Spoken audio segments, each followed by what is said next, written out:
Parks, they had no business, it was too difficult, you know, they had kind of focused talk, and then they had their numbers, they just put it on the slow man. Becoming more and more popular.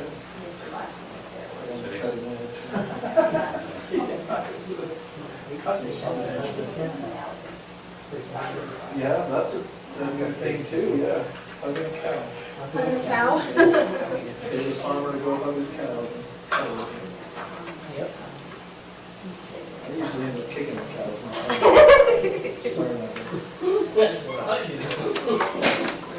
Of course, the other day, I can't have cows, I but I'm even- cussing cows. I went down the other day up against the fence last day. Kind of like that, it was like. Oh. Yeah, my youngest cow. That's a. Just in a normal position, like it was just lay down there to sleep, normal position, head tucked under, and he just like he's sitting there laying on the It's ground. not a bad way to go. I guess. Yeah, I was only 5 years old. That's hard. You have some, What's that? you have some energy. Hey, Jack. Are you staying? Yeah, I hear you. If you Just like don't a need that. chair, you get this. What's the You don't like shit. Yeah, I know. That's the problem. You don't know. You see, she's got 40 years old, you don't know she's shot, and she's shot. Oh, you're gonna sit at this, Zach has to sit at the table, you have to sit at the table. I lied. Mine. I'm changing her position on the piece.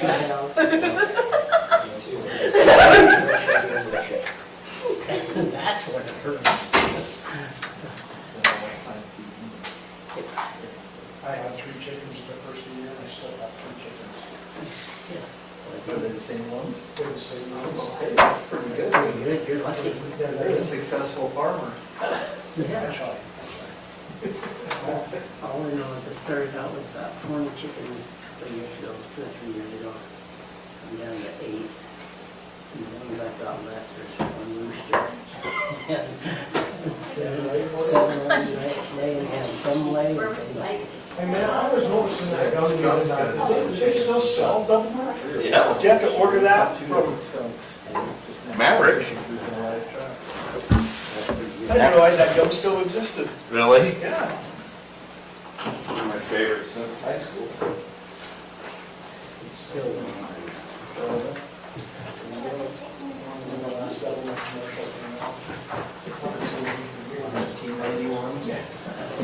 Then they have a double hot chicks or twins.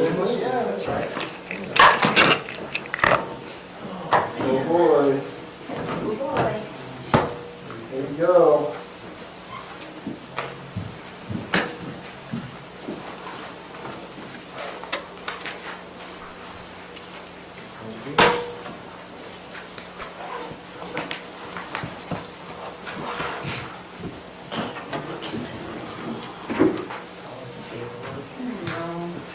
man, what you know, I learned by that.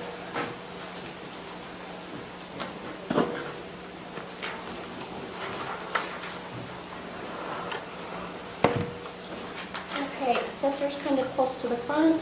I'm gonna put the tab, she did submit. So what I have given you is, did you all get my email today? Which ones? The pay plan. So, Was it sent to the group one or was it? it was sent to commission, and so you have your yellow orange chart, the printout of what she has requested according to what she's written on the paper, and then her handout. So the one you sent 40 minutes ago? Yes. Is that right? Yep. So that's your electronic copies. Okay.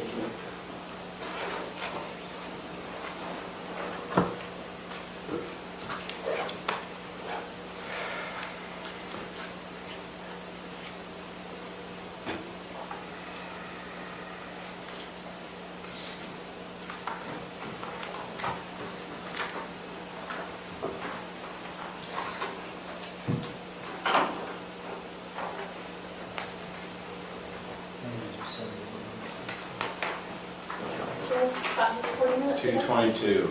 I got it.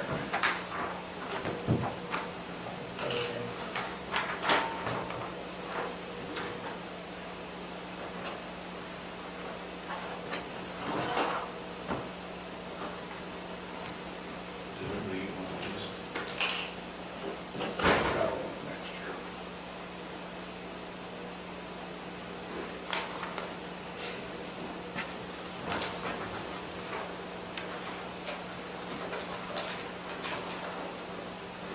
Okay. Start going through your. Sure. I don't have any changes on anything other than wages, except for the fleet, which is probably not on that page, but on another page. I think this year I'm at 1,000, and I think we'll go over that. I think last year it was 5,000, and we never ever touched that 5,000. And they reduced it to 1,000 last year, but I think probably 1,200 is more realistic going forward. For what did you say? Fleet for the gas that we use to go out. I think they looked at last year's based on the fact of COVID. We didn't do a lot of outside appraising. We did it through aerial photos and everything. This year we've gotten out more, and I can just see that we're going to be going over 1,000. So I think 1,200 is more realistic. So you want it changed then? You submitted 1,000. I say you would change to 1,200, but I don't know why you didn't get that, but I did send you a change, sorry. Oh, yeah, I see it here. I was told.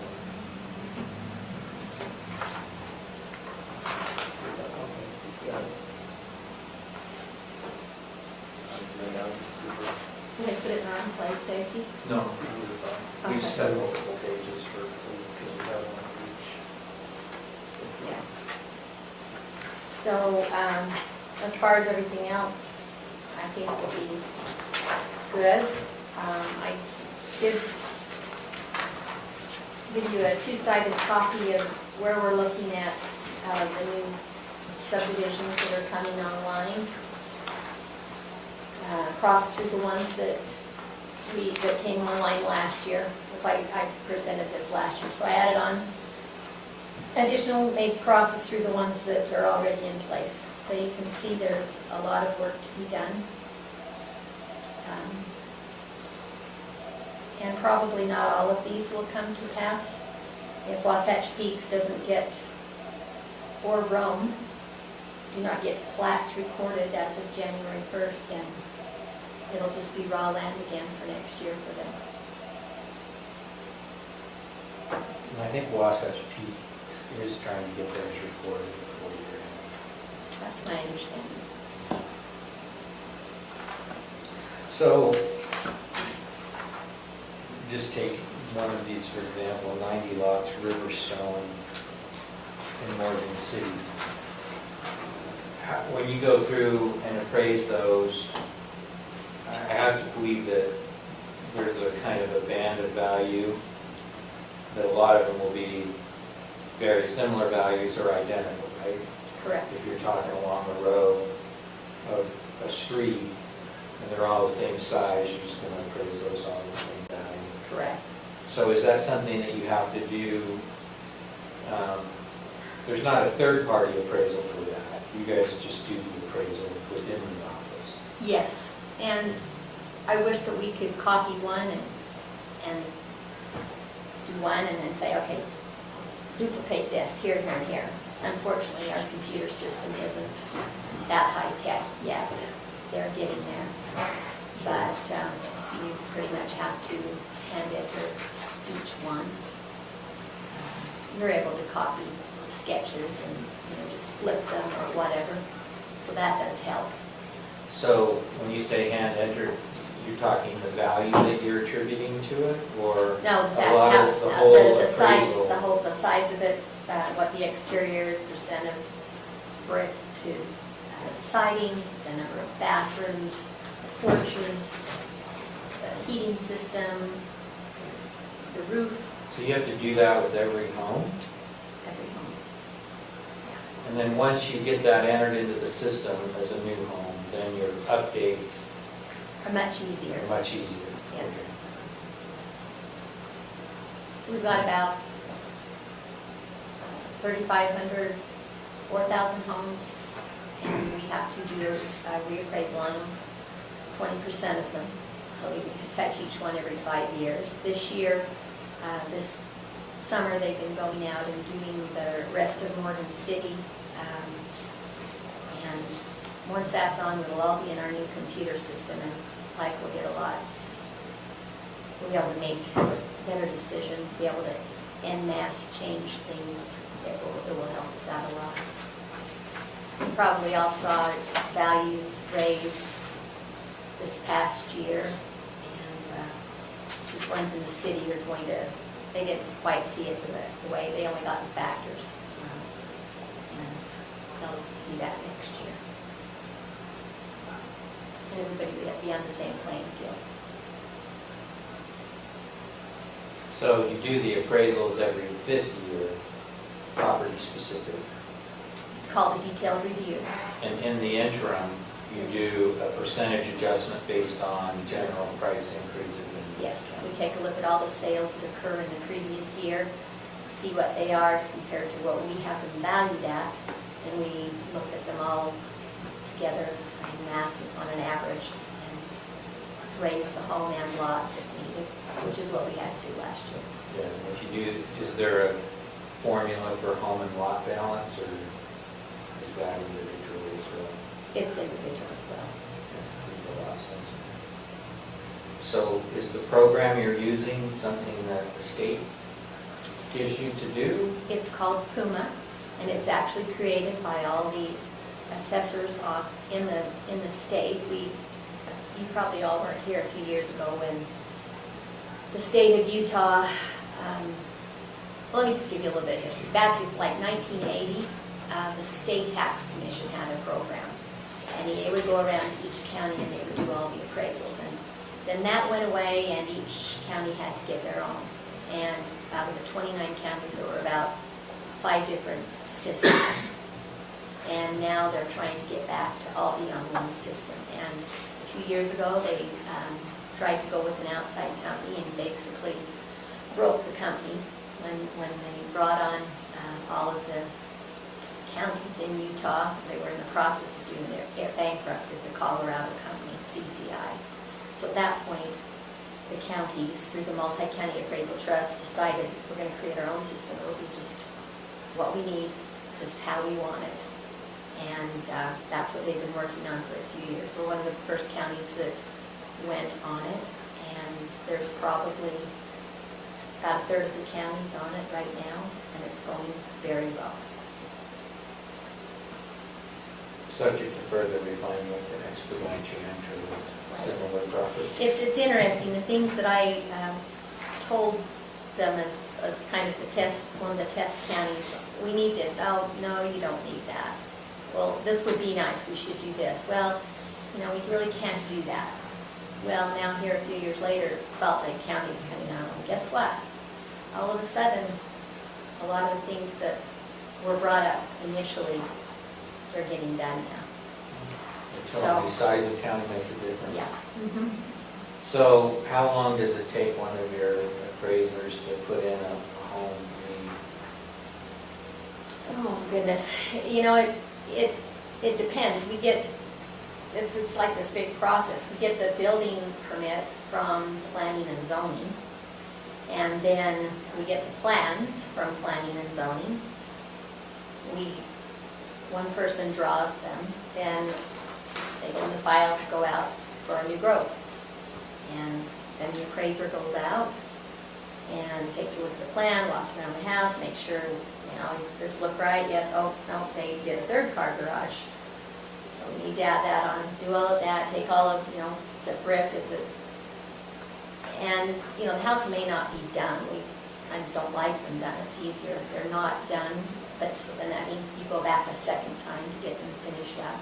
Come back, put the information in the computer, Then after that's all done is when we do the sales cleaning, where we take all the sales that have occurred. Because a lot of these new homes, especially down there up in Meadow Park West, they're brand new homes this year, 100% complete, and they turn around, they've sold them.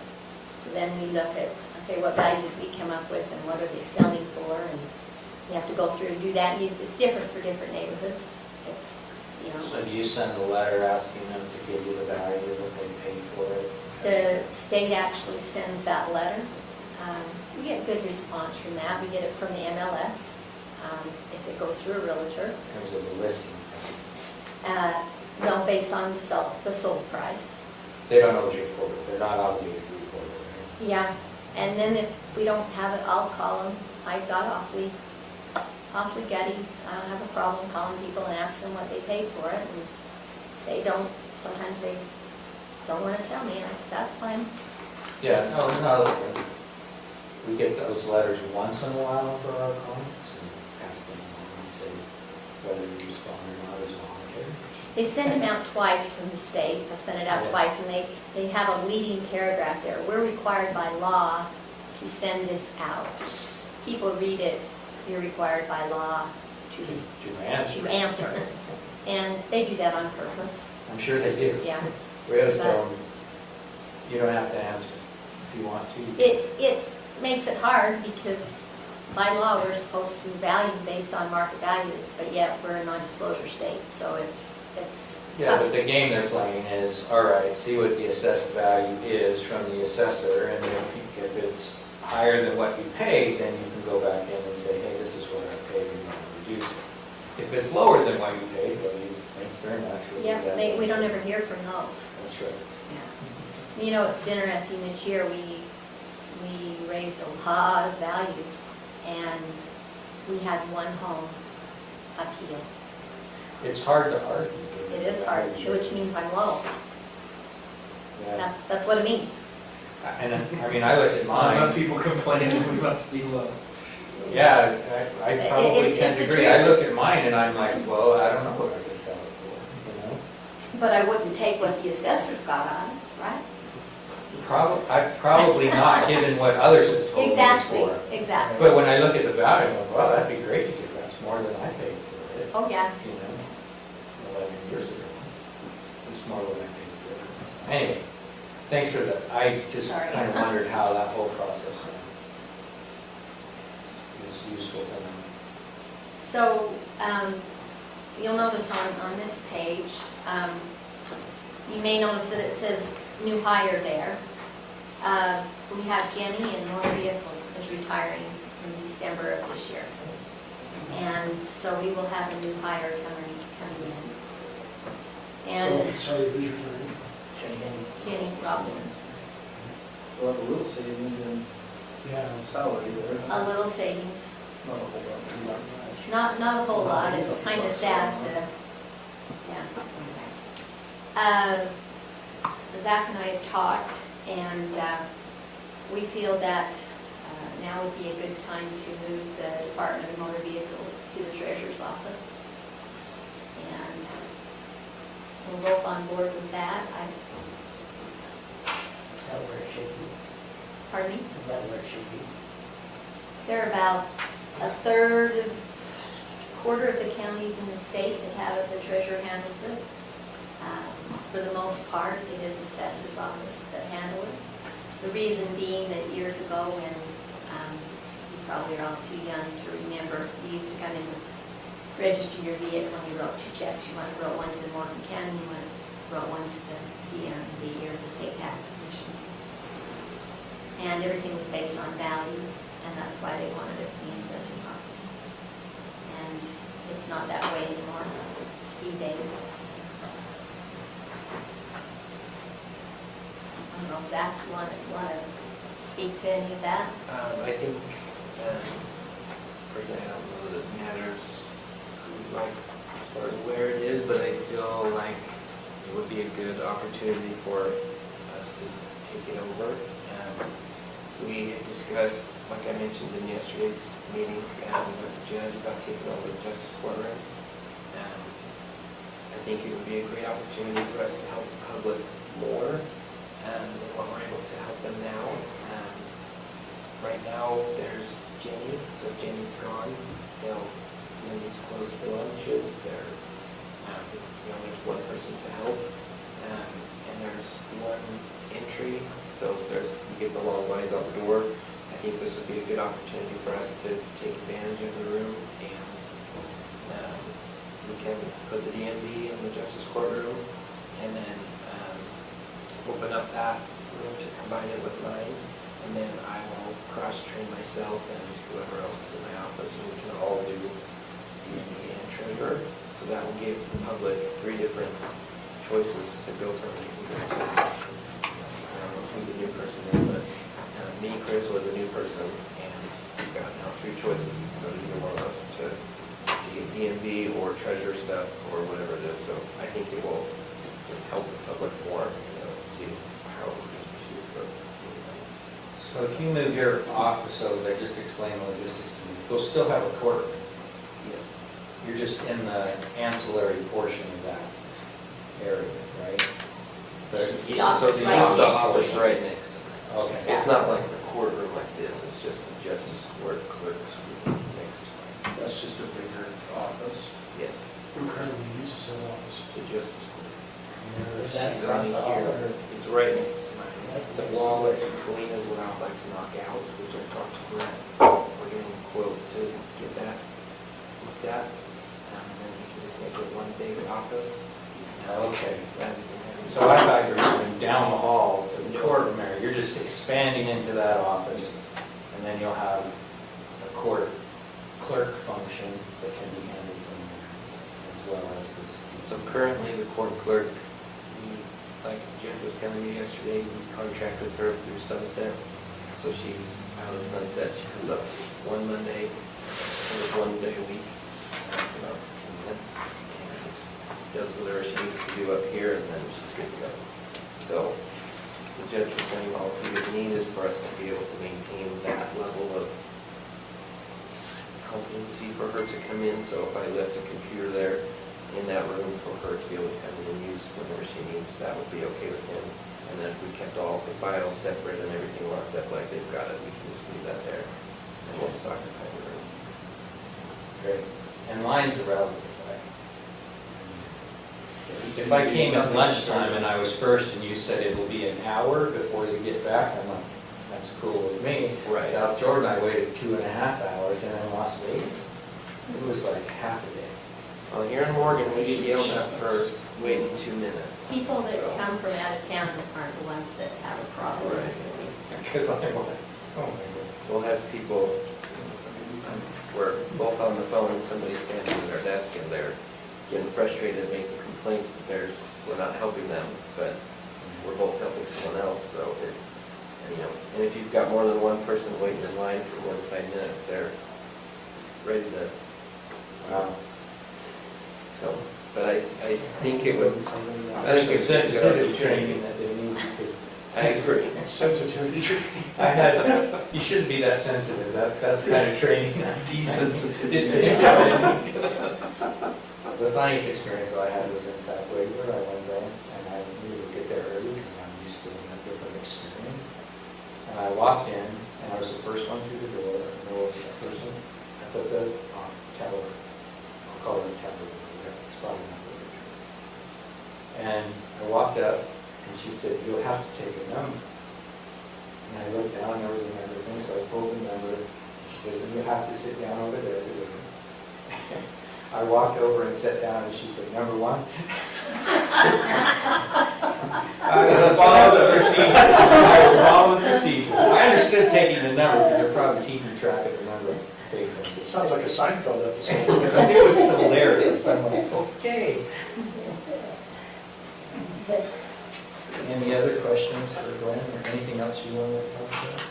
I just wanted to point out there that when Janelle and Kimberly would both be receiving an advancement in grade, and that advancement in grade, along with the new hire at a lower wage that Jenny would have potentially have been at,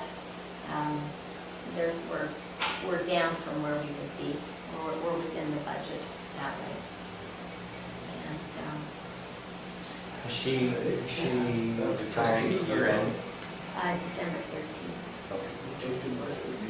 We've got the new hire position, it should post either today or tomorrow. And And you're hiring them at both Zach and I will, pardon me, 8, which one? 1956 is what she's. that we are going to post, it's not going to have the wage posted, it's going to be depending on experience. I'm guessing it's going to be lower than that. I really do. Not unless I envision somebody that comes here from another motor vehicle office that has experience, you know. That's just not going to happen. We keep our fingers crossed. I mean, Zach didn't have a whole lot of interest in his part-time job that was posted to help him out for the end of the year. That makes a difference where it's full-time with benefits. So this money right now is in my budget, so it would just go over to the treasurer's office budget. So we probably have to make that transfer as part of budget season now, so we're not going to select that later. And this is the supervisory position, which is a different step in grade, so are you hiring a supervisor or are you hiring entry level? That, Emily and Sarah both said, put down, I think that the way it's going to be posted is motor vehicle technician. But she said for budgeting purposes, put down the supervisor entry range, but that's just what they suggested. So this is probably the worst case scenario. It's just not gonna happen like that, I bet a lot of money on that. She wanted us to leave it at the supervisor position in case someone with 15 years of experience were to apply and want to move up here. You could offer it to them instead of being in the situation we were in earlier where someone had applied and we had only listed it at $16 an hour, we would have to then readjust the budget. So Emily asked them to do it that way, but like Gwen said, it's most likely we're going to get someone with 0 to 5 years of experience and not being paid on that full position. Okay, I have a question on this. So, this person, the motor vehicle technician or supervisor, whatever it is, they come in, if they're not qualified, they're not supervisors, they're going to start out at a higher wage than they're really working now. Janelle is an appraiser. Completely different departments. Yeah, I know, but I'm just saying. They why- would come in, you see where it says the new hire, and those wages there are based on wages for the motor vehicle supervisor. But motor vehicle technician, who's starting out, is the grade 11, so it would be at the 16, 15. If they came in with, I mean, you like to get somebody that at least is familiar with office procedures, okay? I mean, we've kind of all been in that position. Well, not all of us, but a lot of us, as I've seen over the years, you come in, you're smart, not very many people that transfer from assessor's office to assessor's office. So you're teaching from the ground up. If you've got some office background and you've got range, you can learn what needs to be done. I just didn't know why we were hiring somebody higher than what we got currently. That motor vehicle supervisor, you know, in Cache County, they've got a whole department of about 10 people in just DMV, and so there is a supervisor over that, and it's a little bit different than Jenny has been the motor vehicle supervisor here. She does do quite a few things that the rest of us don't do, just the basic, you know, training.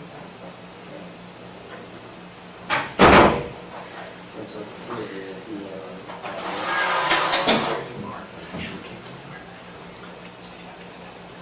Is it mid-year change or first of year change? So I think that. Well, I think she said that she's retiring the 13th of December, so effective for 2022, 20%. So we wouldn't be making a big adjustment then. You know, I don't think it makes sense to worry about pulling it out of her budget into his budget for the rest of the year. I just think starting next year, we need to do Right. that. But you guys are agreeing with that. I mean, what we're talking about is salary, really. There's not other. So you're meaning like for the final 2 weeks of the year? I don't think that makes sense. and then there's the question, I mean, we've kind of looked at the timeline on the, it's possible that if everything went as planned and we had some good applicants and we decided who we liked and we offered them the job and they gave a 2 weeks notice, we could have someone in here by mid-November to start training on the job. I do have a little bit of money left in my budget that could cover that. It's not under wages, but at the same time, you're going to be paying out a lot of vacation. That's not in my budget either. So it's just something I guess we'll have to deal with, and I guess hopefully have your blessing to go ahead and do that so we can get somebody in here training before the end of the year.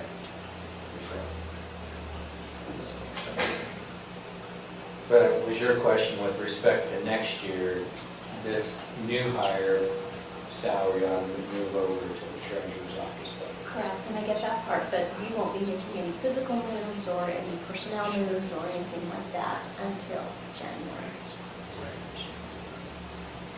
Well, even if they make a physical move before, then probably not that big of a deal since it's a few weeks before.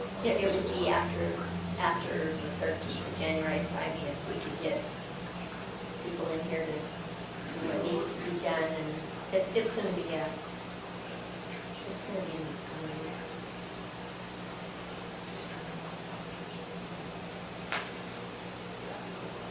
Okay. Any further questions for me?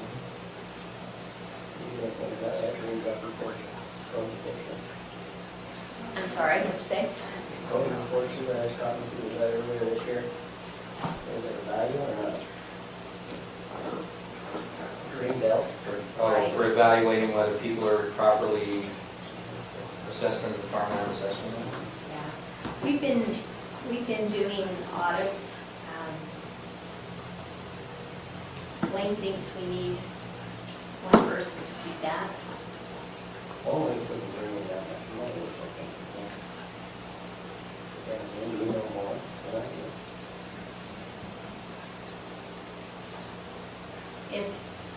Greenbelt is a tough one. It is. I mean, I've seen the state roll over on stuff that I think should come out of Greenbelt. So speaking of which, I guess if we're looking to have somebody really try and track stuff down like this, I'm concerned that we're grabbing somebody with a $15 to $20 an hour salary, or whatever you want to say, and they're coming out and they're looking for all these things, and they might find 10 people that are not going to liquidate their money the difference of a few $1,000.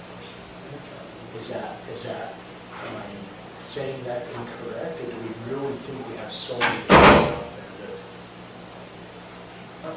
The problem is that the way that it's calculated, it doesn't really help you much. I mean, it could reduce taxes for the rest of us, right, that are paying non-Greenbelt taxes, but it doesn't really help you because the way that the taxes are calculated is budget-based.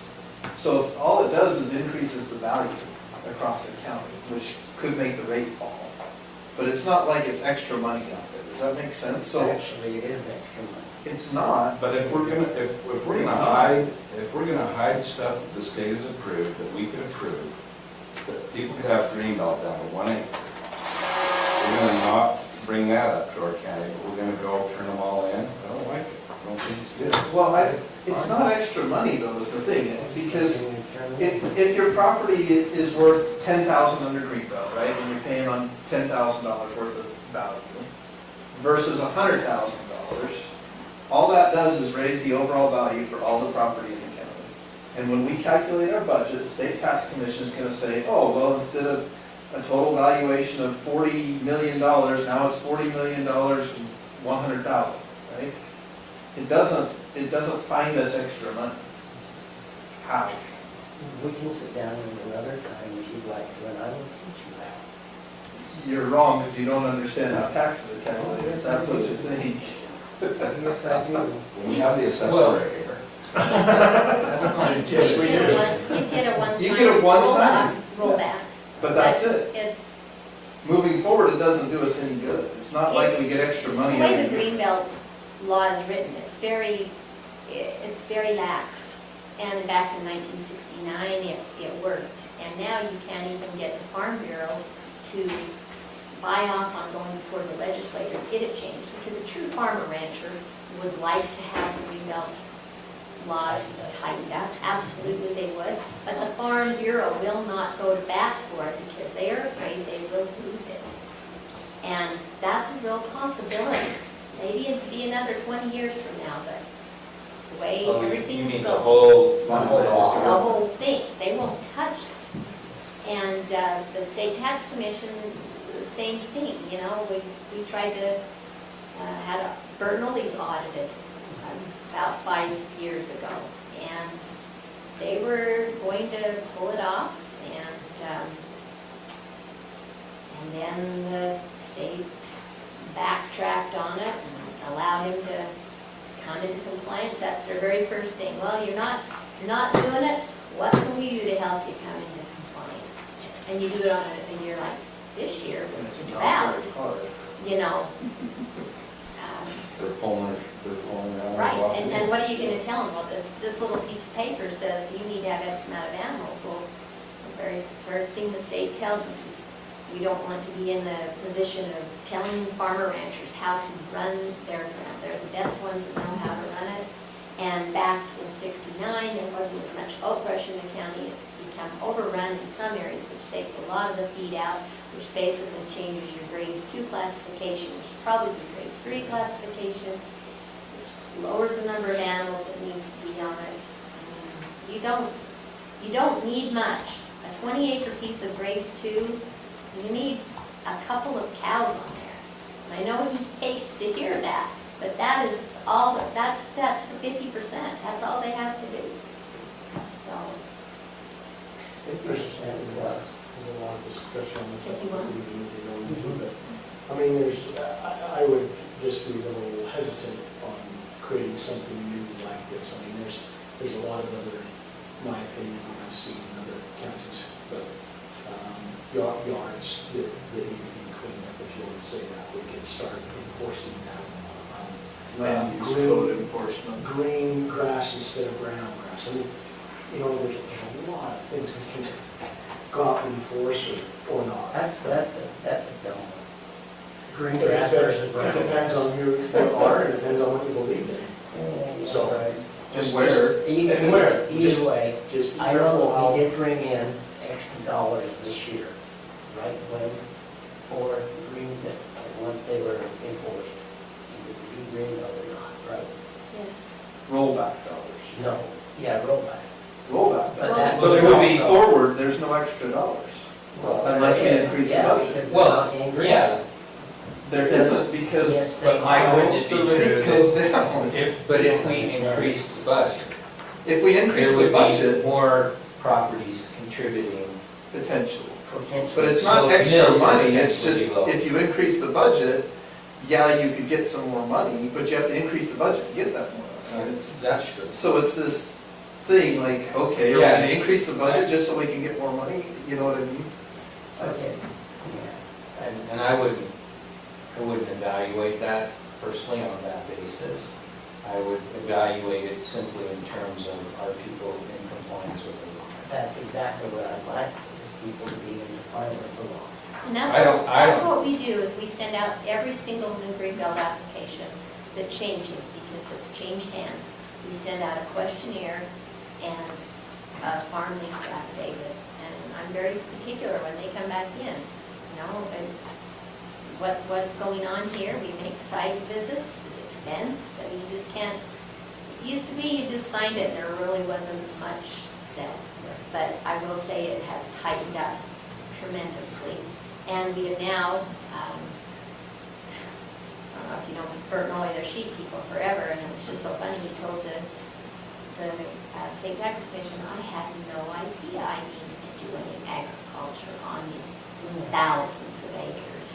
So then I kind of got my hands slapped because I wasn't doing a good enough job of educating people. So that's when I started, every single time the reload application goes out, it's very strict. So of all the people Blaine turned in this year, And Jeff Jones, then Kay Richards, why did they not want to comply? Did we give them a chance to comply?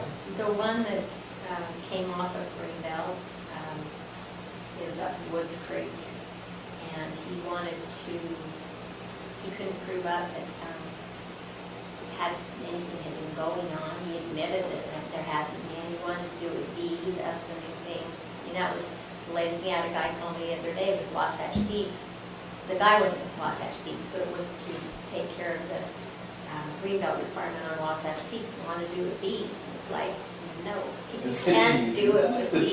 Agriculture. You know, they don't want the cows messing up their things, so they're talking about sheep litter and this one guy at Woods Creek wanted to plant this type of crop I never even heard of before. marijuana. I wondered if it was a close cousin, but it wasn't. But, I mean, I know of an HOA in another county where they were utilizing sheep grazing to manage their greenbelt status, and they were legitimately grazing the sheep.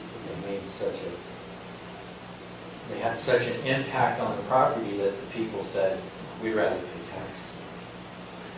My position is that, passed that 1 acre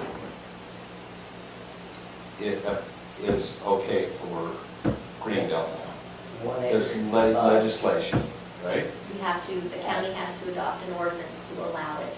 Okay, so we sit and we turn people in our county, but we won't adopt an ordinance that's been passed by the state. This does not seem right to me. Just because we want to keep it secret so we gather more taxes, that's just wrong. But we'll turn people in. Matt, if you understood the law and what the law was meant for, you would not be asking that question. Well, then why don't you explain it to me? Okay, I'd be glad to.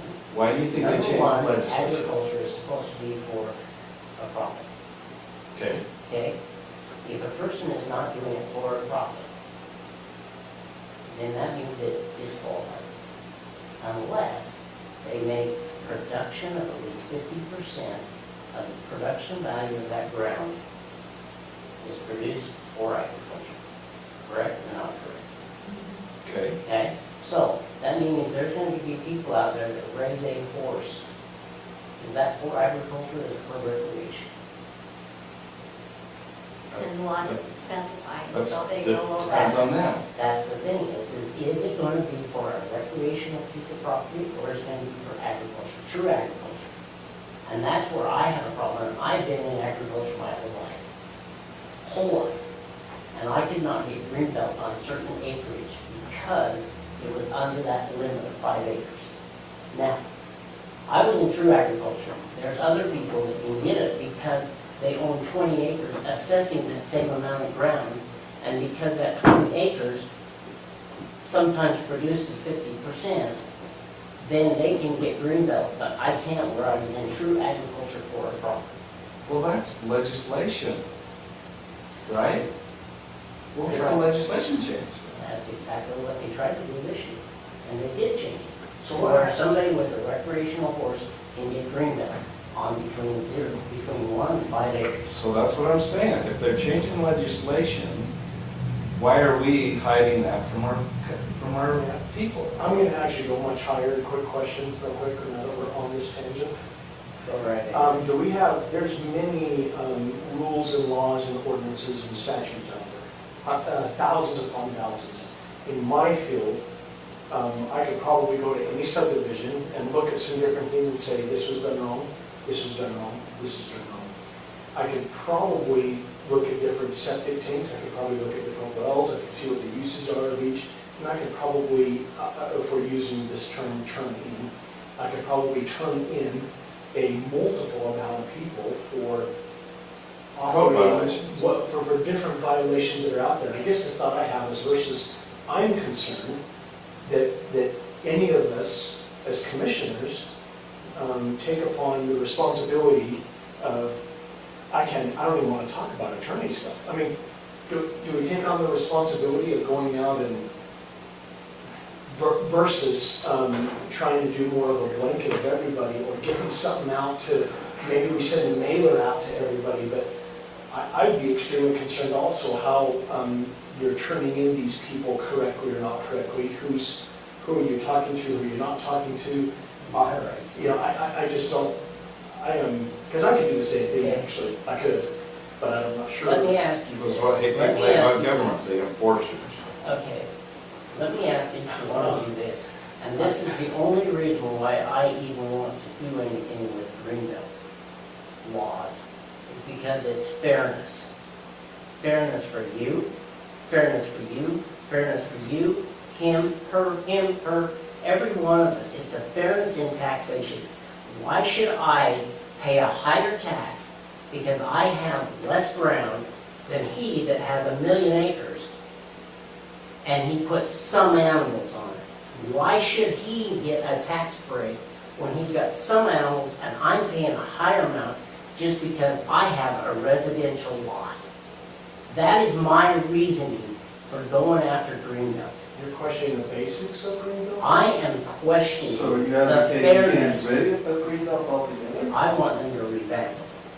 Well, that's not gonna It's happen at this state- level. state- I mean, But it looks like in the that's state about that. exactly right. But why is it unfair for a city person to pay higher taxes or to pay on property when somebody that's got 1 million acres out there, that all they want to do is have a recreational place? And they get Greenbelt for it, or a gravel pit that is Greenbelt. Why should they get those tax breaks for somebody that's a legitimate, I mean, the ranchers want legitimate agriculture. They don't want us to just give away this money. And if every time that you go and charge somebody that's, for Greenbelt, $6.55 for 350 acres, they get charged $650, but all they do use it for is recreation. And they might have a deer that goes across it or an elk that goes across it. When you have that, that's not fairness in taxation. That's all I want, is fairness in taxation. But we're not doing it fair. That's right. Who you picking on, and what's your process and how? I'm picking on those that have lots of property that use it for recreation and not really. And how are you choosing that? How do you? I don't care where it is. Fly over it. Well, Go walk it on sounds it. like you do care, because Well, I'm just really concerned about what we're doing. I'm not, But with Well, I don't know that we've done anything. We can't. All I'm saying, my view is, I like living in an agricultural county. I believe farmland assessment is an important tool to maintaining an agricultural county. I believe that people who properly qualify for Greenbelt status ought to be entitled to the tax benefits associated with it. Those who don't, then I don't really think they should sign an affidavit saying that they do. I think that's false, but I'm not advocating for anybody to go out and do the check. Sounds like you're trying to monitor it carefully. I don't know whether an individual going out and trying to do that would produce a lot or a little. I really don't have any idea. And that's, all I'm saying is I don't necessarily think we need to have somebody at this point. All I'm saying is I really have a pet peeve with fairness in taxation. For those that are legitimate agriculture, fine. Those that are not, I do have a problem with. Because then it shifts the tax burden on all of us. And every single person in this county and this state, it shifts it to us. And we are one of the very few people in this country that have Greenbelt law. Idaho doesn't, Wyoming doesn't. Neighboring counties, states do not. We are lucky that some legislatures when we did, otherwise we'd be paying, we wouldn't have a tax problem. So with all due respect to everybody and their opinions, could we get back to the budget meeting? My office is closed right now, so I can be here. So Yeah, I'm happy to do that. So Gwen, do you have anything further? You know, Thank Okay, you. thanks. Appreciate it. Thanks. Thanks, Lynn. You're next. Sorry, my office is just closed and I feel like I'm wasting time sitting here and not helping the Fine, public. get the hell out of here now. I'd be more than happy to. That's the way I put it. Okay, so where'd Stacy go? She said she's gonna make some coffees and she'll be right back. All right, where is this at? No. Treasurer's report. Okay. So I don't have very many changes other than what we had discussed with Gwen, about just moving the B&B over. I did have a few things I wanted to bring up. So as far as the budget goes, I don't see much of a change. We can pretty much run everything with what we've got.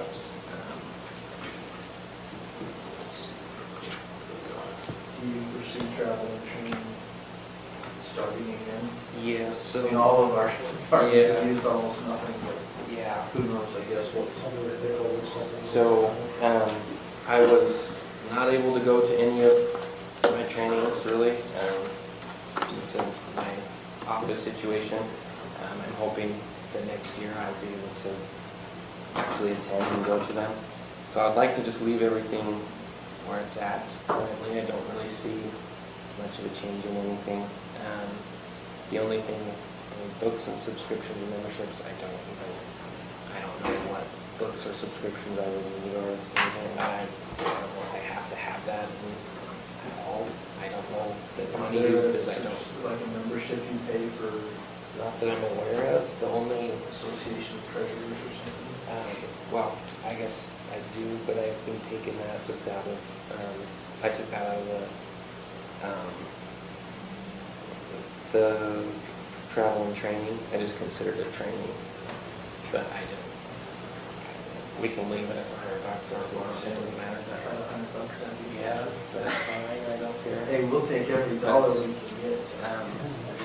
I just didn't know what the books or subscriptions were. I used my travel and training budget to subscribe to the treasurer's conferences and the treasurer's stuff. I don't know if that's what I'm supposed to do, but that's how I did it, because I was not told otherwise. What's special department supplies? That's the tax notices. So that's what I'm going to be spending here. So that's why there's nothing spent Right. because yes. Yeah, haven't sent them yet. So we're postage is going up, postage going up, is that going to cost more? I'm hoping to counter that. Postage has gone up, yes. I'm also able to now get it to where your tax notices can be online, your garbage bills can be online. All of that can all be sent through email. We have a pretty good response so far. I've just been updating them as they've been coming in. I've had quite a few people sign up for them. And when I do send out the notices this year, I'll be putting a little flyer in there or a notice in there to let people know that that is available for those that didn't see it the first time. And hopefully that will kind of help offset that increase of postage. I don't know how many will sign up for it, but that's now available, and the hope is that people will use it. Right now, we have people, we'll send out the notices here in the next couple weeks, and then in January, February time, people will start calling, asking for us to resend them so that they can put it with their personal tax information and stuff. So if they just sign up for the email list, they can just go back and recheck their email. That'll save us money. We won't have to resend them a second time. Yeah, that's up and running now and ready to go. So hopefully that will help offset that. So how does somebody submit their email address for tax notices? You send me an email. So in July, when Stacy sent out the disclosure notice, we put a flyer in there that said if you would like your tax notice to be sent to you electronically, submit a request to this email. They just send me an email, let me know. And then I just, pay attention. yeah. Thanks a lot. Yeah, pretty much, yeah. So, yeah, there was a little flyer in there that said if you would like your tax notice electronically, send Zach an email, and it listed my email. And I just take the email that you sent to me, put it into our accounting program, and it'll take it from there. So yeah, the only other difference, would be just moving the DMV stuff over. I don't know how we need to do that or what all we need to do, but, yeah, whatever we need to do there is fine. And then with, other discussions with some of the other treasurers who have taken over the DMV, and other departments, and also with the discussions with, the governor's office, which they talked to us about a little bit last year. They haven't required a bachelor's degree for the treasurer's office or clerk's office, but it is a discussion in future years that they may do that. I already have that, and I already have all the qualifications that they would ask for. So the only thing that I was going to ask for would be to bump up my pay for a bachelor's degree and for taking over the new department. And to do that, to compensate for all of that, I just went through the fee schedule and updated everything. I went to each department and figured out how we could raise the fees for things and figured out where we could save money. So for example, the rifle range, right now we charge $10 for 2 hours. We went around and looked at other rifle ranges around here, most people are $10 for 1 hour or $10 per gun. We don't charge per person, we just charge for the 2-hour slot. We get 3 ranges. We get a lot more with our rifle range, so we have a lot more people coming from other counties and other cities to come up here to shoot. Do you have a friend that will get a copy? So the rifle range fee comes in out of your budget? No, it does not come from the house. Each just doesn't go. I was just looking for, General. yeah, rather than increasing taxes, I was trying to increase fees to avoid the tax increase and to help offset. Yeah, because we're doing, like you had mentioned, the truth in taxation and raising taxes and everything. I was just trying to figure out other ways we could increase our fees. And like we were discussing yesterday with Lance's office, maybe increasing his fees to help offset other charges we'll have in the next year or so. And yeah, if you want a copy of this, we can make one. Yeah, you don't mind me to sell a copy? Yeah. So, I don't know if you want a copy of it right now, but rifle range, search and rescue, auditorium, fingerprints, dog licenses, police reports, and then all the parks and batteries is what I've gone through. And And you want suggested amounts of increase? based off of each department that's over this, plus based off of the other counties or cities around us that charge for these services. So, And do you have it projected in any way? if we took the exact same number of bookings we've had this year and rolled it over to next year, it would be almost $13,000 more with the exact numbers that we had this year. And we could have more, we could have less.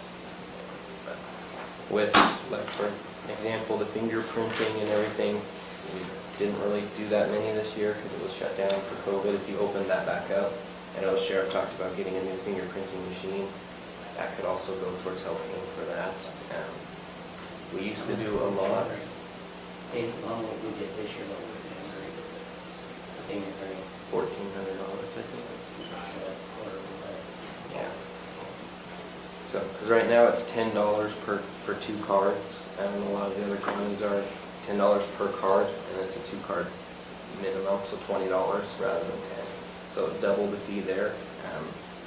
Rifle range, I just mentioned doubling it, so $20 for the 2 hours. Still give them the 2-hour slot. There was, we discussed maybe like having a fee for people that are not from the county. So, for example, my cousins, they come up here all the time because it's cheaper to come up to Morgan when they like to drive. So they'll drive all the way from Farmington to come up and use our range to shoot when they go home. Well, it's our residents that are paying for that. So, like, you know, I don't know if we want to do this, I don't know, but you could also put in something that's like if your billing zip code for your credit card is not Morgan or Croydon, it charges you more. I don't know if that's something you want to look at doing, or if that's just too complicated. I don't know. I went simple. I just did it to 20. When you were talking earlier, when we used to be charged for out of town. Some do, some don't.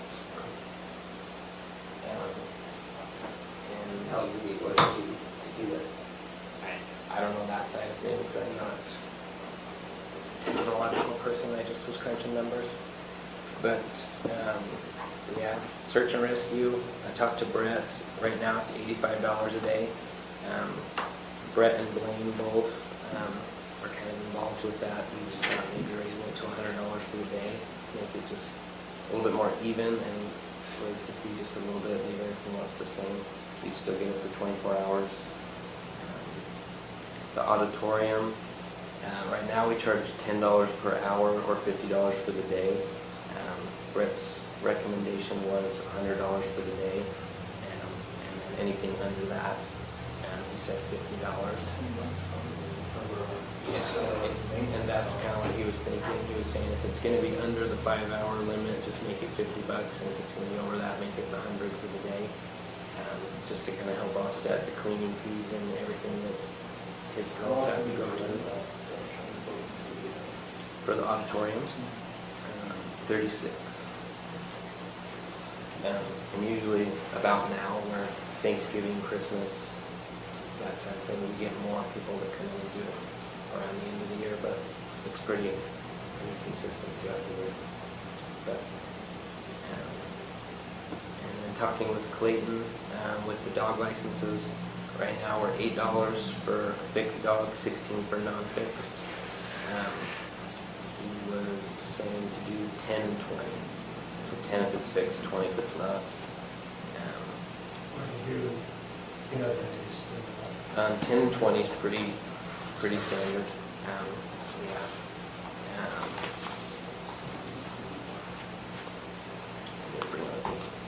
But yeah, 10 and 20 is pretty standard. Police reports, right now we're at $5 for a report. And talking with Blaine and the secretaries, $10 for the report. Right now we don't really charge for like pictures and stuff. If it's, you pay $5, you get everything, like the report, pictures and everything. A lot of other counties will charge $25 for the photos and $5 for the report, plus a percentage per page and all this stuff.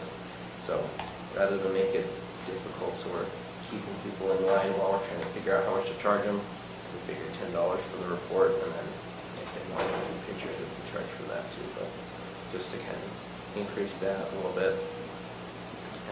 Croydon Park camping, that's just the Croydon Park and all of the other Boweries and parks. Where it looks like why don't you just raise them. So $75 is what it was for the Croydon camping. We wanted to do $100 for the day. And then right now it's $35 for 4 hours at all the parks. He just mentioned to raise them to 40, so just $5 for each. Then you still get 4 hours. So then it would come to $10 an hour to make it kind of, anyway. I can get you a copy of all this too if you want that. So do we have a consolidated fee schedule? We do have an adopted, Through it by a resolution, and we decided to change. we do have an ordinance that we have adopted for certain fees, but not all inclusive as far as rentals. It's more grammar request related as far as copies of either photocopies or copies of CDs, copies of plats, copies of maps and things like that. We don't have an ordinance or resolution that we adopted for rentals of any of our properties. We had previous discussions about changing the rental fee for the rifle range, and it got a little technical. Robert Kilmer was assisting us with that, and he said that once you reach a certain level of service, you require a range master. And so that always kind of stopped our conversation, but Do you know what that level is? From my understanding, and I could be wrong, but just from the places that I had called other cities and counties that have a rifle range, it was kind of more based off of how you charge versus how much you charge.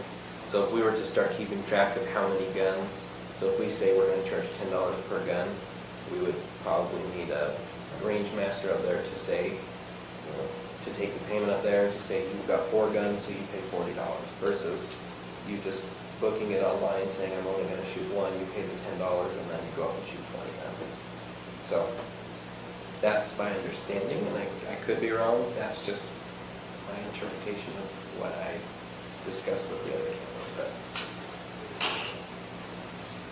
And by code, so the dog license fee specifically has to be adopted by an ordinance, so we do have, that's in our code that says it has to be done that way, if there's ever a change. As far as the others go, I didn't see anything in the code that would require an ordinance adopting the fee schedule. It is helpful though, when you're looking for to utilize a public service or public facility, the municipality or county has a consolidated fee schedule. Right. You can just go to on the website and, you know, you just, if you want to do increases in these things, then it seems to me we can put it all together in one place and consolidate the fee schedule. The fire department should be presenting their registration to, that would be something that I would not schedule. Probably a lot of people. Right. It would make it easier for you too, I would imagine, if you just have one list, Right. all the fees, and somebody comes in And and. that was one of my other questions, is we've got people that are, we're starting to get a lot of little, I don't know if you want to call it fraud stuff, but people that will come in and pay for something and then go and cancel their check or dispute the charge or something like that. I would like to put it in a schedule or something that we can start charging them. Return check. Yes. We don't get charged out of the bank anymore, but I would like to pass that on to the customer. Actually, no check, can't do the check. Right. But we're even having it with credit cards during the fair. We had quite a few people who go to the fair, pay for their things, and then come and dispute the charge and say that they weren't there. So I had to go onto Facebook and Instagram and get pictures to prove that they were there, to bring it to the bank to show, here's their tickets, here's their pictures that show that they were there. And I had to go through and do all that and waste a whole lot of time fighting to get our $20 back that we paid for the fair I didn't tickets. even know that happened. And And it's it's just, multiple times. Wow. So, It's like, one time time somebody social comes in media and came says, handy. I didn't spend this and we're disputing it, does it? they does it go to they you? dispute it with their bank. So then the bank takes the money from me, or from the county. So then I get a notification from the bank saying, hey, your $20 that they spent Because on they the don't have fair. to sign. Yeah, you don't have to sign it. If you were to sign, then it's not. So these tap disputable. things are causing a problem. You can call your bank and say, hey, there was fraud on my card, I dispute this. They do I don't know what the technical term for it is, but Wasn't it years ago, people, they do late notice on taxes if you haven't paid them, they just put it. That'd be something that gets thrown in the paper. This person did it. and Is there a name out there? Yeah, I mean, if you wanna. File a police report and send it down to my office for screening. yeah. So this is probably a good conversation to have about the whole revenue structure at a different time, because we're now 10 minutes in front of the schedule. But we do need to have a beefier discussion about all of the charges. When it comes to our parks, we've attempted a couple of times to get better clarification on what is the definition of renting the park. Yeah, I'm still a little confused on the motocross thing, and it's not worth a debate, but he changed the definition of renting the whole facility to just the arena. Well, to me, he is going to use the whole facility. There'll be lighting, I'm sure somebody's gonna go potty while they're up there, so it's gonna require the use of the bathroom facilities and,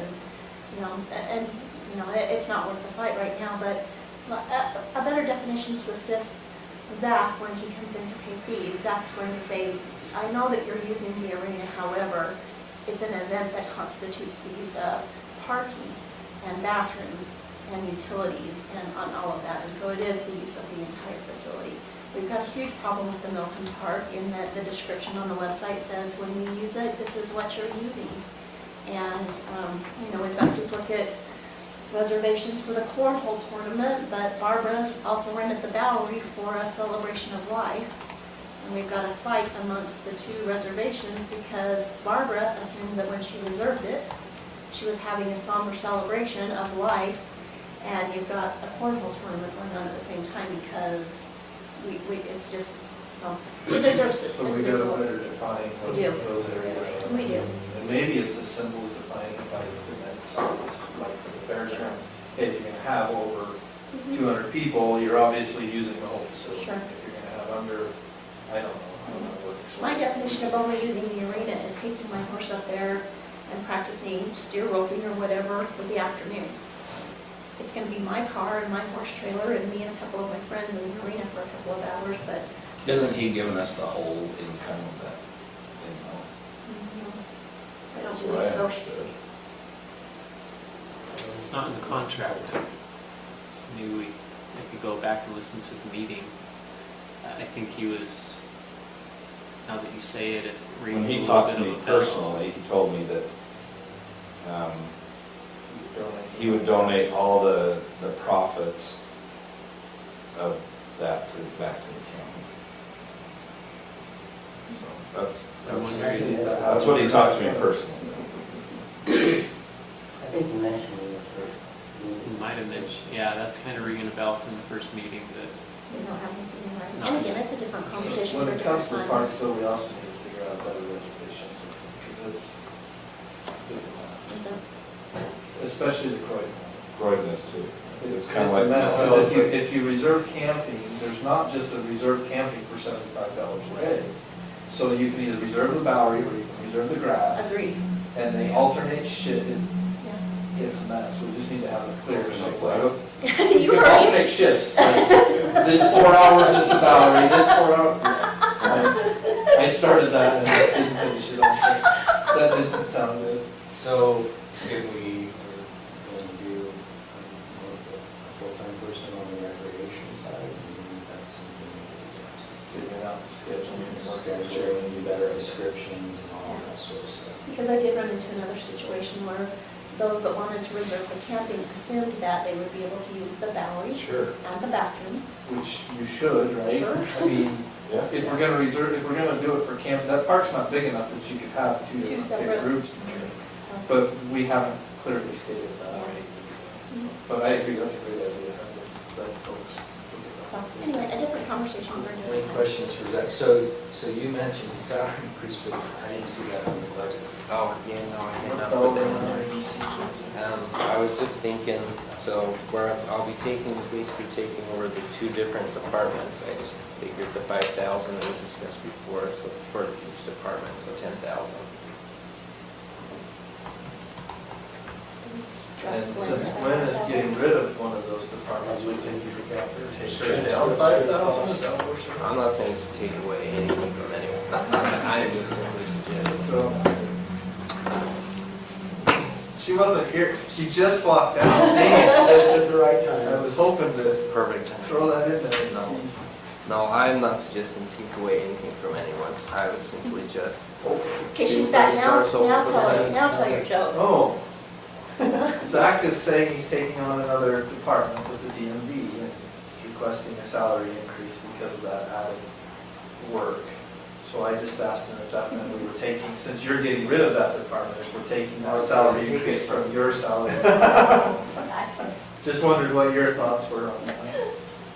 I thought we did fourth-class county straight across the board average. Yeah. That's, I thought we did. I was really saying more to give you a hard time, but you walked out right as I said. It's the- Okay. Anything else? nope. Yeah, I have a question. So who is the increase for then? For him personally? So,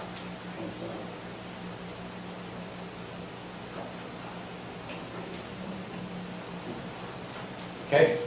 And my question is, are you looking to county building that accepts cash or credit card or whatever? he should be. Should be. Supposed to be right now. Okay, so the recorder is still getting, or they come down to you? Oh, you can ask Brenda, she's here. Well, I just wanted to know. Brenda still accepts money. Bring the watch it up. Yeah. Oh, are you headed down to your office? No, I'll stay. Okay. Yeah, sure. His job as treasurer is to attend every one of these for the full duration. But you were worried about your office. I am worried about my office. Oh, are you leaving? No, I Oh, was saying he's being a pain in the butt wasting time, so. I don't think we're. Oh, you missed it when you left this weekend, yeah. oh, I'm I sorry. had to Go on a go. tangent. I'm sorry, I was No, you're good. making copies for Garrett. Oh, I already have copies for everyone. Oh, Garrett!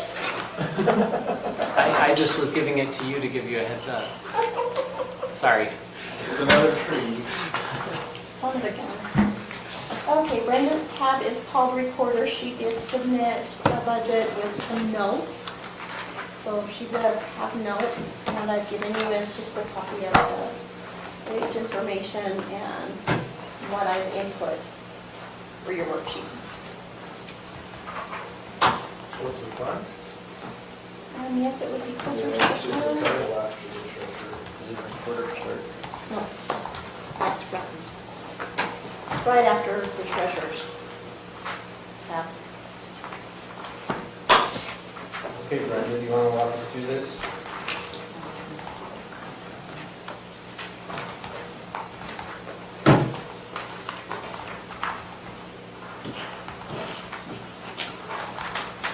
Okay, so, sorry.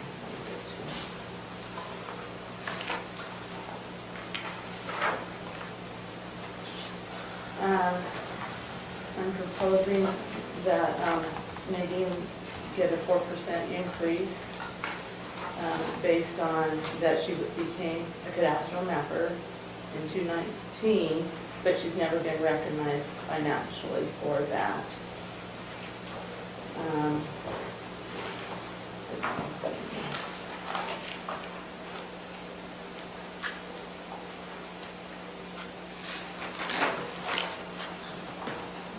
I have her job description and a more thorough letter of what I'm requesting, why I'm requesting that. She's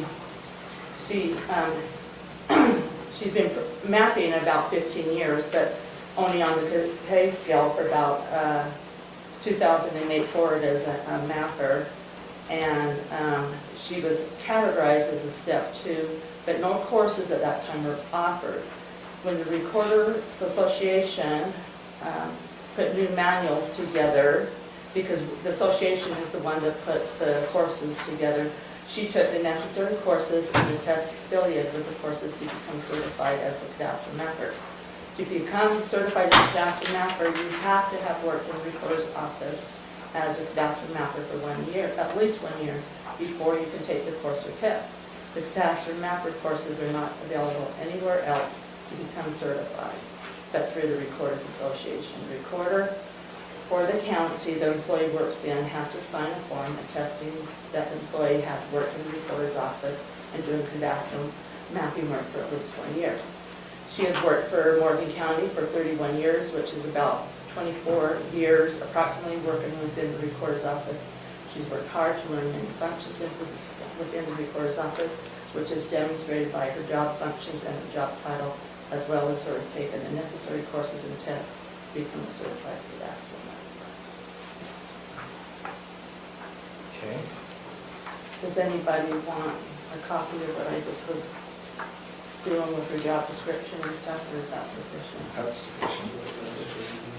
So Brenda, with that certification, how does that, I'm guessing that it does help in your field something versus having somebody with the same amount of years without a certification? Or does that kind of basically say that she has the background and knowledge to get it? Yeah, Is she has to have the anything else? background and knowledge to get it, to be certified. She has to go take a course and pass the test. And she's learning the skills in her office as she goes, but you have to have done it for at least a year. You can't just hire somebody that has experience, say, in engineering like you have, and then say, now go to the certified tech and get certified. You have to be in that office for a year to be able to even take that certification. And then once you're certified, does it allow you, can she do more of your work or more of, I don't know? She has taken on a lot of my roles and stuff. She helps a lot with the break-offs and different things of this and the mapping department, yes.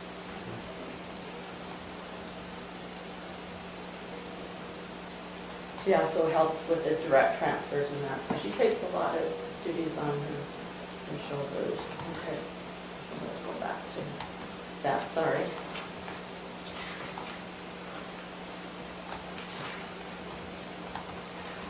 When I put that in there, I put with an increase what she is now to what the 4% would be. Some counties are 5%, some are certain, you know, if you're at this step, it moves you up to this step.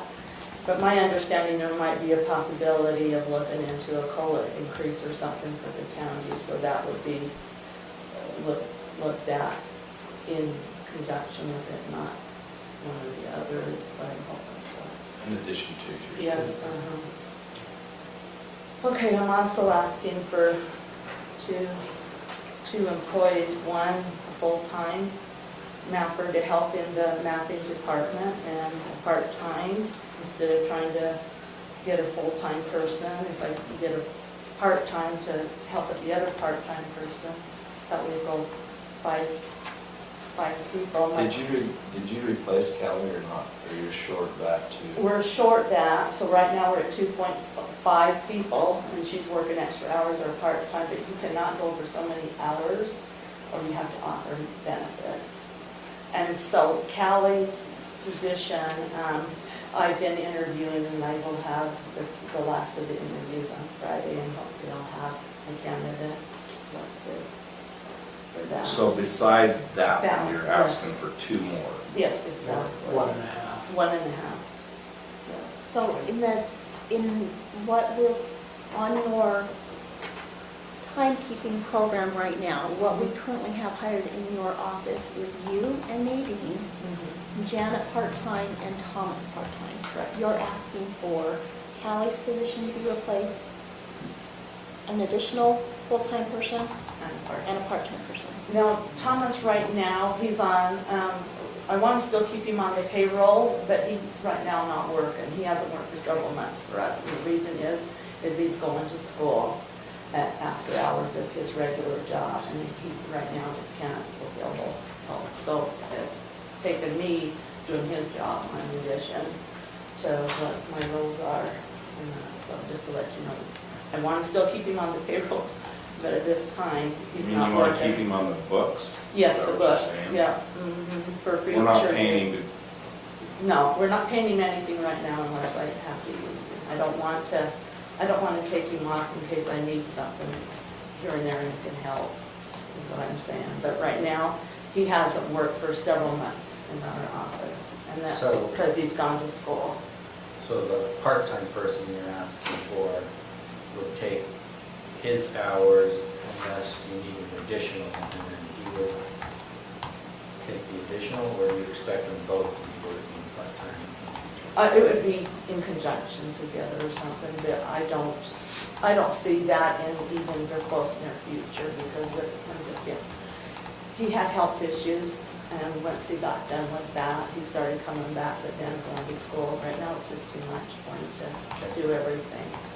And can I ask a question for you? In your department, when's the last time you got, it seems like we're growing as a county, so we're gonna understand that as best we can, but when's the last time your department got a new employee? So right now you've got 1, 2, 3 full-time, it looks like 3 full-time and then 2 part-time.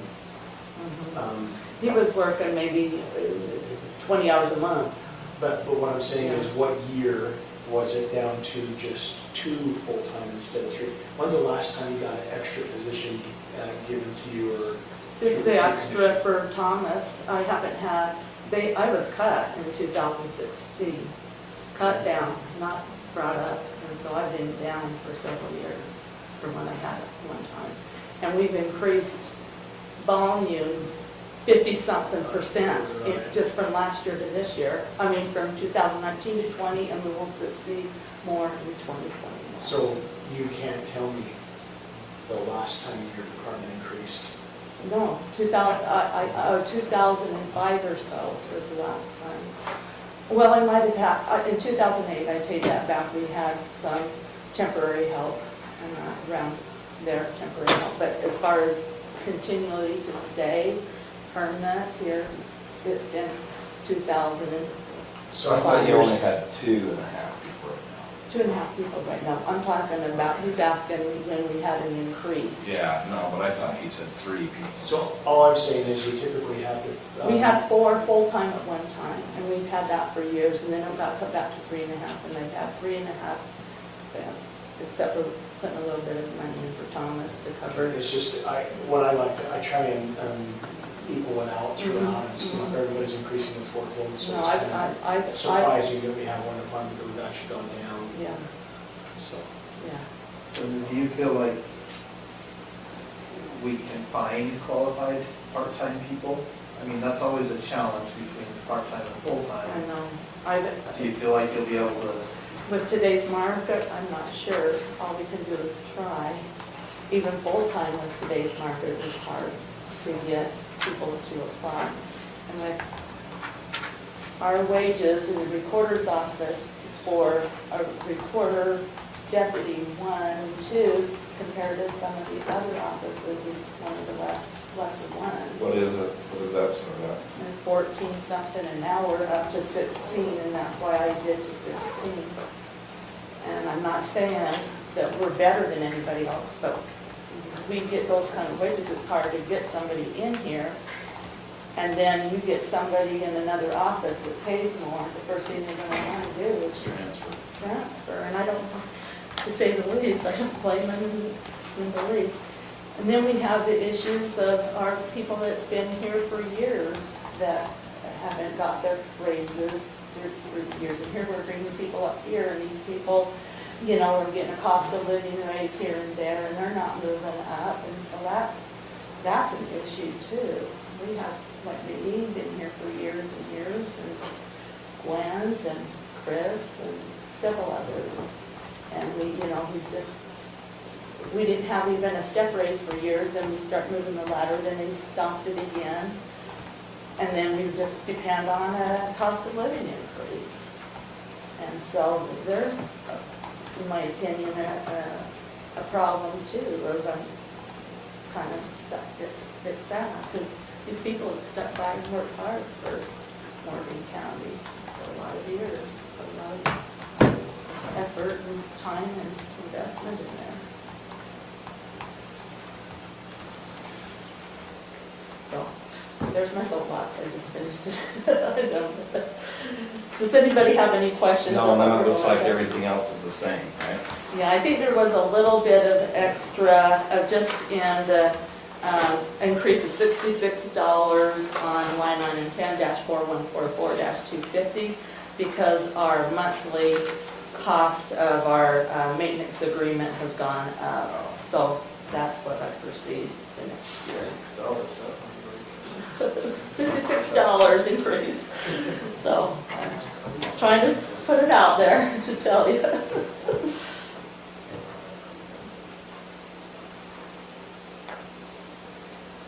So, I'm gonna go to the question that I was asking Kim. Okay. again. So, how come in your office you continue to accept monies where everybody else sends you down to the treasurer? We go to any county, there isn't one county I'm aware of in the recorder's office that we don't take money, because we're supposed to take the mail, take the payment, record the document, Yeah. brought in, or if somebody walks in to record. Well, I'm just kind of curious. I mean, when we signed up to be commissioners, we had to go down and pay the treasurer before we could submit our application. We couldn't just give it to the county clerk. So what I'm saying is why is it that your office, why can't the same thing be done down there? That's all I'm asking. Because I know that your cost of your credit card is more than what we are getting through the county. Right, when we're looking into changing that credit card program out, we've got that information, we're working with the same company that they're working with. If ever the recorder office does it the same way you do, that you're aware of in the state, Yeah. it sounds like there's almost some kind of, I don't know if there's a statute. Well, or there is not, a but- statute that says we're supposed to take money, and that's, so it's a And that matter is of, accurate. I mean, I record deeds all the time, and every county recorder takes the money. And it would be, especially when it's a longer walk in some of these county buildings, it will be inconvenient to try and go back and forth. Well, that's fine. I was just curious. I know. Because I just, You know, I just If think, if you don't want me to take credit card payments, I can send them I down just there want to to take have a credit card. I just want them to all be on the same system I because of did the it. cost. Yeah, well, we all were at one time on the same system because the treasurer's the one that set me up with the credit card program.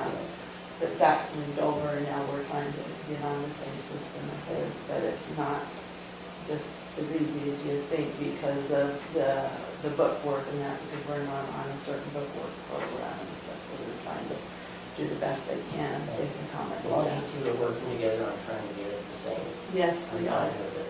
I believe the issue comes in that accepting payments and reconciling and depositing payments are not happening in a timely manner. And so we do have an issue in that receiving money and it being taken to the treasurer's office is not occurring on a timely basis. And so why is that? I didn't know it wasn't on a timely basis. What's the definition of It has to be deposited within 3 days. Yeah. 3 bank days, so what's the issue? Because we're getting it down to you within the 3 banking days that we discussed with Jan and that when he was here when the time started. Yeah, there's only a few times where it's not. It's like mostly the weekends where they're open Fridays and we're not. The bank is open Friday, Saturday. I think we could get them open Friday. Yeah. That wouldn't be a problem. Do what you want, yeah. Yeah. It just sounds like every day you could have something set up where every day you could just bring over what you collect. So every morning she'll bring over the money that they received the day before. So That sounds And good. on Monday, you get what they collected on both Thursday and Friday. Thursday and Friday, but the bank is also open Saturday. So that's Thursday, Friday, Saturday, there's your 3 banking days. So by Monday, we're out. But Monday, is but Friday, also up to. Friday and that we don't accept money because we only do electronic recordings and a credit card over the phone, which we don't touch the money and then it's So- given to them on By Monday. doing full work days, this is one example of we're putting ourselves out of compliance. Well, that particular rule is up for your own interpretation. Oh, If you, it sounds like a really good law to me if it's up for interpretation. Okay, well, that, we're good then. that's how we read the Great. I mean, I agree. It all depends on what you classify as the day. If you count Thursday as day 1, then we're out. What count of work day you can receive money is a day or work day? And it's, See, that's So where. Friday's a skipper. according, I'm just There's going not by that the they're closed. conversation No, was, it's- But the it's the recorder's bank. office is It open. goes off of the bank, not ours. we're open It's from also 1 to 5 in the the afternoon. bank days, not Because ours. that's when they get funding from the title companies. Well, that makes sense, that's right, because they don't want to do it in the morning because they get wires at 2 and they want to record their Yeah, so we do it 4 hours in the afternoon to help them out. So is that So the, to clarify that, if we were open Sunday, that wouldn't matter because it goes off of the bank. We could be open whatever days you want, but it goes off of when the bank's open. It's a banking day. So Thursday, Friday, Saturday, the bank is open all 3 days. So technically by Monday, you would be out of compliance out of unless you. compliance of the law that you can interpret? Yeah. Okay, sounds like we're good then. Yeah, because in Jan's eyes, it was the day, you got it Thursday, but it starts the clock on Friday, Saturday, Sunday, Monday. That's the way judicial calendar works. Is that- Yeah, okay. you start the day after So we the have- entry, the order is entered, then it's the next stage, is the start of your. But outside of Friday, this Saturday, circumstance, and then it's usually the next morning. Usually it's pretty good. The only times if there's an issue with something over the weekends where they couldn't get it balanced, then Monday I've already gone to the bank that day, we've already dropped off all the money and the deposits that day, so then it doesn't go until Tuesday, which adds another day. But Yeah, well, it could be the system of coins, being able to get the the correct print for him, or Simple File, which is our electronic program, didn't recognize all the recordings, so it comes in the next day, but it's still just the electronic part, we're not touching the money. And wasn't it, Zach, you said just to bring it down now, no matter what, and even if the program's been updated then. So I think we in my opinion, taken care of it. Sounds good. I guess the alternative is to bring somebody in to receive it on Saturday morning and Sunday morning, just to improve things open Saturday. I don't know, however you want to find out, but. That wouldn't have open. Yeah. Okay, it sounds like we got that worked out. Are you clear on additional positions to put into the budget?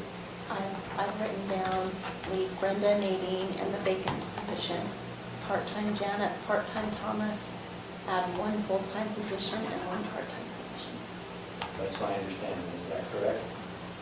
Yeah, well, Although we've, Thomas, in the books, but right now, if he's gonna work, But he would share hours with someone else. yeah, if- he would share with the part-time people. if he So- wants. so it's So it's really really the just budgeting one- person, there's not an additional part-time person. So should Thomas we- is occupying the position now, or you'll bring in someone else, and if you bring in someone else, they'll share that budget along. Right, so, for example, that extra person I'm asking for is duplicate to what Janet's is right now. She's part-time, 29, this would be 29 hours is what I'm doing right now. And that's up to 29 hours. Correct. Yes. But what I'm asking is more related to Thomas, because you want to keep him within the system so that he comes back. If you need his help. But he was only working, But would that be in addition to 29 hours, or would the other person get reduced what he works? That's, I guess, what we're asking, right? Yeah. Just for budget purposes. okay, let's just keep him in 10 hours a week for, 5 hours a week for the year, and then do it. Okay, so add another part-time person at 29, and Thomas reduced to 5. Right? Okay, got Okay, it. all right. And one full-time. And one Right, full-time. yeah, the full-time we already. Yeah, I would like to do that with somebody that has experience in AutoCAD or GIS or something to help them in that. Good luck in doing that. That would be great. Yes. Yes. So we would have to do a job description type thing with it. So do we know what level that would be? We don't have that written. I'm just going by what some of the other counties have recently done, about 18 or so an hour. We need to know an amount to put it in. So what are we putting it in? Well, we Full-time don't, at how much per hour? let's just say 18 right now. Okay. And then if it comes less, so but that's what I've seen other counties, except for Summit, they hired theirs at 55,000. Okay, now you have the information. Okay. Okay, thank you. You're welcome. Any other questions for Brenda, or do you have anything else? Surveying, for surveying budget. We got a grant from the surveyor for about $14,000 that will help Awesome. get cornerstones. Very awesome. Yeah, it is, and we try to get some every year, and more people are recognize it in counties and that, so the pot gets spread out a little thinner, so we're excited for 14,000. Almost, it's a little under, but I'm asking for an increase in our county to be able to help with the surveying corners, in addition to start doing the town sites, because the grant money cannot cover town sites. Morgan County doesn't have any records of town sites, and a lot of town sites are being used when these developments are coming in, and the surveyors have no way to find where the information is. So I'd like to take our surveyor and start going through some of the town sites and establish them for surveying work for other people who come in and need to do work in our county. So is that kind of like establishing section corners? It's just a major corner because it's for a township?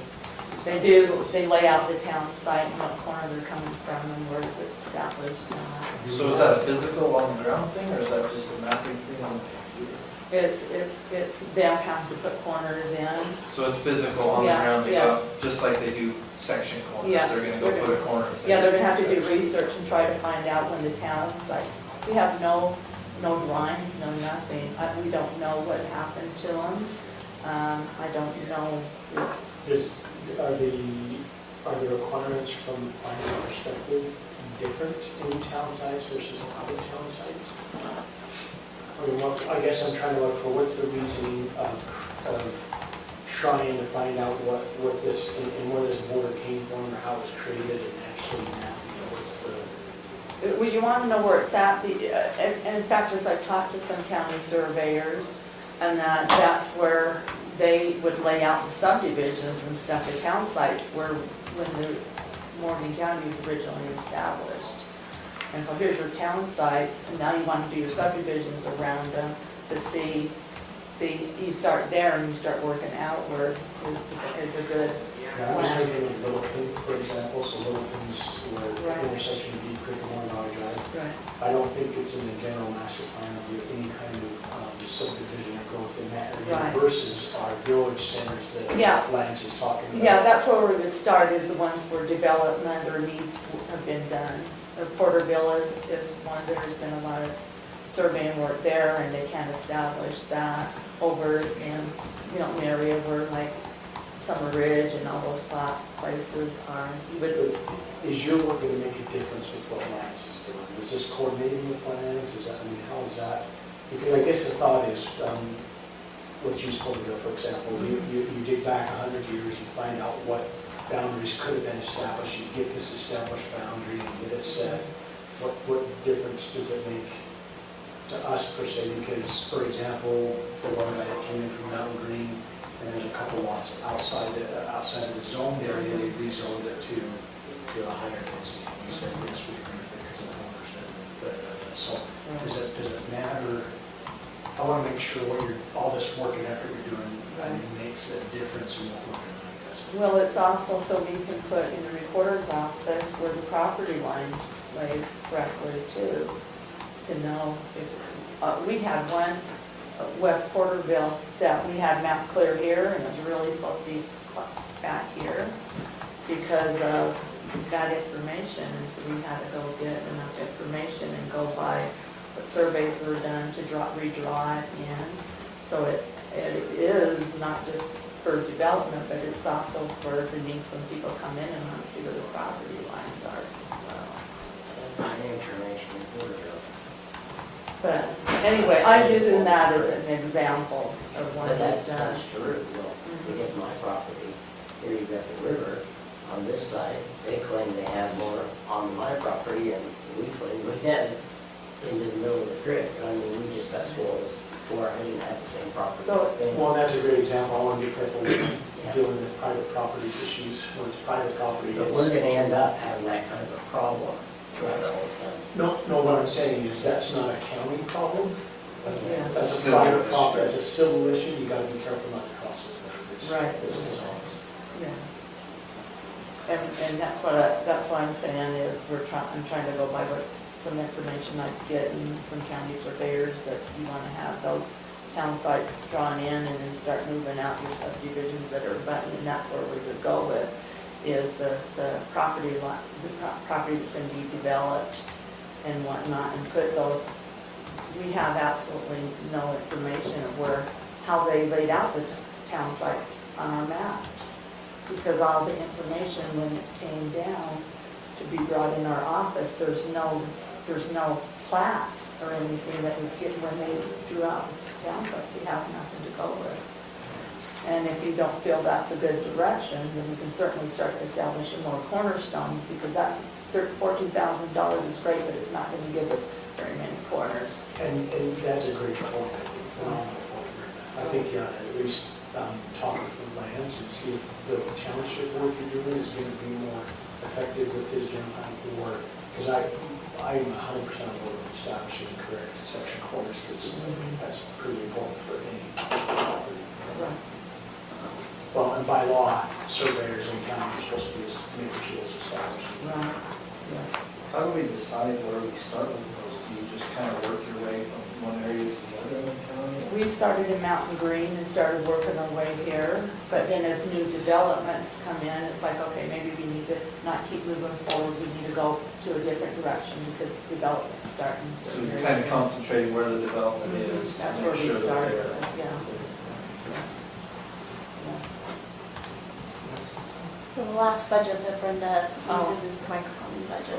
Yeah, the microfilm budget increase I was looking at because I was hoping to use some of that extra to be able to get some of our books and that scanned in, to access it online and so the public doesn't have to open the book. Section. Up in the front. This in the front? Up There's towards the the- microphone. For human services. So what is your name to do, that's not going to exist anymore. Up in the front? Or microfilming? Microphone. What is?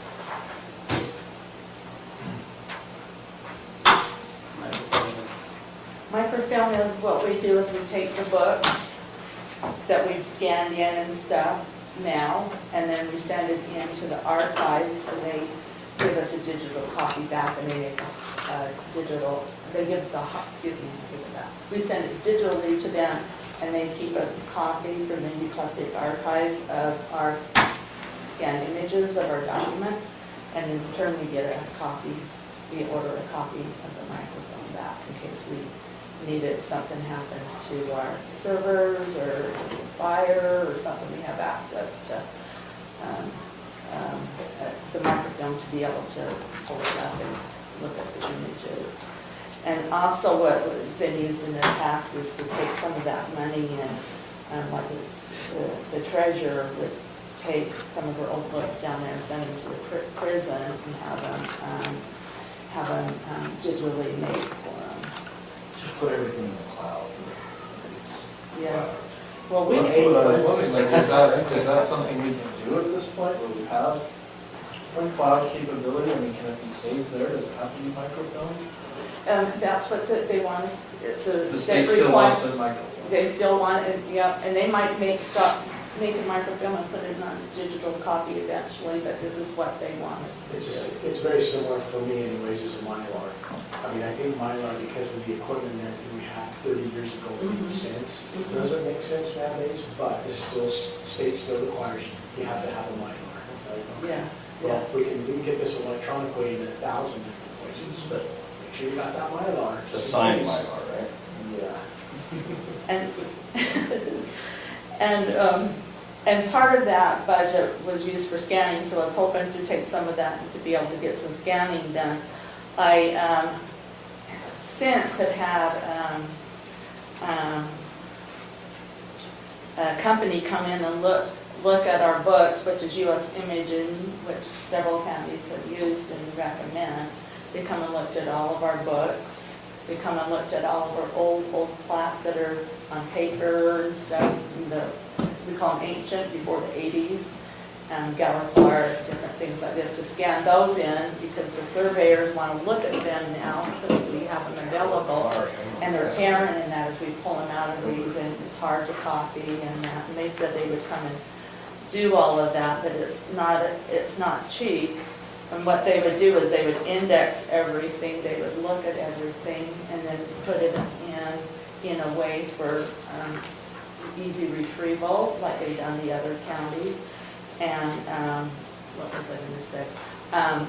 So I'm going to use Washington County as an example. They use this product and stuff, and so abstract books are the most, and the miscellaneous books right now are the most demanding for the title companies to use. And the abstract books goes up to 1993, from 1874 to 1993. Well, they need to look at those books so they can do their work when they're looking for easements, when they're looking for patents or whatever, so they need access to those information. Well, we don't have it digitally, so they want to come in and use our books. Well, having this ready for them, and we get a good program going out there for scan, remote access, that would save time for us to be able to have to help them, less space in the office, because we can't have very many people with COVID conditions in our vault's very small, one of the smallest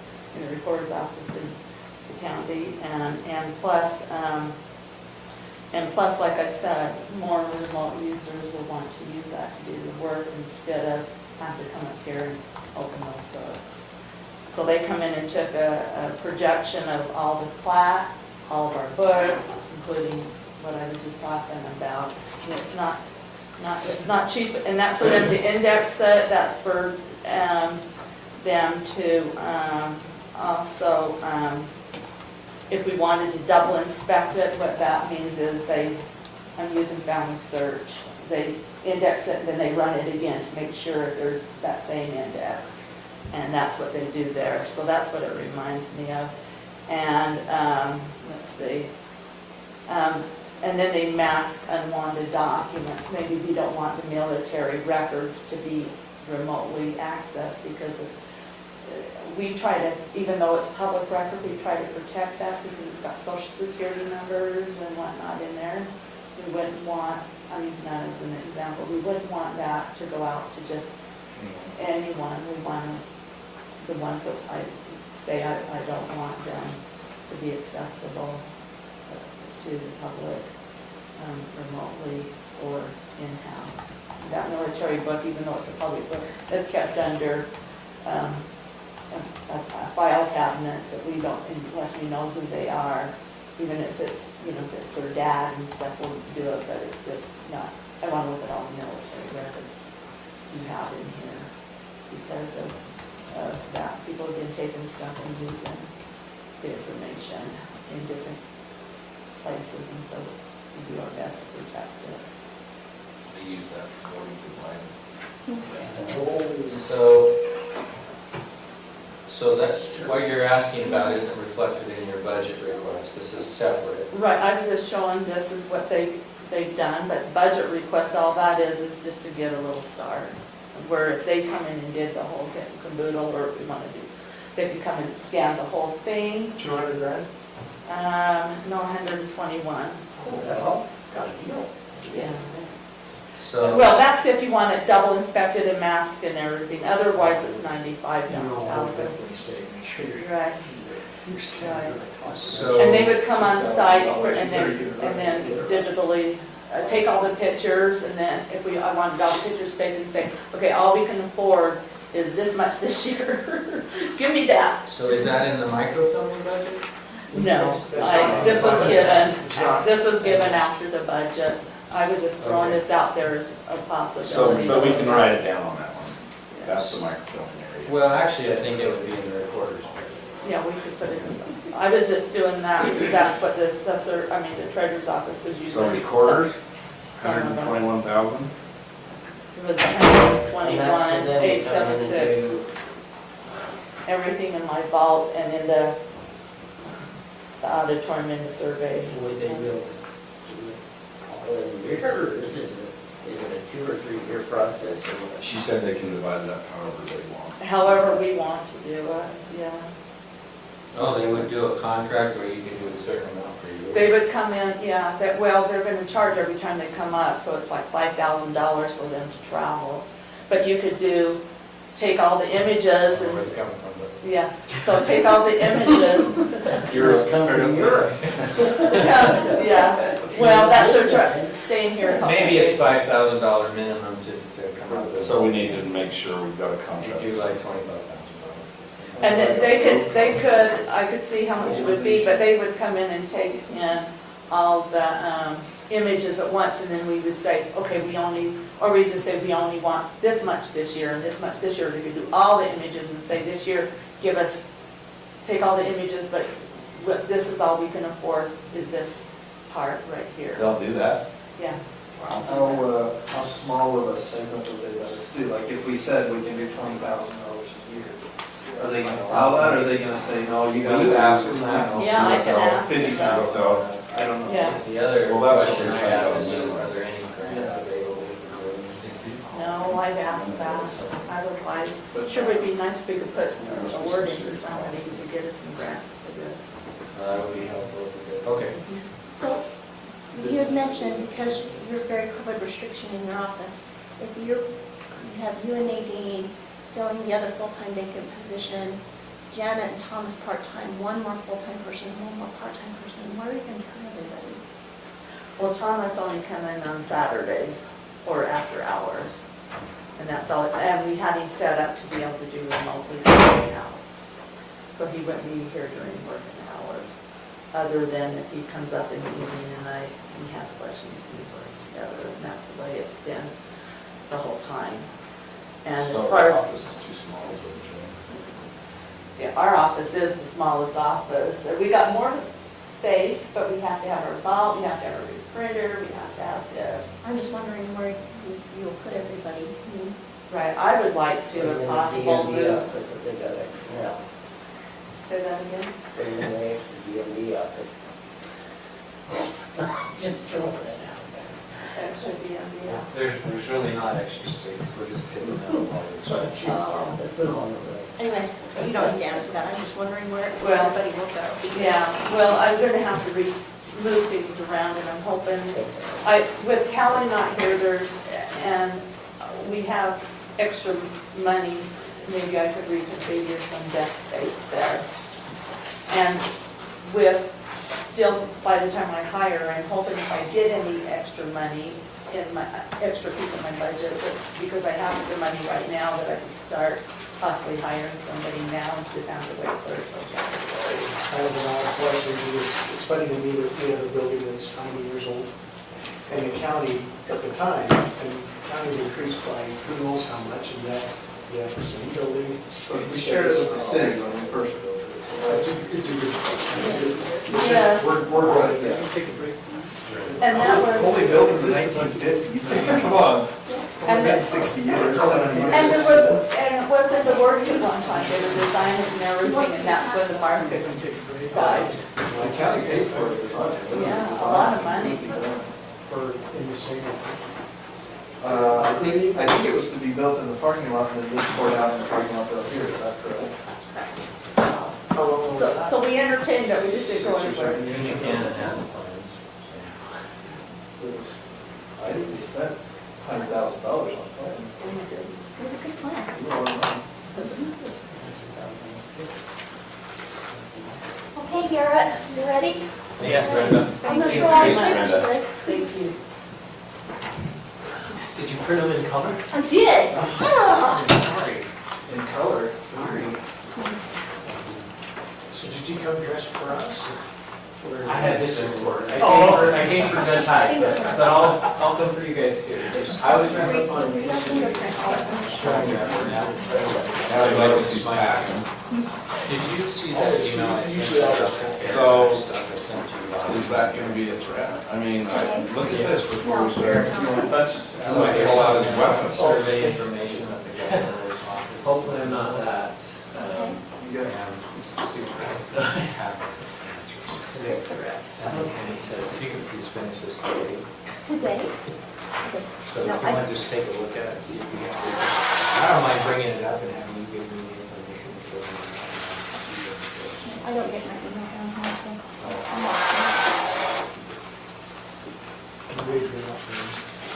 Yeah, you're good. I'm just gonna I'll run down to my office. and we'll squeeze in here. Wow, this is a much nicer chair than that. You should take that back.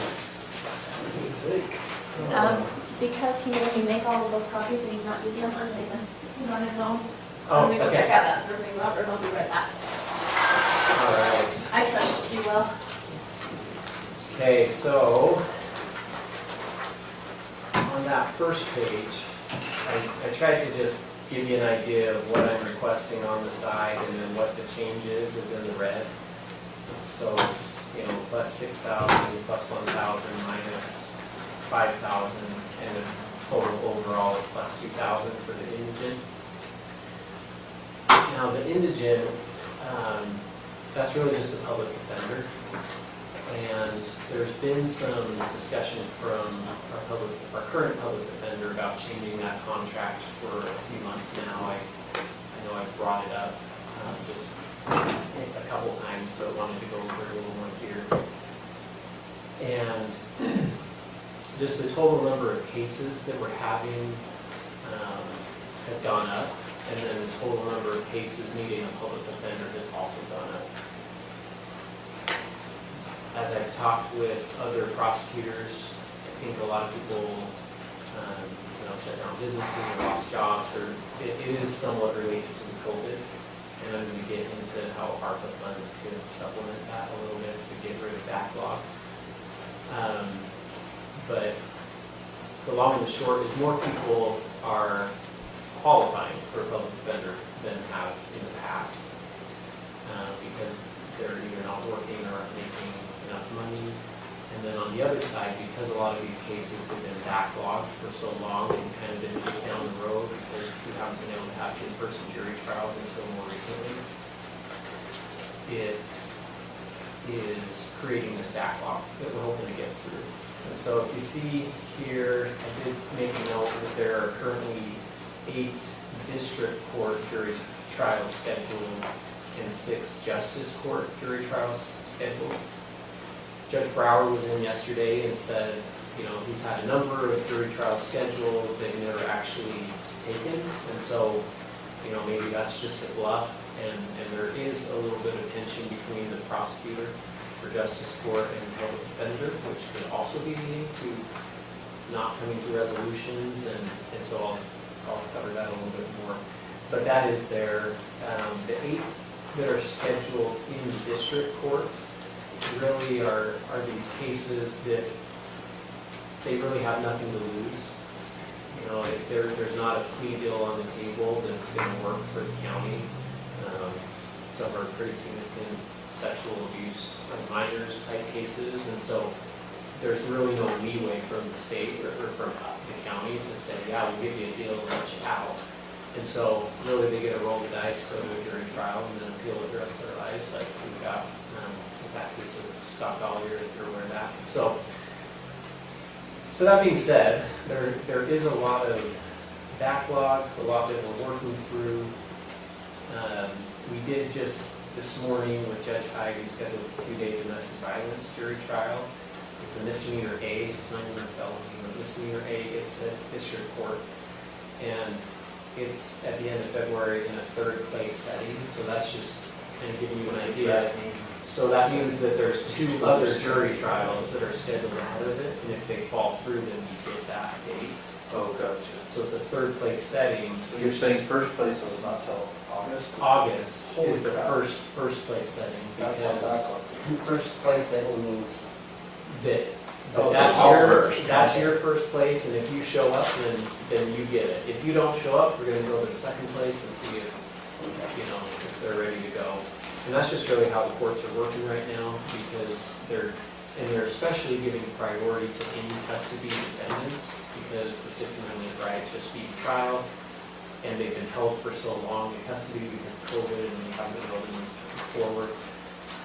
So there's a lot of moving parts. I guess I don't need to go into all of that, but just to see here, we currently have $1,500 a month budgeted for our public defender.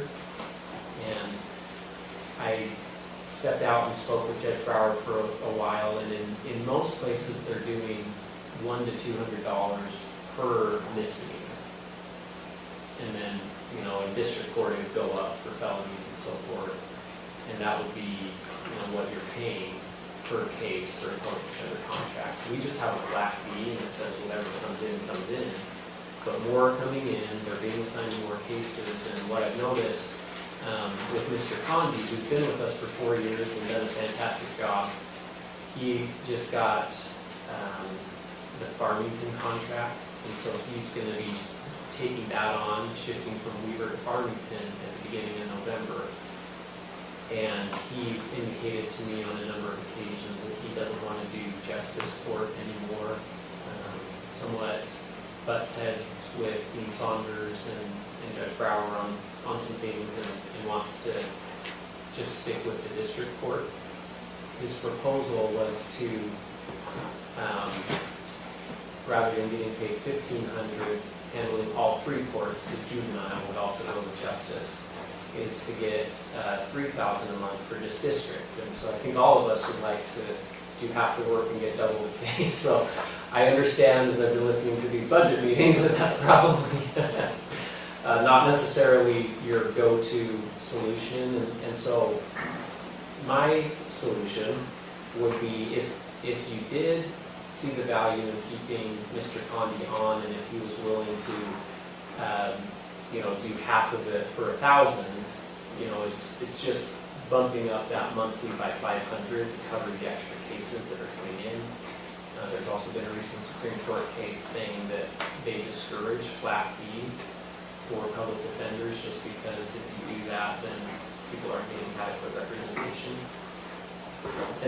But if we went to a per misdemeanor, then our budget would skyrocket, it would go a lot higher. And so I thought that this was a happy medium to at least raise it because it's been the same for a number of years.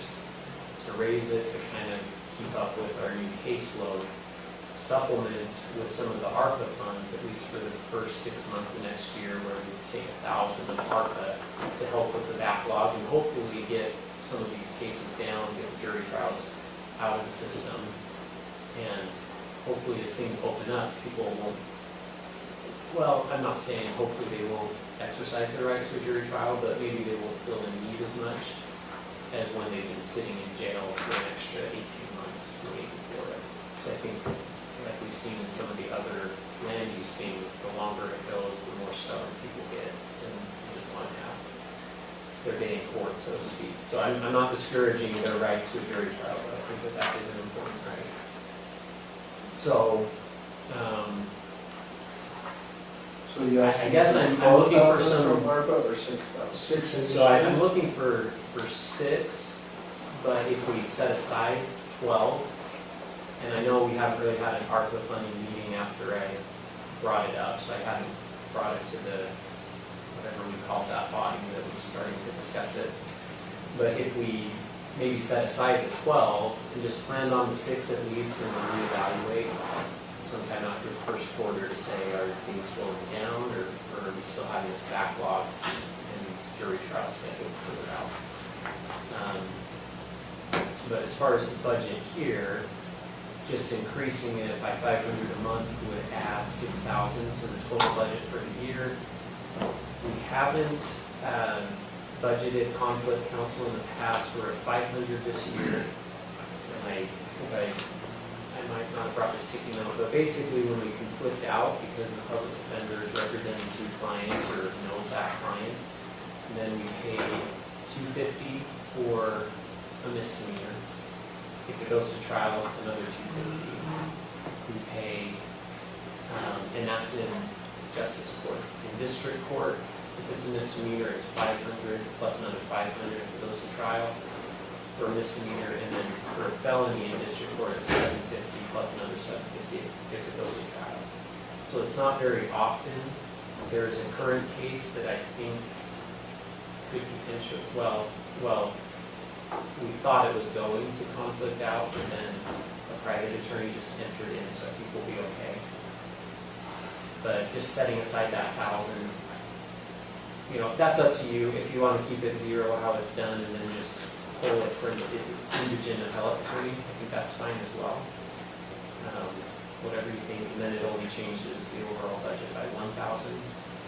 The indigent appellate attorney is rarely used. I've talked to Kim, who's been here for about 7 years, and I know some of it has been used for the Scott Collier case, but we budget the 25,000, and I can see it with one of our potential cases becoming an issue on appeal that, there's nothing to lose, and so I might as well just appeal the rest of my life, that we may need that, but I don't necessarily, we haven't used it for quite a few years, and so if we lowered that to 20,000 and then just raise the other by, lower that by 5,000, raise the other by 6,000, and then didn't do the conflict counsel, it would only bring that by 1,000 total. So, any questions on that? Any direction from the commission whether you'd like to divide the district and justice or just leave it all in one? And maybe I'll give you some of my thoughts on it if you want. Our thoughts. I think it's like, Go ahead. Well, I was just going to say, I appreciate working with Mr. Condi. I think he's done a good job. As of late, because he's transitioning to Farmington, I think, and because of the low monthly, and he's more established in his practice, I do think that we're the last priority, and so a lot of things get kicked down the road anyway. And I think he's doing a great job, and he represents his clients well. But if someone was making more of a priority, I think we'd get through the backlog a lot faster and not have to keep on pushing it back. And then on the other side of that too is if the case is escalated because of a prior, then it comes from justice to district. And it's nice to just have the same attorney that's aware in one court or dealing So with. Dean could do both. Well, no, so Dean's the prosecuting side, yeah. And so this is on the other side of the fence, the public defender side. If we have the same public defender, then it is just easier with our office to coordinate. And some months we might have a heavier district court or a So you're justice thinking like court. doing maybe an RFP for, That's what I was thinking, and I talked to both Judge Brower, who said that he has some people in mind. I talked to Dean, who says he's got some people in mind. And then I would just put it out to everyone else, but they could at least let those people know about it, and then we can pull the best one. and your thought is for about 2,000 a month, we're hoping we can find somebody that's willing to do that. And I guess that's the other thing too, is I hope that we would find it for that, but hopefully at least with the ARPA, just to say, okay, projected for the first, 6 months while you're getting a new caseload. I mean, they're coming into 14 jury trials that are scheduled, right? And so that's a lot of initial work, and like me coming in, and I'm not just, okay, a new case coming in, let me read the facts. I'm getting all at the same time. And they're not covering all the cases that the county covers, but they're covering those that need indigent services.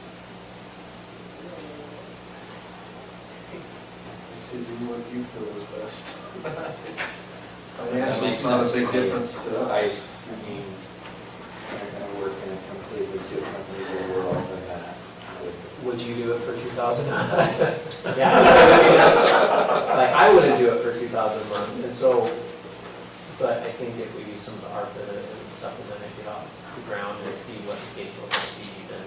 Especially when we're talking I mean, I assume these are relatively minor infractions and the trial would only take a couple of hours. For the justice court, potentially. Yeah. But The district courts are- District courts are class A's to felonies, and so one felony case, we've got a 5-day trial scheduled. I'm handling that, but the public defender, and maybe we would use ARPA to say, in addition to this, to get through the backlog, for each day of trial, we'll give you.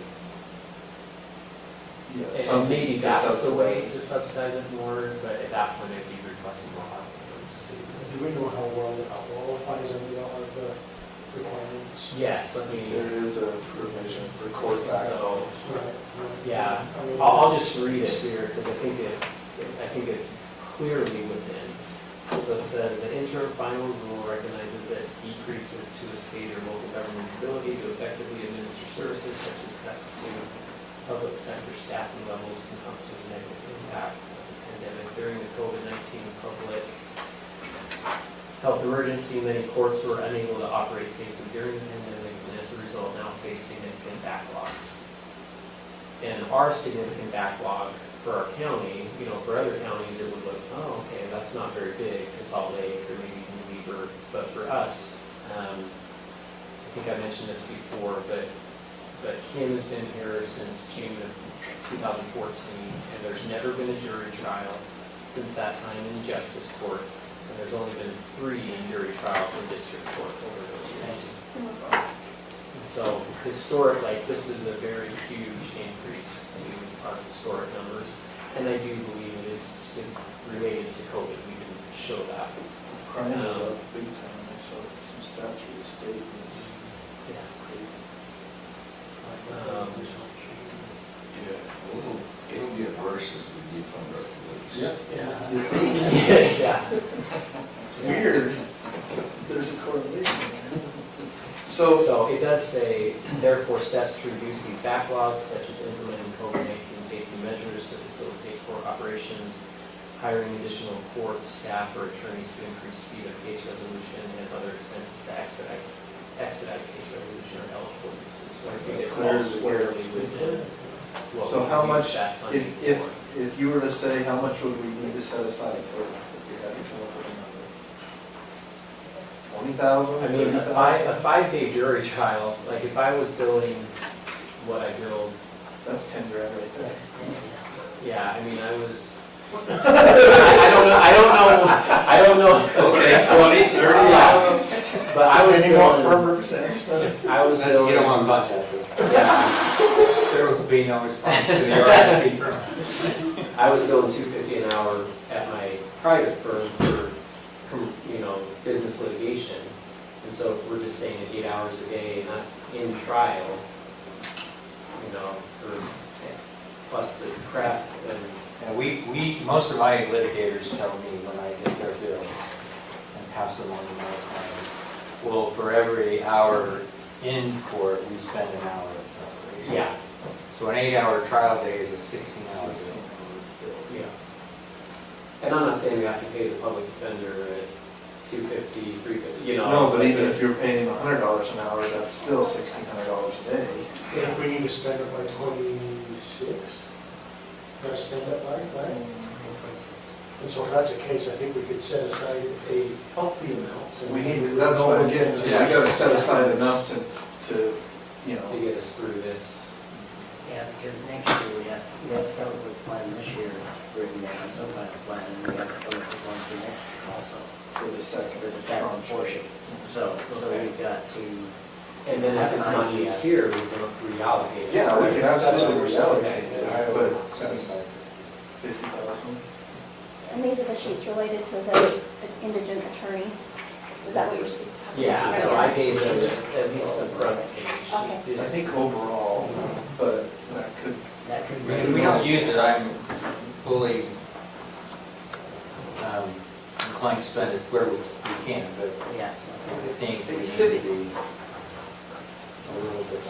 And maybe at least to draw in the right public defender as part of the contract, we can say for, getting through these jury trials.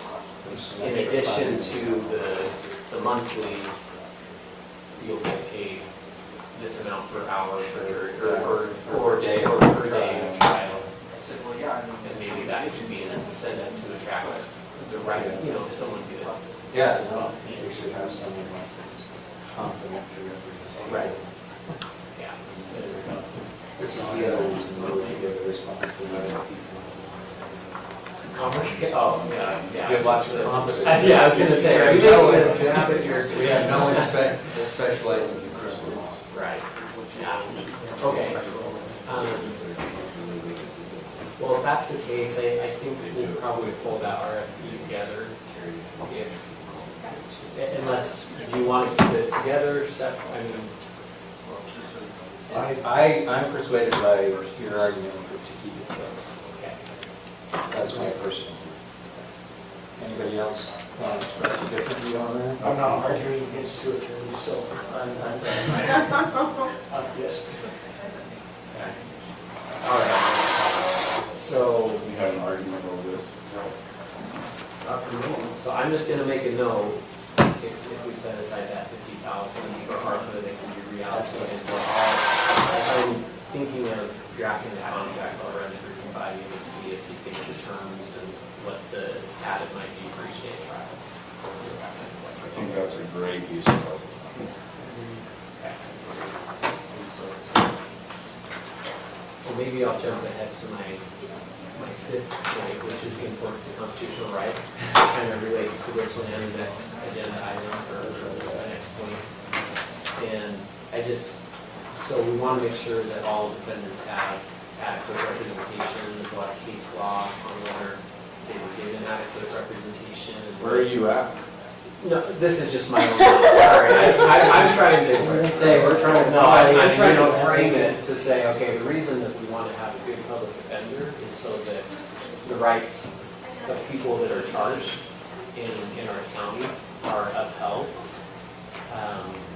And the reason that we want to have good prosecution is so that the right people get prosecuted and we're tough on crime. Especially, I mentioned some of the severe sexual, you know, on minors, you know, some of these severe cases. I want to be tough on them, say that's not allowed here, you know, that's going to be dealt with rather harshly. But there's a good balance, and I don't know if anyone remembers the story of John Adams in the Boston Massacre, that he actually defended the British officer who was put on trial because everyone claimed that he told his soldiers to shoot, and he actually hadn't. And so John Adams represented the British officer, and that was, because everyone deserves a right to adequate counsel, and regardless of where I fall, I try to, you know, be merciful, and I'm learning how to discern and exercise judgment, but even a criminal has rights. And so I guess that's where I'm coming from. Okay. Sometimes more. Yeah, so if you don't think your rights are being upheld, commit a crime, and that's, Well, Garrett, I've heard nothing but praise from our police department for you. They are thrilled to have you, and I've heard from multiple officers that they love working with you, so you're doing it right. Thank you. Thank you. I am trying, and I'll get to that a little bit later too. Like I'm trying to cut back wherever we can, but also acknowledge that I've got some really good people working for me, and I think that the right thing to do would be compensate them appropriately. So I'll get to that though. If we go to the next page that I gave you, which is the budget worksheet, and it has account number attorney there. So I want to jump down to the temp legal first, and I've had some questions of why do we have a temp legal, and as I've stepped into the position, I'm understanding a little bit more why we have that. But in the justice court, that deals a lot with the traffic violations, and it becomes, I guess, there's always potential for conflict when you're prosecuting your neighbors, you know, your ward members, whatever, you know, that you conflict out a lot anyway on just speeding tickets and things like that. But it's also just the volume that comes through and being able to handle it. And Dean Saunders has done this for a number of years. He started back when Kelly Wright was here. He's done a really great job. And he's been mentoring me and kind of helping me get up to speed on what I need to do in the district court as well. But if we go to the last page of, do they have these, Stacy? I didn't print these ones. No, we do not. Okay, sorry. So I'm just going to go through. We budgeted $1,500 for the prosecutor for the justice court. So it was the same for the public defender, but the prosecutor handles all cases, even with private counsel, and some cases don't qualify, like if it's an infraction and there's no potential jail time, it doesn't qualify for a public defender. So just to kind of put it in perspective, it's not that they're just doing half of the court, they're handling many more cases, where the public defender only handles the ones for the indigent. So temp legal is the prosecutor? That's the prosecutor for the justice court. Yes. So we've set aside the 18,000, and so that's $1,500 a month. This year, in January, the bill was $1,700, February $1,785, March was $1,657, April was $1,700. So even when Jan was here, we can see there was just a higher volume of cases coming through. I know the sheriff's department has talked about the number of cases that call in. And so that, we were over budget already those first 4 months. The month that no one was here, and so Dean was handling it all, he was just under 3,000. The month that I came in and shadowed him and started to take over, he was at 2,500. The following month, he was at 2,400. August dropped back down to 1,750. But September bumped up to 2,400, even though he's not shadowing me anymore. That's just justice for me because of the jury trials that are coming up, the pre-trial conferences, and the bench trials that have also taken. And so the projection for the end of the year, or for 3 months, was 6,000. I think we'll be right around the 25,000. I'm not too worried about the budget for this year because we have 3 pay periods where Jan was not, nor I were receiving either compensation or benefits. And so I think that we'll be just fine, especially with the other cuts that I'm doing. I think we'll save about 3,300 in all the other areas as well. So I think we'll be okay for this year, but going forward, I would like to increase that by 6,000. So it's the same thing where we set aside 2,000 a month. And if you see, I put the star there, similar to the budget for attorney for Imogen, putting in additional, 1,000 a month for the first 6 months. Now, if I don't suspect that he'll be doing 5-day-long trials because he's only handling Class Bs and Class Cs basically for trial. So I don't think that we need to set aside a ton more than maybe that 6,000. But if we just set 65,000 total between the two, 50,000 for Imogen, 15,000 there, I think that would be completely adequate. And we do have conflict counsel on a couple cases in the district court that he'll be stepping into, or that he's already handled, because one is an attorney within the county, and we both know them, so, okay. Any questions on that? Okay. So you're getting rid of the telephone, and you're reducing your equipment supplies and maintenance. Yeah, so. Total of 1,900, and then you're asking for 6,000 more, so we've got a net of about 4,000 increase on those. From those items, yeah. So the equipment and maintenance, I was kind of trying to figure out, because we're a little low this year, we're only at 160. I am looking, I put 1,000 on there because I want to get either a laptop or an iPad or something that I can specifically use and take to commission meetings and stop using this. It doesn't, not everything transfers over exactly. And is this your personal? This is my personal, yeah. And so that's why I thought that there, maybe just keep it at 1,000 going forward. I asked where that went in the past, and I think, well, Kim was saying that, each year get like a new holster, duty rounds, things like that, but I'm not really involved with the sheriff's department as much or whatever, and so I think we can reduce that.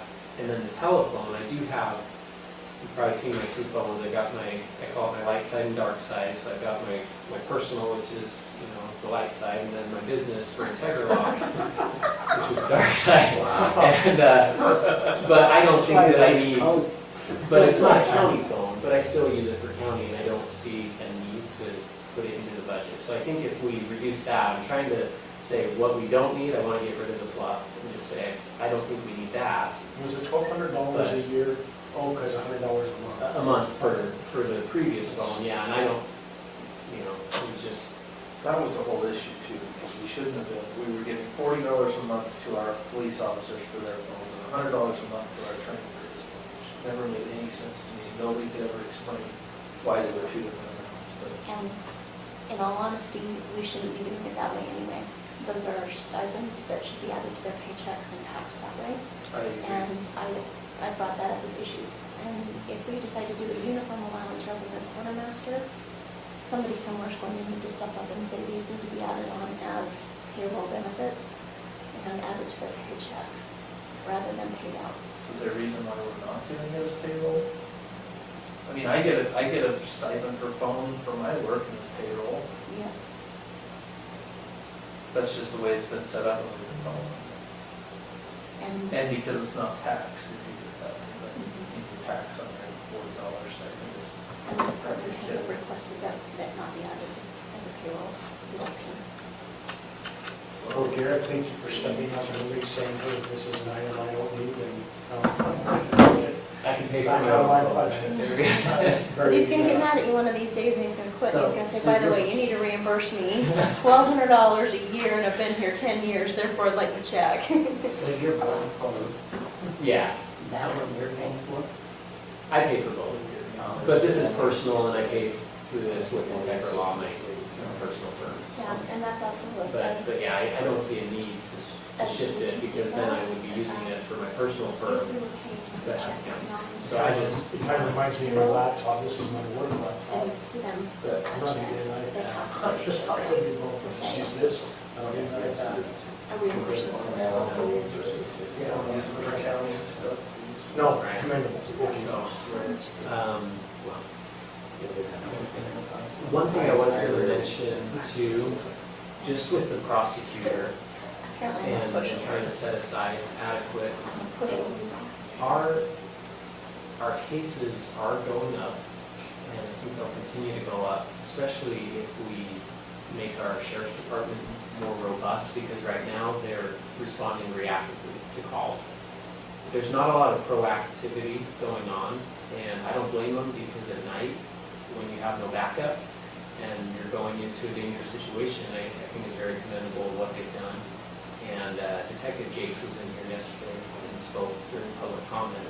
I just thought I'd let you hear a story. I actually brought it up at public comment yesterday, but he was patrolling at night actively. He wasn't just sitting, and so I don't even know if he was on shift or just was trying to catch the burglars to all the burglaries that have been going on. So he was proactively going through these storage sheds and found one that was open, and there were 2 people in there that he had to apprehend himself. One of them has run away and acted aggressively towards police in the past, had a history of that. So he called Austin Turner as backup, who was probably just on call, or was someone that he thought would be willing to respond. And so as Austin's en route, he's trying to corral both of these, keep them from fleeing. They're both on drugs, and, you know, just all this is going on. This is 2 a.m., you know, so it's not like we don't really have a presence out there. And so I just thought it's commendable for someone that would put their own safety at risk to try and handle that. And that's an ongoing problem. So as we're making the sheriff's department more robust, there's going to be more cases coming our way as well, because now we're not just getting an increase of all these passive cases, but more active cases. And so kind of just to put it on your radar for the future, and I'm not saying that we need to hire a deputy attorney, but I mean, that would be nice to just handle similar criminal. I can kind of separate it, but as our county grows and as the sheriff's department brings in more cases, we'll see that influx where we'll want to just make sure we have the budget for that. So I'm just kind of on for next year, I guess. So that's kind of just putting it on your radar. Okay, so now this might be. You're talking a Wasatch Beach features. Yeah. Yeah, we can hold off for a few more years, right? But hopefully that gets going. So the next one I wanted to go over is Kim's position and history here. This is a job description, and I sat in on budget meetings on Monday, and he said, well, it'd be nice to have a job description. So I made sure that I had this ready to go, and it's got my red lines. I don't have a color printer, so that's why it's not showing red. Well, by all means, don't you budget for a color printer? No, I won't. I won't. Kim has one, but she had left for the day. Treasurer's office to print out. Yeah. Well, we got the big sharp one, anyone can use that. Okay. So I don't know all those ins and outs yet, but. So Kim has been here for over 7 years now. And I know that Brenda mentioned something similar where those that have been here longer haven't really gotten any step up. But to be competitive, when we're hiring someone new, they come in at a higher, and there's a discrepancy here. And so I know some of you have seen the pay grade steps that were suggested, and I know they're not official, but just as a frame of reference, we have 3 different positions currently that have job descriptions. Kylie is a legal assistant, and her band is 10, and she just is in her 2nd year as of Friday, which would be at $15.08, but her hourly is $15.96. So she's actually a little higher than this, but that was what she was hired as. The paralegal 1 is band 12. A paralegal 2 is a band 15. And what you see here is I'm trying to create a paralegal 3, which I would consider a band 17 personally, because it's mixing quite a few things.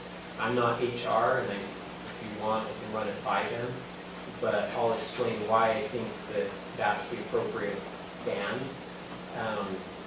And just for frame of reference as well, so right now, Kim is getting paid $20.28 per hour, and under her designation under this pay scale, she would have been at $22.68. So she's already under for the paralegal 2. With the paralegal 3, what we're adding on, if you go to the second page, so she'll have to, someone would have to fulfill all the requirements of paralegal 1 and 2, have a master's degree in criminal justice or another related field of study with at least 5 years of paralegal work experience. I guess we could add that there. Second, successfully complete the 40 hours Utah Victims Assistance Academy or National Victims Assistance Academy. This is to become a victim's advocate. And this is something that Kim has been encouraged to do by Weber County, because they have a full victims advocate program, victims coordinator, victim witness coordinator. They have enough cases that they have separate assignments and positions for all of that. And so she's just done that kind of on her own to be a help to a lot of these victims, especially the sexual abuse victims. It's really difficult, or the domestic violence, and those happen. Our county is awesome because we have a limited number of that compared to other counties, but there's still a dark side to the county that I'm discovering. And so she's been really instrumental in helping them through the process.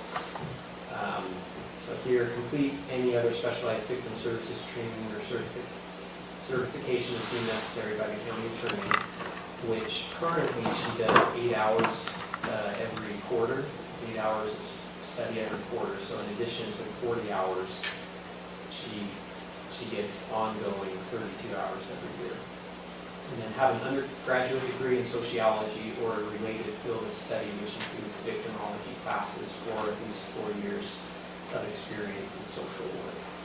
And she does all of that. So I kind of looked at her too, and I said, well, what have you accomplished? And I based the description on what she adds there. If we go to the next page, under paralegal 3 at the bottom, so in addition to all of the ones from paralegal 1 and 2, the ability to provide support and services to victims of crimes. That would include getting them state help as well, because sometimes the state has programs that can be of assistance that they otherwise wouldn't be aware of. Communicate with victims regarding criminal procedure, provide updates on cases after court dates, prepare victim witnesses for hearings and trial, and coordinate all appearances for hearings and trial. It's really hard for a victim to feel comfortable facing the perpetrator, but because of the Sixth Amendment, there's a confrontation clause, the accused has the right to confront witnesses against them and cross-examine them. And so to help these victims through that process is really essential. And to be honest, a lot of domestic violence cases are dismissed because the only witness, the victim, says, I can't face them again. And so to help the downtrodden of the county, I think it is important to have someone who can be a victim advocate, a victim witness coordinator, and help them navigate that process.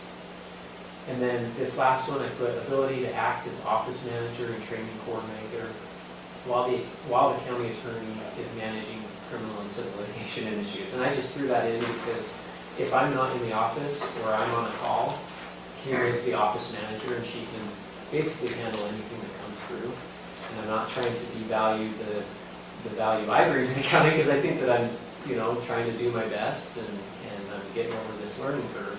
But I could not do what I do without Kim. And if she left, then I would be in a heap of trouble. And Kylie's doing great. She's been here for a year as a Friday and is learning a lot, especially on the justice court side. But Kim has done all the training and coordinating for Kylie as well. So if you see up at the top, first line item, I factored in at the, if we look on the 17 band over to the 7th year, it'd be $26.61 an hour. And so that would raise the permanent employee by $65.82.80. And then, I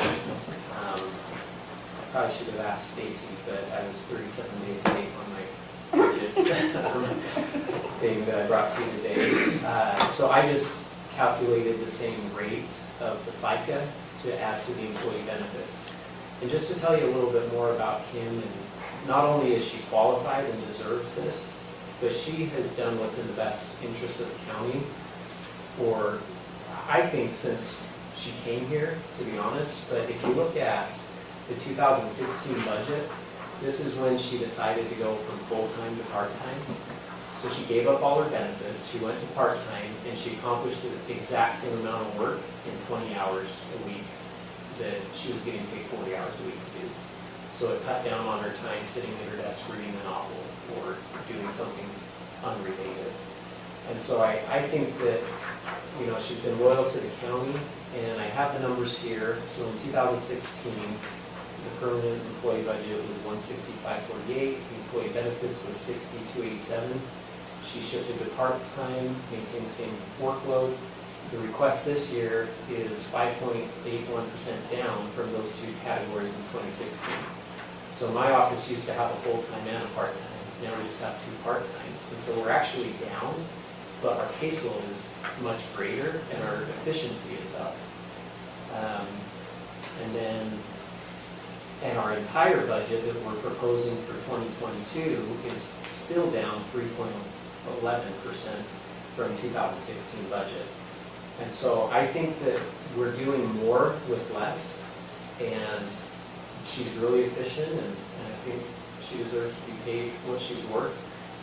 And I want you to know she is not threatening to leave, and she, and that's not why I'm bringing this to you. I just think it's the right thing to do based on the sacrifices that she's made and her willingness to give up, you know, full-time and recognize I can do what other people would take full-time in half the time. And as, you know, as cases come in, and I will say she'll come in on Fridays as well if there's an arrest, and we have to file that day before 11, so she's somewhat on call. She takes calls from victims and witnesses and sheriffs while she's at home, and she's not tracking that time. So that's my plea, but I think that there's a lot of evidence to support the good work that she's doing. Why is she not tracking that time? I And getting paid for it? Well, so maybe you can, like, I get calls all the time, and I discount my clients, you know, like I'm billing all the time, and maybe I'm driving and I forget about it, or, you know, it's just not top of mind, and so, I don't know. Yeah, If you it kind of do the depends same on thing, how long or- the call is. I Yeah, mean, if you, this, in my world, if you send a client a sizable bill last month and they call for a 10-minute call when I'm on my way home, I'm not going to. right, Right, so but you're not I'm really saying tracking it or thinking If of she's it the coming same in, way. I think when she comes in, she'll, okay, yeah. if she's coming in, she ought to be getting paid. yeah, and I think she's getting paid. I'm just acknowledging that she takes calls or texts, or like Kylie texts her if she needs something, or I even text her, and I'm like, hey, No, I understand. show me how to do this, and so I'm just saying, she she's hasn't come invested in. too, it's not just, File something, then she's gotta be paid. yeah, and I think she's tracking that time. I'm just saying, it's not like she's trying to nickel and dime and squeeze everything out. I think she goes above and beyond, and that's the type of person that we want to keep here long term. And the cost to replace her, I can't even imagine what that would be, because our office would be in turmoil. Is she happy with the hours she's working? Does she want to work more to get benefits, or what? I think she's happy, and she said maybe after this year, when her youngest graduates high school, she would consider more time, but it was a 1,300 family. hours, not 1,040, so is it more than 20 hours a week? Or do we So- have the wrong number? I don't know, when I was looking at the back of this page, And I don't know if you got that one, and I apologize if I was supposed to include it. Yeah, we got that one. But it shows 1,040 for both third and Tiger. Oh, so the one we have, What do we have for sure? that shows 13, Okay. so that's 25 hours a week. I don't know, do we know what she regularly works? Does she sometimes work more than 20? Oh, I don't know what, because I'm being watched. Okay. We can look into that too, but if that's a question that you want. Well, I only was- because I was that assuming affects that our this bottom is- line, right? If Yeah. the hours change, the truth is, this isn't much of a budget increase at all if the hours change, actually. And I just want to make sure I heard you correct, going from a band 15 to a 17 out of year 7. At a year 7. That would be my suggestion. And that would be what, is it what, 1,300 now, right? Oh, yeah.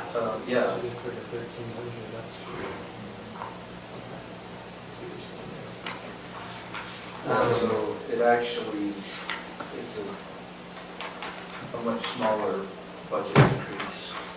And even with what I'm asking for here, I did make a note that it's a 4.86% increase total with the total budget, and we're still 3.11 down from 2016, 6 years later with more cases and a smaller budget. That's the difference of It's yours, 1,300 and 1,040 times. Grade, So that's grade 7. pretty close to what it is. It's 2661.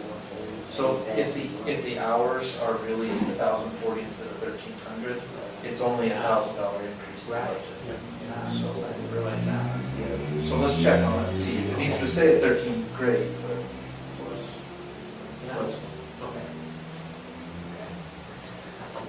All right, I will say Kim's, so the e-prosecutor will help cut down on some of the time, so Kim has mentioned, she said, oh yeah, after just a couple months, like, we'll get less busy, but we just keep getting busier, and it may just be because of the COVID cases finally coming through. But one of the things that she mentioned today is because of COVID, jails aren't taking people in unless it's like felony, and so it's book and release, and they beat you back to the courthouse, and, you know, they pay whatever.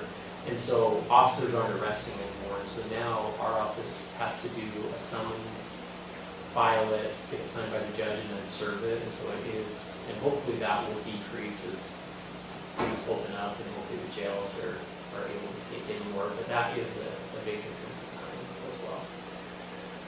All right, I kind of talked about this already, removing the, I have a question. Yeah. Kimberly, so, if after her daughter or child graduates next year, that's a half a year, do you think she's gonna want to work more hours than? And if so, maybe we want to keep this at the same 1,300? Good point. Because it's in the budget for the whole year. It's a lot. yeah, I see that. I mean, we might as well put it in the budget. I joked about giving up my medical benefits to, she didn't want to do that, so,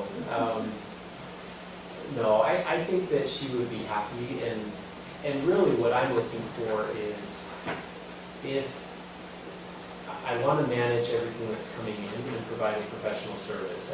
I feel like I'm a firefighter, I know I've mentioned that to some of you, I'm not in fire prevention yet, just because there's just so much that I've walked into, and I'm trying to be proactive and get things done. And I feel like, you know, criminal was the scariest thing when I started, and now it's the easiest thing, which is kind of crazy, but if we're having these cases in and Kim needs to have more time, I don't think that that would be an inappropriate use of the COVID money, or the ARPA money, because we budgeted $15,000 for the prosecutor side, and, you know, maybe we say $50,000 for the defense, if that's what we end up, or you end up going, sorry. If that's what you think is appropriate, then we could potentially even pull from some of that to get rid of the backlog. And I don't think she would be just requesting hours to get paid more. It would be because there's a justification, just given her track record and work that we do in the office right now. And I would talk with her about that and say, well, we need 5 more hours a week because there's like 3 cases that you've had sitting there for a week that you haven't got to. That's usually what she says to me. No, but if that were the case, then I would say that to her, okay, well, let's give you 5 more hours a week, and I'd check in and make sure it fell in the budget. I wouldn't just go over budget without checking with the commission.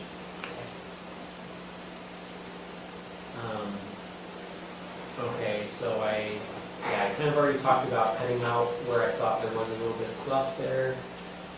And talked about Kim's efficiency. I was just gonna say, I do come in on most Fridays right now, some Saturdays, to try and get on top of what I'm doing. And so I don't think that our office is just sitting around. We do operate on high efficiency. Kylie, I think, is doing really well, and even she's starting to get to the point where maybe she might need a couple more hours. I don't think she does yet, but Kim kind of fills those gaps. And so I just think that goes to what Kim and Kylie are doing to be doing so much more 6 years than with the less budget there. So I think that's about it. I covered the other 2 things. Any other questions? For me. No, I appreciate it. Thank you. All right. You learned well.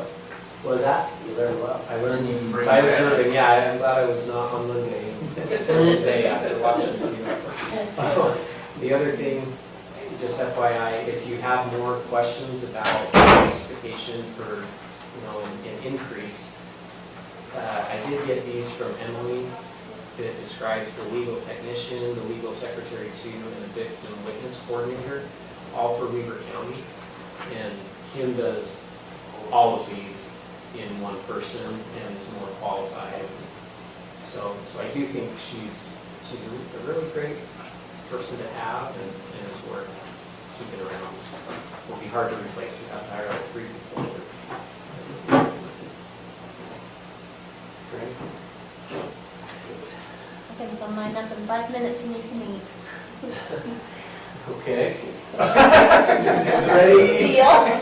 You're on the clock. You better start talking. And sorry, real quick before you start talking, Stacy, I'm gonna need to be excused just before 6.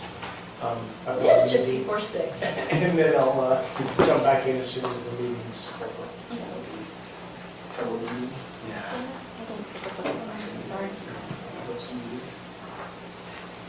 I have absolutely no request for an increase. My only request is that you fix my wage. In the book, my employee wage, which we've already been discussing. Just moving her. Get the correct bandwidth, and all of that information is in the book. And I'm done, woo! Is there anything for elections, Stacy? The elections, I was so busy taking care of everybody else, I forgot to take care of that one. I was originally assuming $75,000. Next year's the big election. It's all encompassing. However, I will cut that down to 35 rather than 75,000. I was looking at the 10-year average, and I believe most of my calculations have to do with all of the equipment upgrading that we've been doing. We just went through another equipment upgrade this year, so we won't be purchasing any equipment next year. All of our fees will be associated with just the administration of the election. So, And that's all of them. Or is it- no, that, it's a different It's a budget. separate budget. Yeah. And that one is what it is. I mean, it's just administration costs. It's not anything I can, So that budget equals over 10,000 to 35,000. to 35,000, yeah. The costs, the large costs in years past really have only been related to purchases of, new equipment and switching over to software that's associated with state. But, and eat, and bye, Jared. Okay, thank you. Thank you. Where's your tag? Close to the front, says clerk auditor. Here. 6 spot, you look at the front, 6 spots down, you should be able to see. So we have commission. Commission commission and a discussion about your administrative assistant slash HR. Same thing. Yeah, non-departmental, and then, did you invite the fair to come tonight? So they'll be here at 7. We got about an hour. Did you need me to stay for any of that, or? Thanks, Eric. Yep. No, we got. Thanks, Stacy, sorry, we can make extra copies. I should have told you that I had copies. We'll reconcile later. I'll see it, you know, I'll see it on my budget line. Yeah. You know, something will be. There'll be a payment. Yes. Yes, Okay. transfer funds. Okay. Ever long, we're moving, It won't be long, I think I'm just gonna step in and leave it, talk, but sure. You just listen on the end, huh? Look at this sandwiches.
So, there's an email they, Mark Miller sent around.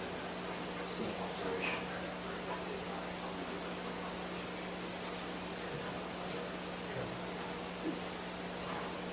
I can't hear you.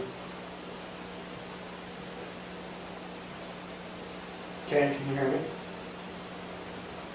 Can you change my name, whatever it's showing as? So like, we used to Zoom as a family, and we play around with names, so the last name I put in there was Michael Jackson. And now, every time I try and zoom in, it shows up as Michael Jackson, so I gotta figure that out. But I'll have to do that.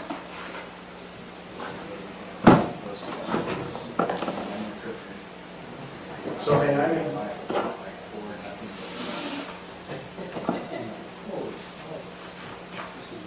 So, man. Kent, I'm in budget meeting right now, Kent, but I'll be on mute, and as soon as you're ready for me, when I come up on the agenda item, I will step out and can address the items on the agenda item. Thank you.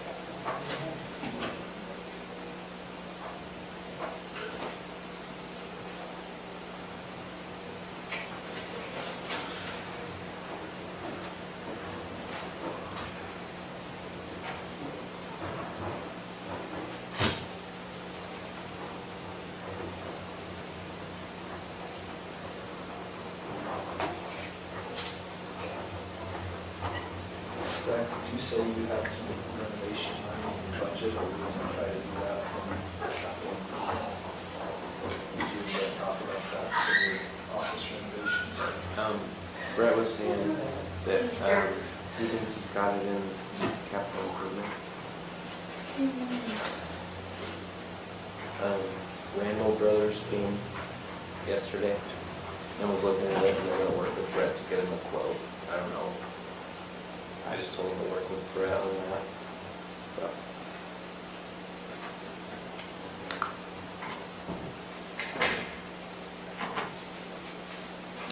Do you want to work and eat, or would you like to just eat?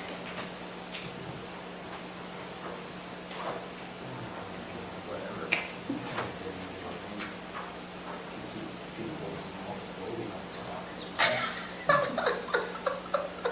We should have been the whole time. Moving on. Where's the commission? Very first, at the very first. After the ones that are all together? Yeah. On my book, your tab's at the very bottom, on the very top, the very first. There's nothing behind it.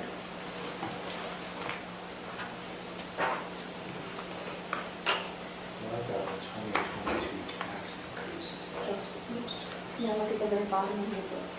Oh, It's the bottom. No, right there. Right there. So there's your page. There's your page. And all that. So this is kind of what I had a question with Mike about today, is that it's a little difficult for me to give you some. City, or, there's an error in your formula. You've got the monthly amounts to I noticed it on the electronic version you sent.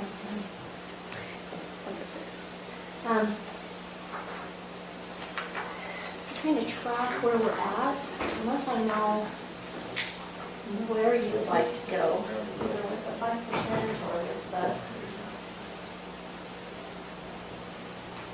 Oh, I think you can explain it better. Yeah, sure.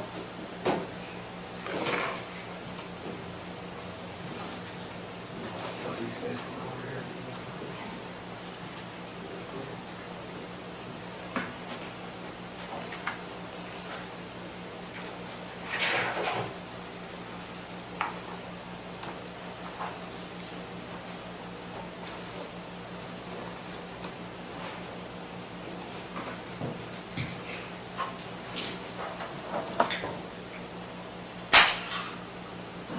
Do we have our kind of final exact projections on revenue? Are we pretty much there?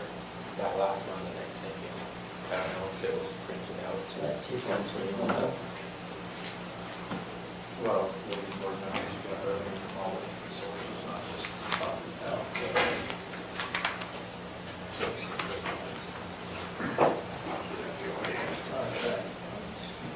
Maybe go to UAC. I'd like to, I haven't signed up to do it yet. I understand, I say I would like to. Are you planning on it? That's one of the board meetings. I didn't go to the last one. So I think I might have a conflict with my board meeting. The meeting for the deputy pool. Oh, yeah. So someone else is there, and maybe one can divide or conquer. I could do that. Actually, I'm gonna sign up for those, I think the date to get the cheaper prices, that's the vote. We have it done, The but cheapest is already it's done. already passed. I mean, it's like a over 50 bucks. So.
Stuart Adams called me today.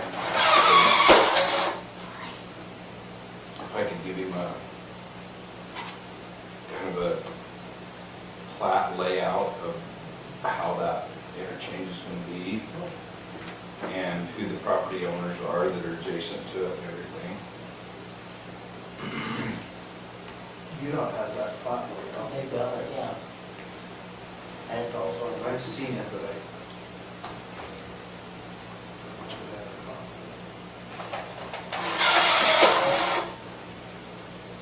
I guess the county address plan map would have that too, because that shows the road.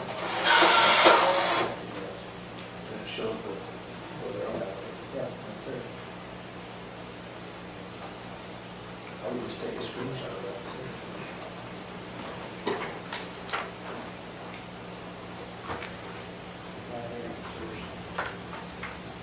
That's it right there. That's the UDOT. Yes, on this side, you've got. Sausages, which is one of the. Once the other side of the road, This right? one, right here. So you've got right here, this is, Both of those. Both sides. yeah, I think it is. So That's all auxiliary channels. so that one is state. Well, state, and then, That's what they bought the right of way. Is it plan to realign the freeway? So freeway will move to the. you've got this whole area right here is all by the state. So we got right there, so I can get it from, this one here is. One is four.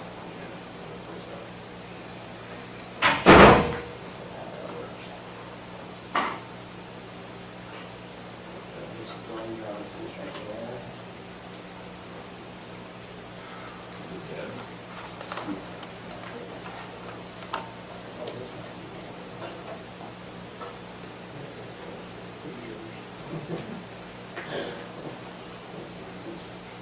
Not working either. Your pencil will be Compatible. Soderby LLC.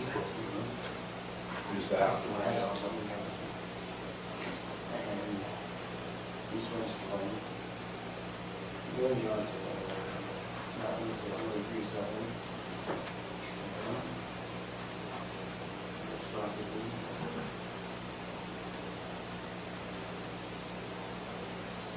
That has one. Up there on the corner. How about,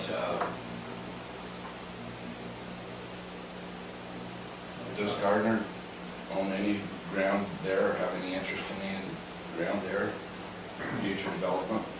They're Working. He's got some property He's got some on on here. the north side of the freeway. Right here. Isn't he village trapper Luke? Oh, no, that's the one. No, that's a garden. Is it? Okay, so he's right there, this is Glen Johnson. He's been working with the Johnsons a lot. I don't know exactly where he's from.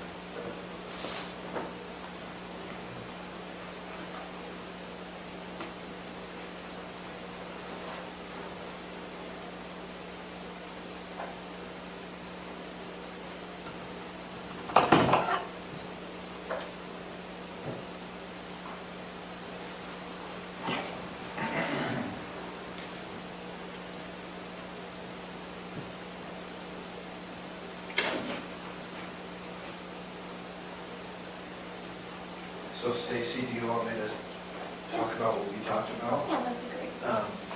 So usually by this point in our budget process, we have a running total. And we're looking at our projected revenue and our projected expenses. And so we kind of know, are we way over, are we under, where are we at? For the current year. What's that? For the current year or for next No, for next year, for the 2022 budget. Because at the end of the day, that kind of determines what we have to do, right? Right. Do we do a tax increase, do we not, do we cut, what do we got to do? But our biggest line item by far is salary and benefits. In fact, I was just looking at it, it's about just over $3 million, which is interesting because our total property tax revenue is like $2.6 million. So our property tax revenue doesn't cover salary and benefits for our employees. But anyway, because of that, we really need to kind of, at least in my mind, we need to make some decisions on what we're doing salary-wise, if we're doing increases and what those look like, so that Stacy can plug them in and we can get a where we're at number. So we can start talking about the increases that people requested and stuff, you know.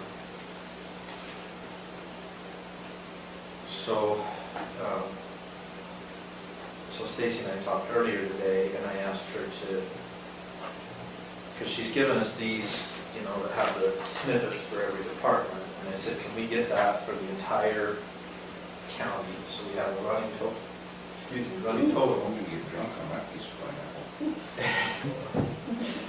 It was nice and sweet.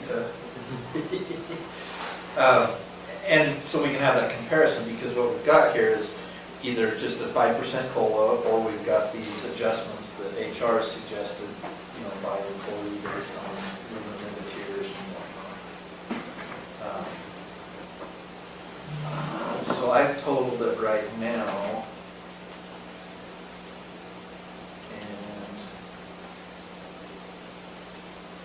And the increase, if we did just the 5% across the board, is $173,000. That's the total cost across all of our employees. If we did the suggested changes that HR gave us, which is, some people aren't getting much of anything and other people are getting big increases, et cetera, the difference is $323,000.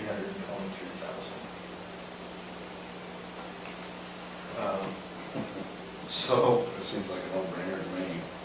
I don't know how we could even raise taxes that much. yeah, All the other stuff that's been asked for. Where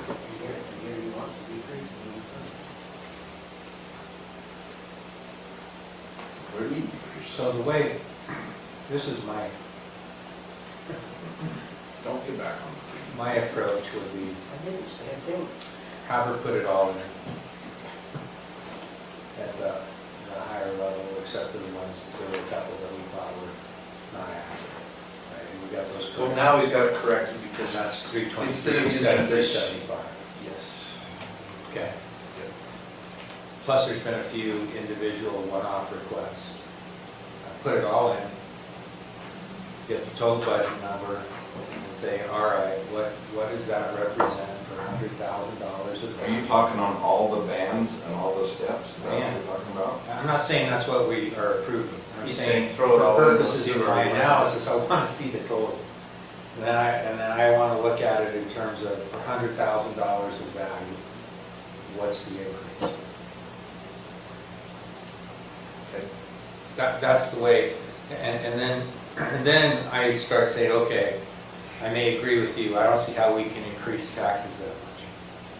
I may disagree with you and say, no, you know what, if we all got it done for $20 more per 100,000, then I might be inclined to go with it. You know? Or, I mean, we had $100,000. Well, that's in just value. wages is what you're talking about. Yeah, That doesn't include any of the other stuff. but we've got increases in I know. revenue. I mean, we're gonna have $100,000 at least increase from new growth, because that's about, it was what, 97,000, right? So we've got that, plus we're gonna have increase in sales tax. So I mean, revenues do go up, they just don't always go up quickly. We did just get our $70,000 check from Montana Peaks today. Not that that matters. Was that a rollback tax, or is that? That was just for their, scheme. Oh, that's the fee. That will be 2021. Yeah, that's what I was just thinking. But, and again, I'm just saying, we've got the request, let's get the number, figure out what it is, and then if we need to go back through and say, like, you know, the community development request for the zoning review. I think that's important to do. Could I put that off till 2023? Yes. You know, but if, So are you saying put in all the requests of the new employees too? put it all in so we know exactly what the ask is, and then we start working back. Because if you just ask me independently, I'm like, I don't know, and I'm just more inclined to say yes on one-offs like that, but I recognize that there's a total dollar amount that may be really hard to swallow, so I just want to see what that total dollar amount is. You included in there the constant HR. No, not done yet. Yeah, that's All part this of what is- we're discussing now. All this is the existing employees and increases that have been talked about. Now, as far as the one-off increases for employees that have been requesting, outside of Stacy's request to reclassify one of hers, and the request for the attorney to reclassify one of his, all of the other steps, or all of the other increases, I looked at each of them as they came in. And there It's was- actually a better increase if we did what HR suggested than what they requested, if that makes sense.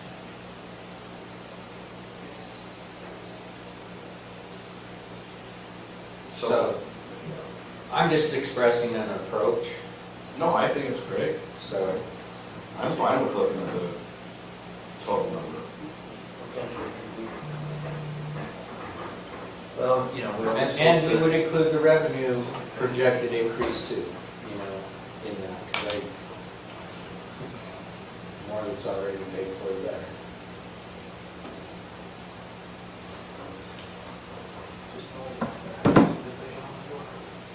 And then I guess I'd say, with respect to the county commission's budget generally, I just bring it all over the same as it's been.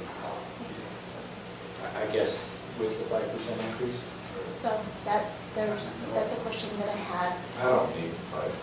The yellow in the chart that I emailed you, oh, and it's a here's your paper copy. And I might just kind of take a look at it and study it too. So the 5% is the yellow. So what's in the white, of course, is the 2020 actual wage hours and total annual.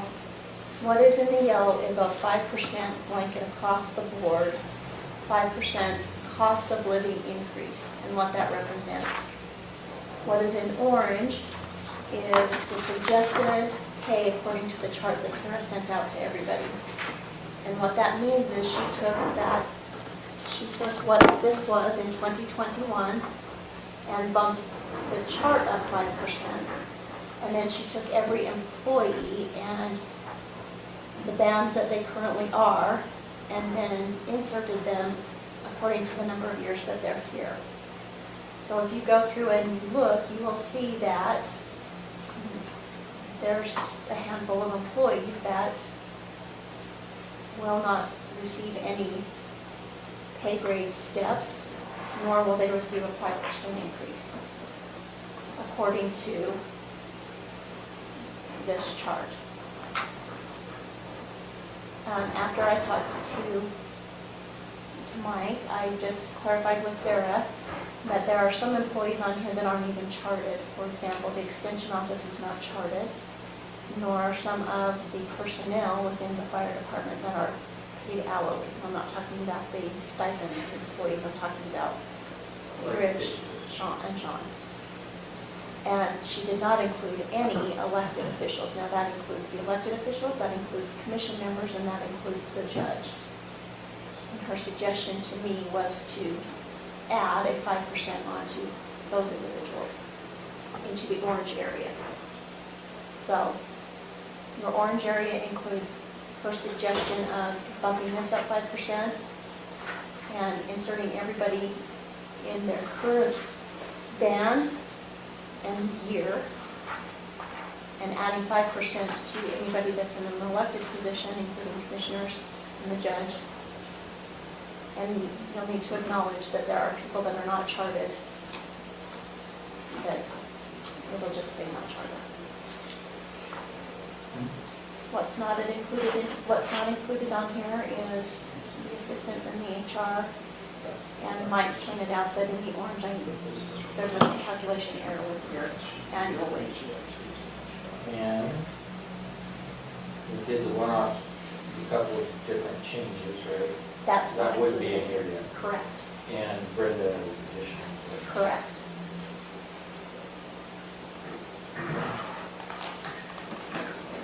So I adjusted my digital copy to have the hour change and the dollar change that you requested for Kim, Okay, so, but I haven't adjusted anything else. Or added additional people or anything.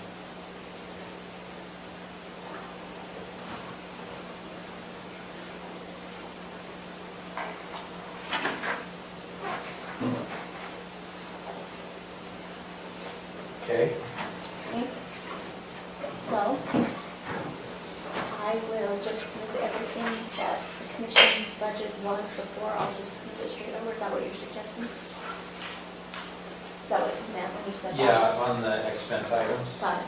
And it sounds like, at least among this group here, they don't want 5% increase. That's correct. I'm gonna play the devil's advocate on that, not because I'm advocating for an increase for myself, but the commission did that for 25 years and kept their salary really, really low. And then 6 or 7 years ago, they increased it drastically. The last time an increase was given 3 years ago to everybody, the commission excluded themselves then. I think the commission does itself a disservice by doing that time after time after time in the name of trying to save money and sacrifice. I'm not saying that we should do it, I'm just saying, I don't think it's necessarily beneficial for the commission long term. Because all you're doing is you're setting up a future commission to make a huge increase to try to bring themselves in line with other counties, and then they look like jerks to the public, because the public says, well, you just voted for a 200% increase for your salary. Right. Yeah, it's a whole lot easier for us to just say we did a 5% for all elected officials, it includes us, it includes all elected officials. I mean, we gave big raises to some of the elected officials 3 years ago and didn't touch our own. So that's my spiel on that. I won't fight it either way. It's $6,500 is what the difference is Among all of us. among all of us. It's $100 a month per person basically. So anyway, that's my 2 cents on that. So, and I agree with what you just said. And it may be better to do that, but then if we hire an assistant / HR person that takes some of the administrative responsibility off of commission members, then we do a reduction in the commission salary based on the reduced amount of time that people are spending. That would be the other approach to take, once we got somebody hired and figured out how that was working. I mean, because frankly, if you just had me doing the legislative part of this, preparing for commission meetings and coming and making those decisions and determinations, that's a lot easier to cover. We do it for much less money than, going to multiple board meetings and UAC meetings. And I don't know that our assistant's not going to be able to do all of that, so I'm not suggesting that they would be cut in half, by having an assistant. But there might be some adjustment that could be made based on that. And maybe it's just an adjustment in what the chairs pay position, vice chair.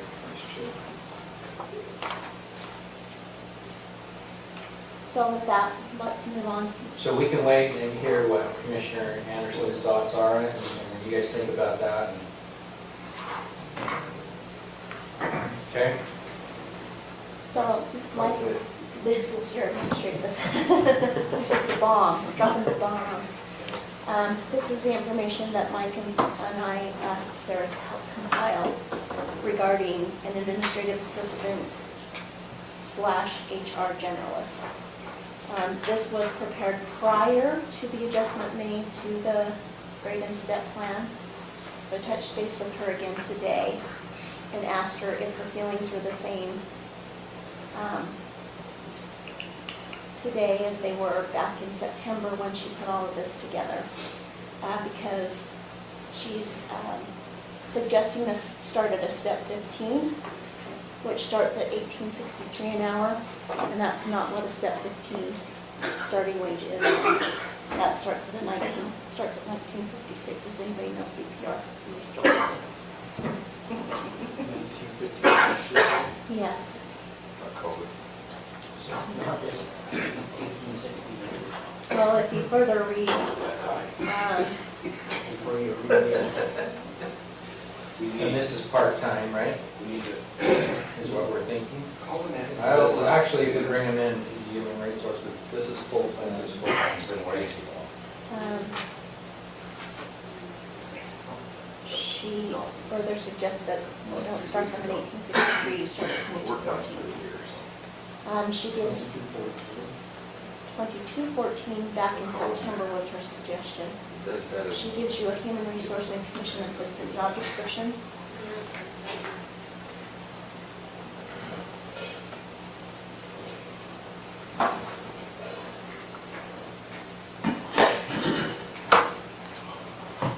So 20, what was 2214? $46.51.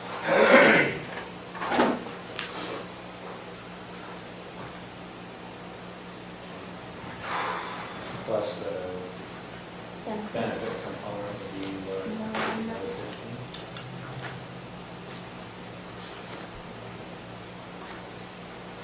Possibly another 20, could be another 20 to 30,000 if they were to take a family plan. And be another 20.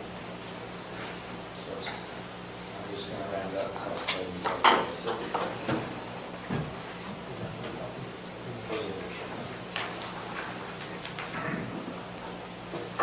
So, my view is that's something that we would be benefit to County Franklin, to have an administrative assistant to handle, track various things that the commission is trying to pay attention to, and then fulfilling the HR function with the assistance of Weaver County. Yes. We're spending about $20,000 a year right now on HR contract.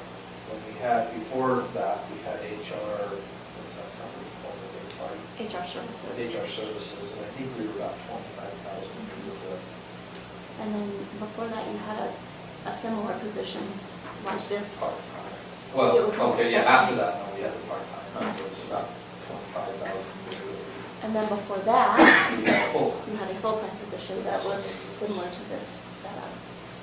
You know, I'm gonna advocate that this is more than what this position is more than what she's suggesting. Well, I think if you got a trained human resources person, that you would pay. I'm suggesting you need an executive assistant. I'm suggesting that you need next papers. I'm suggesting you need help. Thanks. You didn't, boy, did you. Wait, is that, I thought that comes with the plan, isn't it? My wife tells me that all the time. We're not on their health plan. That's why we do it. We can get it to take advantage of I think the form of government committee's got it wrong. And there's nothing we can do to fix that now. Not this year. No. that. You're right, And I think this is your opportunity to fix it with perhaps hiring yourself not a manager, nor an executive, but perhaps you could hire yourself an executive assistant slash HR generalist. But I do not think this is your retired part-time housewife. I'm sorry, it's not. Well, that's the position that we're supposed to do too. That was what I was talking about, was what we just asked the chart for. Yeah. I don't think that that will fit your need, and I think that you'll fail. That person will fail. I'm gonna go with assistant city manager of Park City, $321,000. So who made this? Who made this? So, So I guess I would want to make sure we relate it to the population. understood? I don't think any of these are even close to our population. I think they're anywhere from 10 to 20 times the size of us. But just a thought. South Ogden City. I'm not suggesting you hire a manager. I get that. I'm trying to make a point. But I don't think hiring a part-time retired person. Well, I don't. so what do you think the county's need is in terms, we don't need a full-time human resources person? No. I'm not suggesting you need two different people. No, I understand, and what I'm, there are, I think some of these salaries are higher than you would pay, at least at a starting level, degree-laden human resources profession is going to be probably at the lower end of the scale. Mhm. And if we brought them in to do human resources and the executive assistant duties, Mhm. we might be able to get someone that could handle both. And, depending on the individual and the relative competency, we might be able to handle the responsibilities, at least if we gave them to them in a measured basis over time. So. What, if everyone seemed like they were unanimous on what form of government we should have, what is that? Oh, I would have done council manager. So, Which was how's that set up? Well, we would be acting as the council and the legislative body, and then there would be an appointed county manager to handle the administrative executive. so can I be the devil's advocate on You this? bet. I guess the thought I have is if we have, the number of employees I counted on, I'm going to touch Mike's list, there's 60 on this list. That doesn't include everybody. So I'm guessing everybody might be 70. So we're saying that from a human, I know they're not relative, apples and oranges, but from a human resource perspective, we're saying we barely need a part-time person to manage and deal with the human resource side of that many employees. But we have to have a full-time executive. And I'm not arguing that we don't need an executive assistant. I would want that to take a lot off of our plates actually. So, but I'm also concerned that we have 70 plus employees and we think that cannot be handled by a part-time human resource person. I would rather take care of the 70 employees from a human resource perspective first, and then come back to us to say, hey, we need some help. But that's just my. So you're thinking like 70-20 or 70-30 time-wise, or are you thinking a full-time HR person and then? I'm just thinking that with this many staff. I thought that's what Robert said. That's not what I heard from Robert. Well, that's what I was thinking, is we hired a full-time human resources person and feed them, because, we've had it on a part-time basis for a long time, and there's been some makeup once we've gotten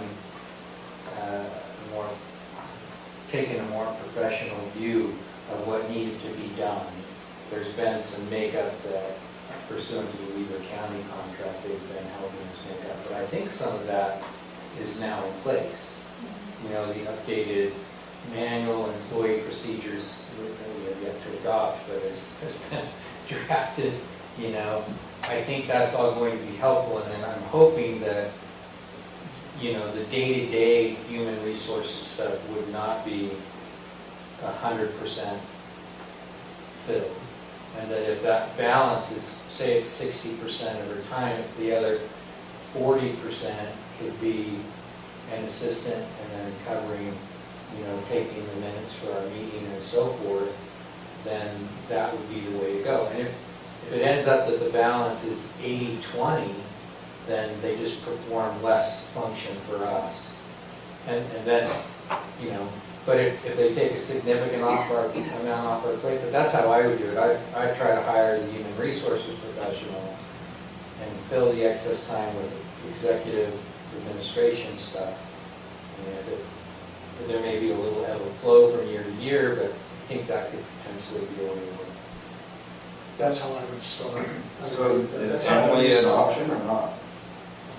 No, we have to steal her, and I don't know that Sarah would like it. I almost guarantee she's probably close to 6-figure salary too. And she lives in Box Elder County now, but she would travel. It's just further. And I'm not disagreeing, for just one little side note, I still think we use Sarah and Emily, who are very well qualified, and they still said, we're spending way too much time, even with the policies in place and procedures in place, so. I think you it's may gonna be take right. time. I think it's just. Yeah, and it's going to be an adjustment, but that's the way I would approach it, is start with the human resource side, set it out at a salary that would attract someone who's new in their career, you know, and bring them in and let them get their legs under them with respect to human resources, and then let's talk about the time. And I want to be upfront with them, saying, we're hoping that you'll be able to do both of these things. You know, handle the human resources needs of the county and have time available to do an administrative. And maybe at first, all it is the meetings, the agendas and the minutes. And then if they have more time and more responsibility, then maybe they can figure out what they cover. I mean, I don't think, for example, they can be our representative for you. No, and we've already, we've had that They can't be discussion. voting, they can be voting. No, they cannot. No, and they can't, you know, they cannot attend the meetings on her behalf. Right. But I'll give you the internal perspective. You need a referee in this building. You need a courthouse boss. Yeah, but are you as an elected official, if we had an executive assistant for us, and they were a boss, would you listen to him or her? Well, That depends on the nature of what we're talking Right, about. but what I'm saying, Probably- you're saying we've got problems here in this building with employees or whatever it might be, or maybe it's between offices. All I'm saying is that we've got that kind of a problem. We got a problem within ourselves as an elected official. Well, I think the way I would view what you're talking about is almost a communications liaison, where if the elected officials know that he or she is representing what the commission wants to have happen from an executive level, that would be fine. And to just moderate occasional uprisings. which does tie in with HR very closely. I mean, that's Yeah. a lot of times what an HR person does is. I think the right person could be very effective at that. I mean, I agree with you, Blaine. I don't think any elected official is going to listen to a human resources person telling them how to fulfill their official function as the clerk, the treasurer, or the recorder. Correct.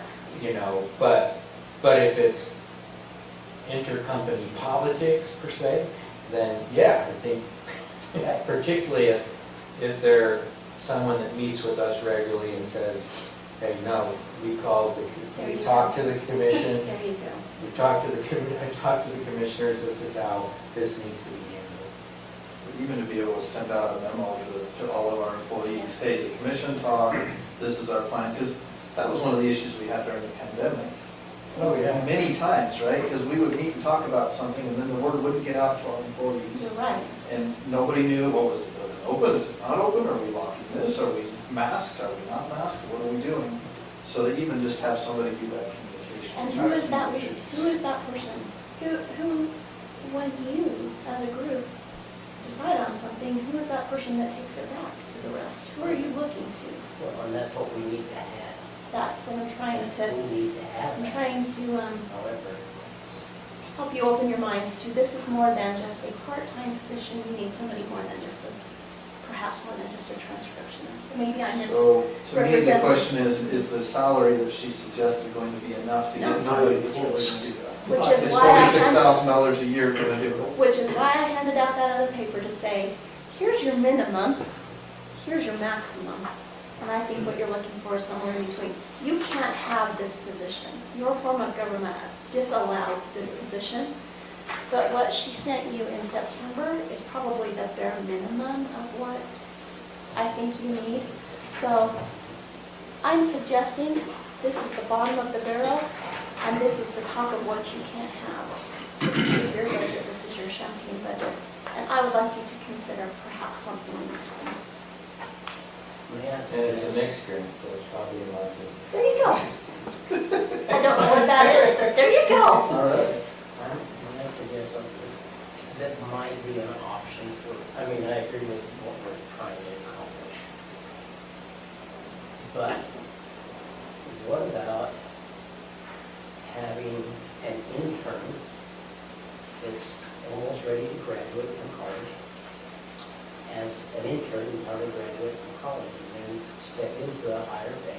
It'd be a paid internship, but then they would step into a potential, if they do well during that internship, into the whole role of taking on that. That way it gives them, number one, the experience, which most college graduates that come out have zero experience.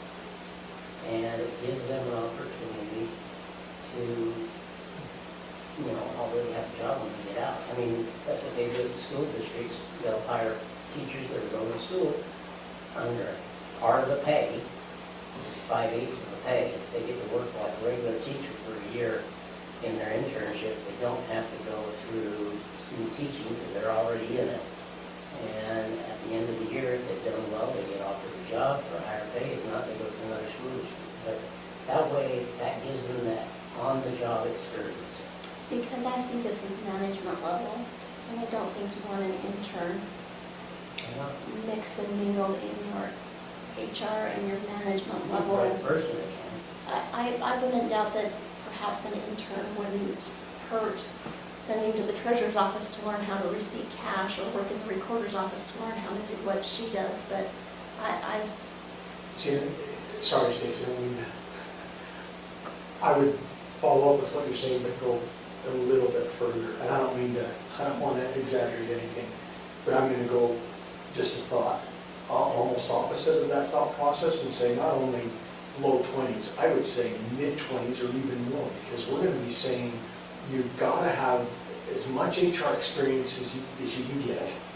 And then you're also going to be making some of these administrative decisions, not making, but actions through the council of the commissioners. So I guess the thought is I would rather think the opposite a little bit of saying, I want the most qualified, best person available out there in the county or surrounding counties that can help us in this position.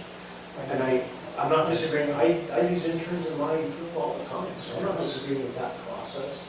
Well, but it may be better as a backfill mechanism, Right. where you bring them in under somebody else, that they're being trained and so forth. I wish we had an intern ourselves. I mean, that might be a good, that might be a good thing for like the recorder's office, you know. That's what I was gonna look into. Yeah. That could be a great thing for an intern. I got the department at the college today, and I was gonna call them to see what they have, and see if there's anything, because there is a company, a big company here in the area, that has gone and done that, and they work as an intern, and they're doing quite well in HR. But, you know, it's just, I agree though with Stacy's perspective that you need somebody who's going to be respected if you're going to have them be the referee for the building. You can't send a college kid in and expect them to referee situations between experienced people, seasoned people. That's my way of saying you're old. But, so, Yes. you weren't here when we talked, but the most recent number that HR gave us was $22.14 an hour, which is $46,000 a year. I still think that's gonna be too low for the type of position we're talking about. So what do you think? I think you're gonna, if you want somebody that's gonna be a professional or what did you say, management level person, I think you gotta be in the 60s to 70s minimum. I could find out, we just had one lead, an HR professional from Martha, and I could find out what she's being paid. She would have been great. She went to Wasatch County in the court system somehow. I mean, if you listen I to think the it's some. advertisements on Fox News Radio about, for one of the HR companies, they tell you that HR manager salaries are $70,000 a year. That's why I So- suggested the other way. Should I just find it, unless we raise our prices a lot. 70,000. You might find one, but I'm just saying that for 70,000, what are we gonna get? I mean, I'm looking at, okay, I pay with these over HR, it's the city, everything. Because As a all manager, though, that's a totally different job. if we're trying to find somebody to manage besides just do HR, be our assistant. And, I mean, we're looking at a lot more than $70,000. I would agree with that 70 grand figure initially anyways, and I'm not disagreeing, Mine, there's a possibility we won't get any. The hope is though, at that kind of a level, that we would get some pretty good applicants, I think. Plug it in, that's 70. Look at the overall. So 70 plus benefits. I would not have cringed if you would have told me 80 to 90. I'm good. Well, Yeah. I will. we'll see what we can do, right? And you can ask Sarah what her thoughts are on that in terms of the right entry level position with qualifications for human resources. So I haven't done a lot of research in city managers at all, but just some of the smaller cities in that, and what I've seen come out recently, 100 is usually, hits over 100, then it's about that range. So when you say 90 for Morgan County, I'd probably go, that might be, because you're talking city manager with, I think if you're in that range also, you're gonna say 4 years, bachelor's, specialized. When you're getting that high, we've gotta make sure we're, even at the 70 rate, I think we've gotta have some kind of HR degree or 4 years or equivalent experience, something to weed out some of these people that might just say, oh yeah, I think I have that. No, I clearly think that we're paying them that kind of money, we need to have the qualifications to do the human resources. But then we don't even pay our deputies that much. It's because they don't have 4 years of a bachelor's degree or equivalent of HR experience. But you pay your other managers that much. You pay Yeah, your. they pay all our other department heads. Exactly. That's a really good overpay. They will do it, well. Yeah. We don't pay our officers enough at this point, and we have to make those adjustments, but. If there's anything in this county that they need to increase pay on, this is sheriff, I'm not sure. So I can be disagreed with, like I've been all night, so it doesn't matter. Which we, and I think we're doing on the basis of what the sheriff asked for. Well, but I don't think all of them, I disagree with one of them being raised as high as was on the list.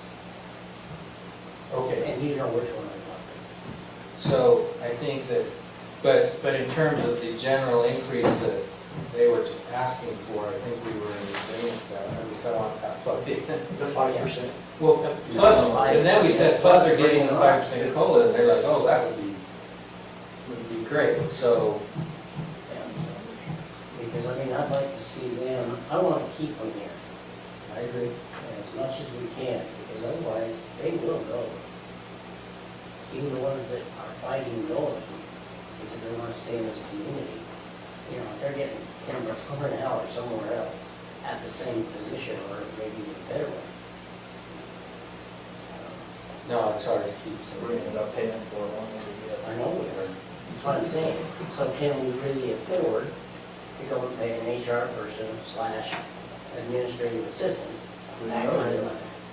Well, we're gonna have to figure that one out too. I mean, I don't think you can run an organization of this size without having human resources, a human resources professional here.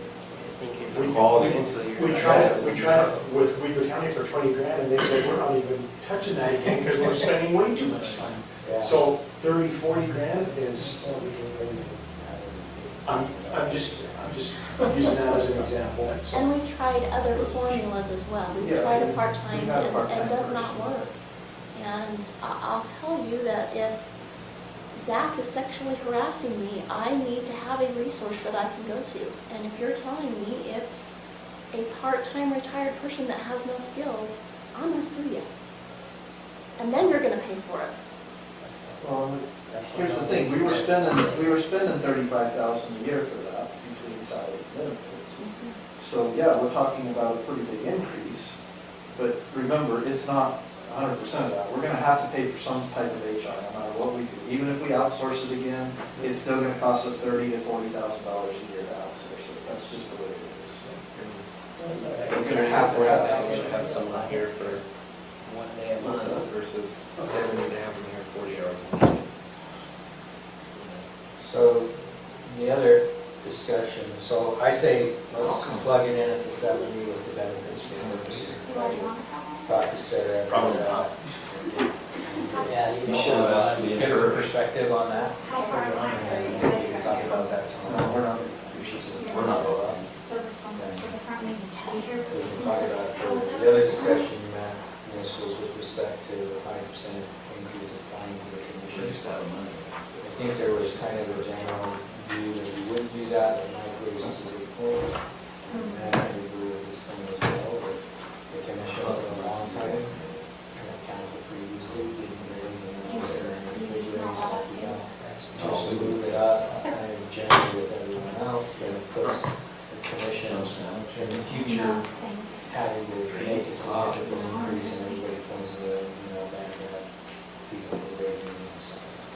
So, And we didn't increase it last time. So, I mean, even if we only increased it every other time we increase it for everybody else, at least you're still sort of doing it versus never increasing it. That's, People from other towns. it's not gonna make or break me whether we increase it, right? But I think also, as you've mentioned this before, we do ourselves a disservice when we don't show the true cost of operating this government. And if that's HR or whatever it is, people need to know it costs money, And everybody knows costs are increasing. now, if bringing in this other person results in a good reduction in what we're being asked to do on a regular basis, then I'm more than happy to just come back and say, no, this is working out great. Let's Take reduce. some of this. Hey, you know reduce what? some of this I think commission. it's gonna increase. I think that if you get a good management position, that person's going to all of a sudden be calling you constantly saying, We're gonna try this is your to-do list, and you need to follow up on this, and by the way, this is an issue, and by the way, Matt, you've got a meeting to go to, did you remember it? And hey, Jared, did you remember to take care of this? And I think you're going to be pushed. And another perspective Okay, is, this is just. Frankly, we need Yeah, that. you know what? We need that. 90,000. We're not keeping that. no, you're not. I have a notebook in my office, a list of things that I'm waiting for follow-up on, and I think that you need to follow the increase, because what service are you going to do if next year 2 new members come in and they say, this is harder than advertised, And this is taking more of my time than I thought, and why didn't you increase it last year? So what I would propose is that for purposes of that overall number we were talking about, we just have it, Calculate it, and less than 100%. okay? Yep. Is that agreeable? Yeah, and we're gonna cover that. Yeah. I might have, when we're done. Okay. Hi, Judy. Hey, how are you? Good, how are you? Good. He's off from there. So that's all for you. It's been a while since I've seen this. Yeah. So, there is nothing behind the fair, like, I didn't See have any anything? stuff. Wait, So, they must have made so much money, they don't need it. so So this is. As my mom always said, the fair is in September, Oh, so we're a month late. Whenever I said, that is not fair. Always the fair is in September. You can remember this grievance in September, bring it back. so these pages right here are actuals of this year. This is this year's budget, this year's actual expenditures, and then the following four pages and stuff are just the detailed ledger.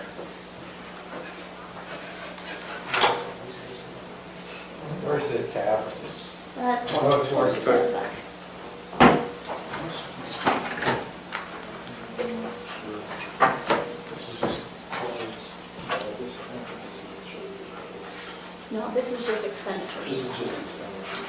I can We, we had about $20,000 over expenditures, is that correct? I'm not sure. we can remember the According to that thing. Oh, Zach has. Okay, yeah, so in essence, the fair brought in about $20,000 above and beyond what we spent. As of whenever.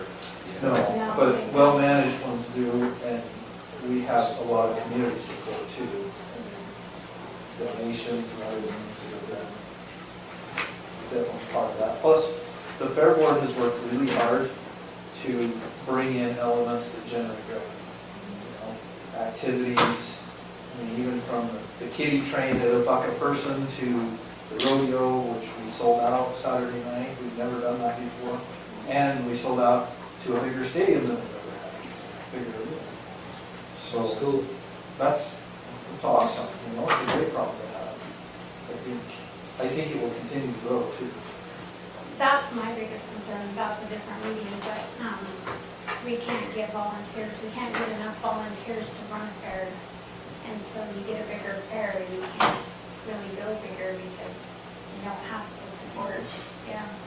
You know, it's interesting, we had the very same conversation this morning with the Chamber of Commerce about their 4th of July activity. They said, we don't have the volunteers to do it. Yep. It's sad. It is, it's hard to do. Well, if we can get the Mountain Green people to come. Yeah, if Robert would go advertise to the Face You it. have to make the pitch. They get a lot of volunteers up there, but it's usually for the mountain biking program and that stuff. So there's a lot of We just need to volunteers. bring the mountain biking I activity. don't think a lot of it's generated towards that. Well, maybe we can have non-friendly bulls next time. Accomplish that. Yeah, they would pay to get in, not volunteer to do something. So, Megan, oh, go sure, chair. Megan. So, number one, I just want to say thank you to Megan, Trudy, and the dozens of other volunteers that put a lot of time into it. Because it's not just a week of the fair, it's months leading up to it, hours and hours and hours. And they put in a lot of time, a lot of their own money and resources to it. I don't think they ever get reimbursed for that. So, the way we budgeted for the fair, maybe I'll reverse some history of this so that the commission knows, because I don't think you guys are aware. For a long, long time, and Stacy, correct me if I get off track here, the county would budget, would have a $25,000 line item, right? in our budget for expenditures. And then we would have a revenue line item, so we have that in our budget, we have a revenue and an expenditure line item to the fair. Of course, the fair spends significantly more than $25,000, but it also brings in significantly more than $25,000. But it always looked like the fair went way over budget because we had a $25,000 expenditure. So 2 years ago, we changed that so that the line item, the revenue and the expense line item are the same number. Last year it was 131,000, or this year 131,000, I think it was slightly less than that, before like 125. It's 125, and then we added the 6,000 for the. Oh, so that's why locals it's the only. 125. Yeah, so it's the locals only on there that you're seeing. So there was an extra, that extra contribution. So anyway, but we also made the change 2 years ago, because one of the challenges for the Fair Board is they work their butts off and generate extra revenue. In the past, that extra revenue above and beyond what the fair cost, if there was any profit, it rolled right back into our general fund. I don't like that.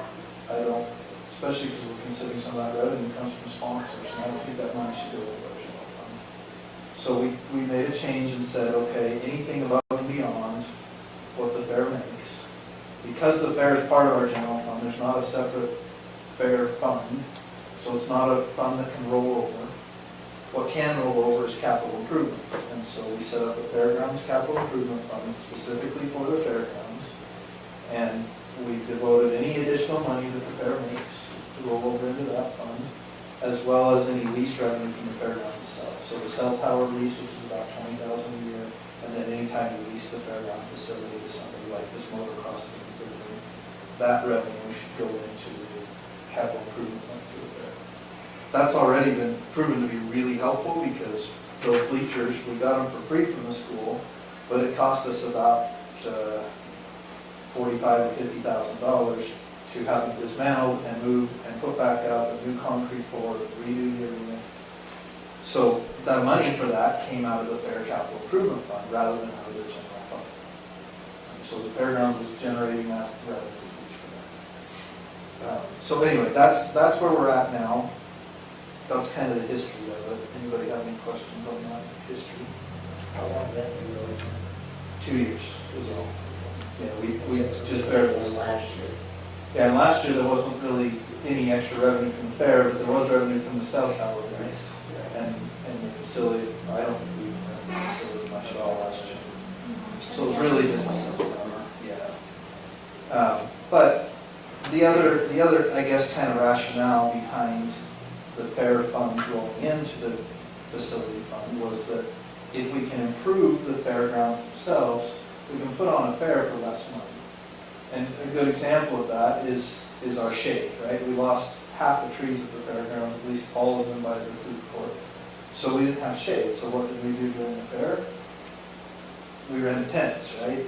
And what was the cost of those tents this year? Do you They were remember? 10 grand. Yeah, 10 grand. And that was like 3 times what it normally is. Because there was a shortage in labor, and they wanted to charge us extra to come put them up, and they wanted to charge extra just to rent them. And we needed So- more because we lost the shade. Yeah, and we lost the shade, and if you don't have shade there, people don't stay at the fair. And if people don't stay at the fair, we don't make any money. And so it's a big deal to have that shade. So, anyway, the idea was if we can build up a capital improvement fund and use those funds to improve the fairground facility, we can reduce the cost for the fair. Another good example is outhouses. If we had more restroom facilities at the fair, we wouldn't have to rent outhouses. But during the fair event, we spend several $1,000s to rent outhouses. So the plan is to improve the facility over time so that it becomes, number one, cheaper to hold the fair, but also the facility becomes more profitable for us because we can rent it out for other things and potentially charge more. You know, if they're going to do this motorcycle thing next year or in 2 years and the facility is in better shape and has more amenities, well, maybe we can charge a higher rent fee for that facility or attract more events, which brings in more revenue. So Megan and Trudy have been doing some work to talk about, okay, what's the next steps for the fairgrounds? You know, we've had conversations with the fairgrounds board as well, and Rodney has some chairs that board, about the next thing that we need to have there, and we believe that that's shade. We need more shade. Trees are great, and we've planted some new trees, and we'll continue to do that. The trees take a long, long time to grow, even fast growing ones, so they're not gonna give us shade anytime soon.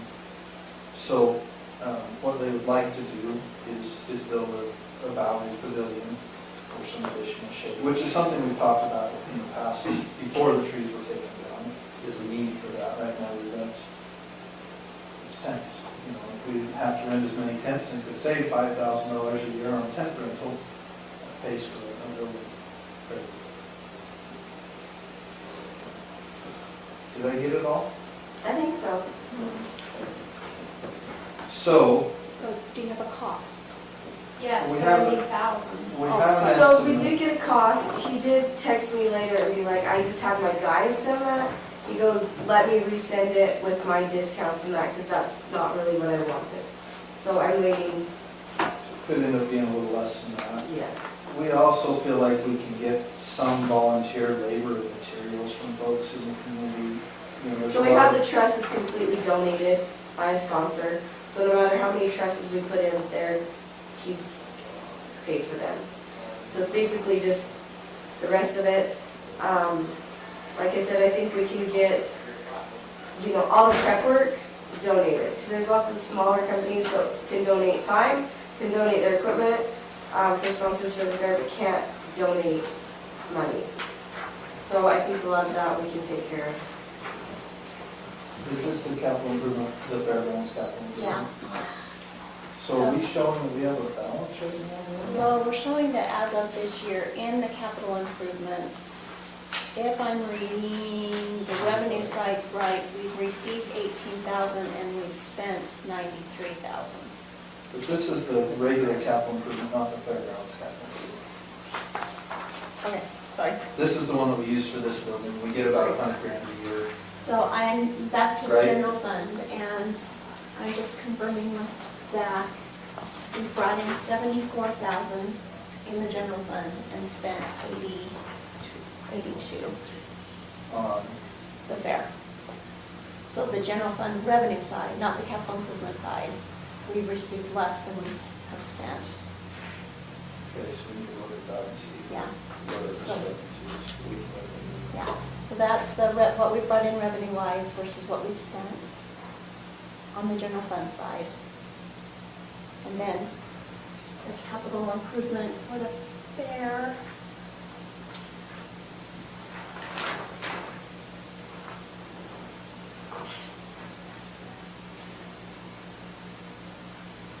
Do we just automatically receive revenue from the cell tower and the leases into that account? Yes.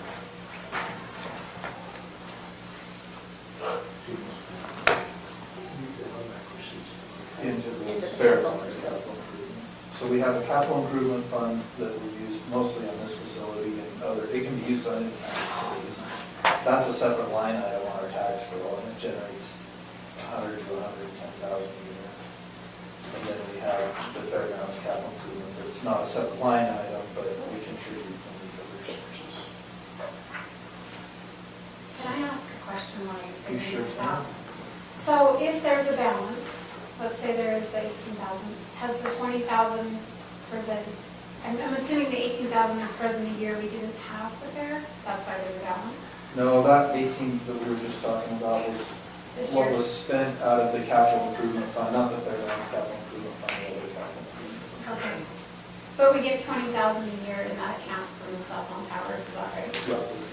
So if we had a balance from last year, and if we get 20,000 this year, can we just tag that and use that money for the Valley? I don't think we have a balance, we need to look and see, because I think we spent the balance from Plus Brett said he was in 2021. the hole. Yeah, we spent the balance from 2021 to do the bleachers. Okay. Because like, we need to buy other stuff. Like, we need better credit card machines and electronic devices so we can do the ticket sales a lot faster and easier. So that's kind of a big priority, but so is the Valley. I mean, those are two But I would say if we have to pick, I think we better go with the credit card sales, because that's, to me, more crucial. We'll just have to spend $10,000 in tickets. When the capital improvement fund was set up, was it set up for just capital improvements, or was it set up so that you could expend money for anything?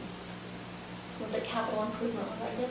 We indicated it was capital improvement related, but we didn't, I don't know what it said. I think it just says capital improvement. But what she's talking about is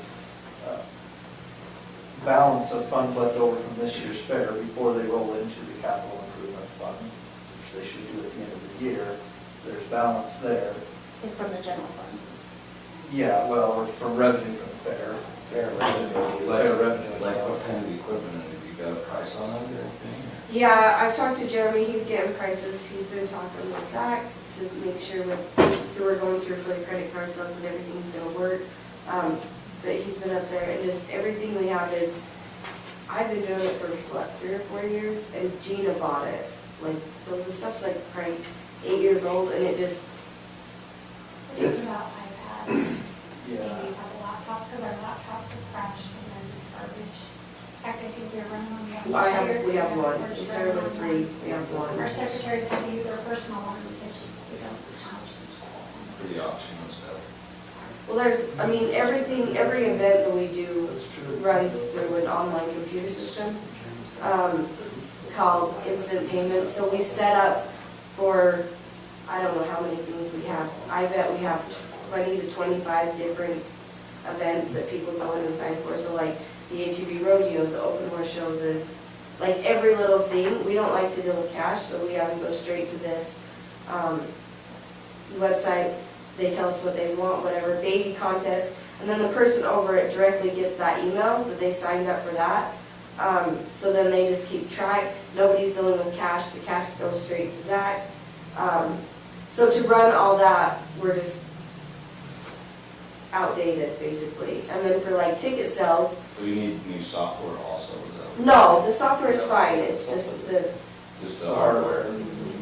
Which, I mean, if you sat in the ticket machine, and, you know, it was rough. They'll crash it a few times, Well, and- try to run the card and it'll not work, it'll freeze, and then you don't know if it charged them or not. And then it's bad because you got 50 people in line and so we end up standing on the side with our phones scanning tickets. So like I was on my laptop and I would refresh and make sure, they tell me the name, make sure it go there. They'd run another card, I'd refresh, make sure it got there, and I'm like, nope, run it again, nope, run it. So like, it was a So, mess. Commissioner Anderson brought up the point that some of that hardware probably qualifies for ARPA dollars. Maybe I would consider that, especially stuff that makes it so we can do things online. So when we get some pricing back, let's look at that. We may be able to purchase it out of that and preserve the funding for potential Bowery. So I've got a little bit of a tangent question for you, Megan, but it seems like in the county for years, everybody would volunteer for stuff. And it didn't matter if it was recreation or culture or fair, everybody just wanted to see stuff happen, so we're all volunteering. But it seems like more and more, I don't know if people are getting busier or things are getting bigger, but it seems like the volunteering is much, much more difficult to do. And even from a legal perspective, a little bit, sometimes they say, well, we need to have, but how do you feel?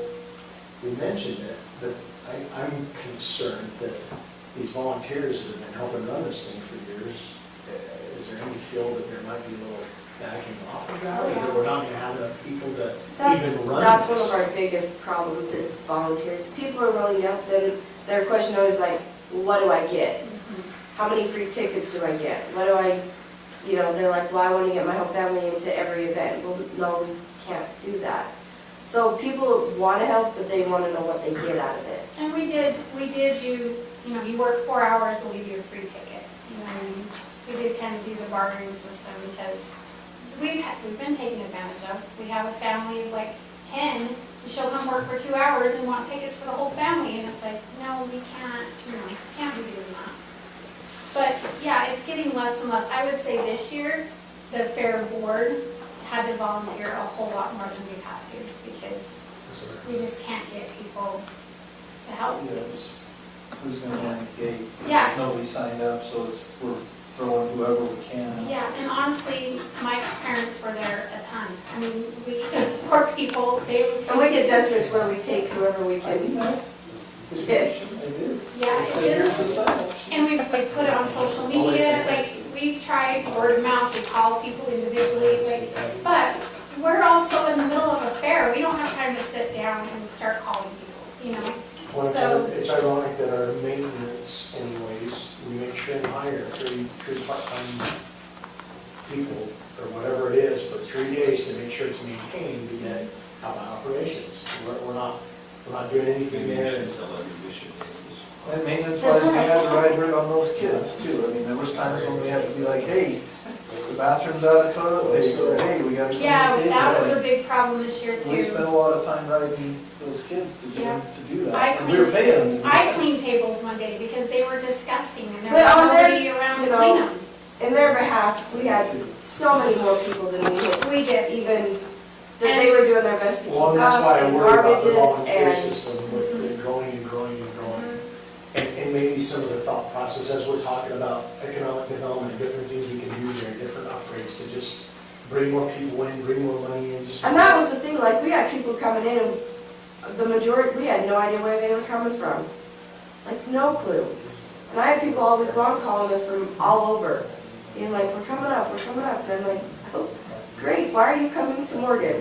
I definitely think we need to look at what we charge for facilities and Yes, stuff. we've talked about that. We were gonna up it this year, but we felt with COVID and people trying to bounce back, we felt like maybe this wasn't the year to, you know, because we wanted people to come and we knew people were already hurting. And so we didn't want to up it this year, but Pinky definitely next It's a year. great facility, and I don't know, I mean, I had people down below, many, that said, we can't find places to ride our horses, and we have to pay at every location. Then I kind of heard a second ago, oh, we can have anybody, I mean, do we have people renting the facility very often, or does it just not happen very often, or are we not catching it incorrectly? So you have 4-H groups, my kid rides, and he'll ride Monday and Thursday? Anyway, they ride 2 times a week. You have another group that probably rides once. They did a 4-H camp thing up there that was a 10-week thing on Tuesdays. I would work with my kid extra during the week. There are people there every single night of the week riding in the arena. The one night we were there, a lady pulled up in her huge semi, unloaded her barrel horses, stayed the night. And I have tons of people email me through our fair thing, how much do you charge? And I'm like, you gotta call the extension office, call the extension office, call the extension office. But you have people nonstop. So it is scheduled nonstop then? Well, It's scheduled the problem pretty is heavily. people Here's the thing though. Don't do use it, they just show up. But, and like the 4-H groups, we've exempted them from paying the fee. Understandable. And for good reason, right? There's a lot of groups that we've exempted, and for good reason, because they've contributed over the years a lot of labor and effort to that facility. The fairgrounds was built largely with volunteers. You know, I mean, most of that stuff's been done, and we've been frugal with it. I mean, Brett, that redo of the arena, most of that was, I mean, we didn't hire any of that really out. It was all on our employees, their hours. What if, I wonder if there's some of the, like, sports teams that, as part of their fundraisers. We've reached out to the high school, and I personally reached out to some, like the robotics club, okay, for instance, I reached out to them. And I was like, hey, do you want to come up and we'll pay you guys? And it was, no, it's my summer, I don't want to go up and have to, you know. But, yeah, but our National Honor Society, we've hired them every year to run the bounce houses. They've done a phenomenal job. This year, I can't say that. We had so many empty slots. The teacher just texted me and said, hey, sorry, I couldn't get anybody from 2 to 5. Really? I'm already short-staffed and now I have to Third go. board member that. Yeah, we had to go sit at the bounce So houses. when you pay them, is it like a donation to their program or something? Yes. Yeah. And how much do we typically do? Well, it depends because we had 3 different groups this year. We had, So this year it was quite a bit less because they didn't show up. So we kind of do So it you pay them for per hourly volunteer rate, hours? yeah. yeah. So they came and unloaded the bounce houses, which is a huge thing because they're heavy and massive. and then they ran it, but yeah, every day they were short 3 or 4 hours, so we, took that out. And then they couldn't come, and roll up the bounce houses like they've done in the past. So we had to pay the company to come and do it, so we actually lost pretty big this year. I mean, we because of still that. made money on the Yeah, we bounce did. houses, but, yeah. We did, but, But it could have been a lot more. yeah, but those kids have been very reliable until this year. And then this year it was just like, sorry, they're not coming. Yeah, and it's gonna change every year depending on what kids are Yeah. in that. But we had the golf team this year, and we had, Tennis. yes, So we try to reach out to the schools and get as many groups as we can to come help, and we're like, we can donate what we can. right. Like, because some things are new, like this year the miniature golf is new, so we don't know how well it's gonna do. So we just tell them, we'll give you a percentage of whatever we make. We don't know how well we're gonna do, but it's better than what they were gonna get, which was nothing, so. Again, I guess the thought is I guess I'm looking at some kind of next step, because I think it's just gonna grow unless we have a hard time staffing, we have a hard time managing, then I don't know if it'll do well. But if it's gonna continue to grow, I would look at just a small next step, and maybe it's $50 a day, and then the funding would need to come from us, general fund, wherever it needs to come from. I think if there's some kind of benefit there versus just volunteer, and I'm not talking just the operation, but I mean, I don't know, we have a recreation department that kind of ran the same way for years, and now it's changing, we're trying to adjust to that. So anyways, I'm kind of relating them to the same. And we even get creative, like Trudy called missionaries. I did. Can you? I called all the at-home MTC boys and was like, hey, what are you doing Wednesday night? We gotta set up tables and chairs. Some of them could come, some of them couldn't, depending on when their break was. But yeah, I mean, we've done things in the past where kids have community service hours, but that ends up turning into a huge babysitting job, and we don't have time to babysit, and neither does the maintenance guys. Is there a bigger event for a week in the county? There's not, and the revenue that's generated, tax revenue is big too. I mean, we had food vendors selling out food 2 nights in a row, and they did thousands and thousands of dollars. I have no idea what the actual revenue is, but I'm sure if we quantify it, the economic impact of the fair is huge on this county. The hotel was full for at least a couple of nights. I think We the had- campground was too. The campground was full. I stayed at the campground. You know, The cars were stacked There's all big over the impact. underpass. Yes. oh yeah, Yes. it's, And beyond. so I mean, the county, for the last, at least since I've been on the commission, the county has not spent any money from general fund on the fair event itself. The fair's covered its costs. It wasn't a huge amount You're that they saying generated. 145 that we budget for it, it's not coming out of our general fund, it's actually coming out of revenues received from the. So we have 125 budgeted on the expense side, but if you go to your revenues, there's also 125 budgeted for revenues. So the county's not actually spending money on the revenues. Do any of the, when you're, I don't know, if you do this or not, but with the livestock part of it, the livestock sales, is there a portion of each sale that goes to the fair? No, No. the That goes to the livestock piece. And we've talked about doing that, but it's, That's a whole If we other have can to- of worms. If we had that, the livestock committee would just say, okay, then we're gonna do it a different day, a different weekend. That's, Yeah. they use that, they use that money too. I mean, the livestock committees use that to buy things for their ones as well. I think I've got to do something, and nothing big, but just something, and have a plan maybe from the board that says, hey, here's what we can do with 20 grand, here's what we can do with 30 grand, I mean, something. Well, so Maybe let even me, a report from the TRT, or I don't know, some kind of pot that we can say, let's continue to get this going and getting bigger and better. which I think would be awesome. So let me tell you a little bit what we already do. If we know you're coming and volunteering, you automatically get a shirt. Yeah, it's not a lot, but we want you in a shirt because we want people to know who they need to ask questions to, especially if you're running a game or whatever you're doing.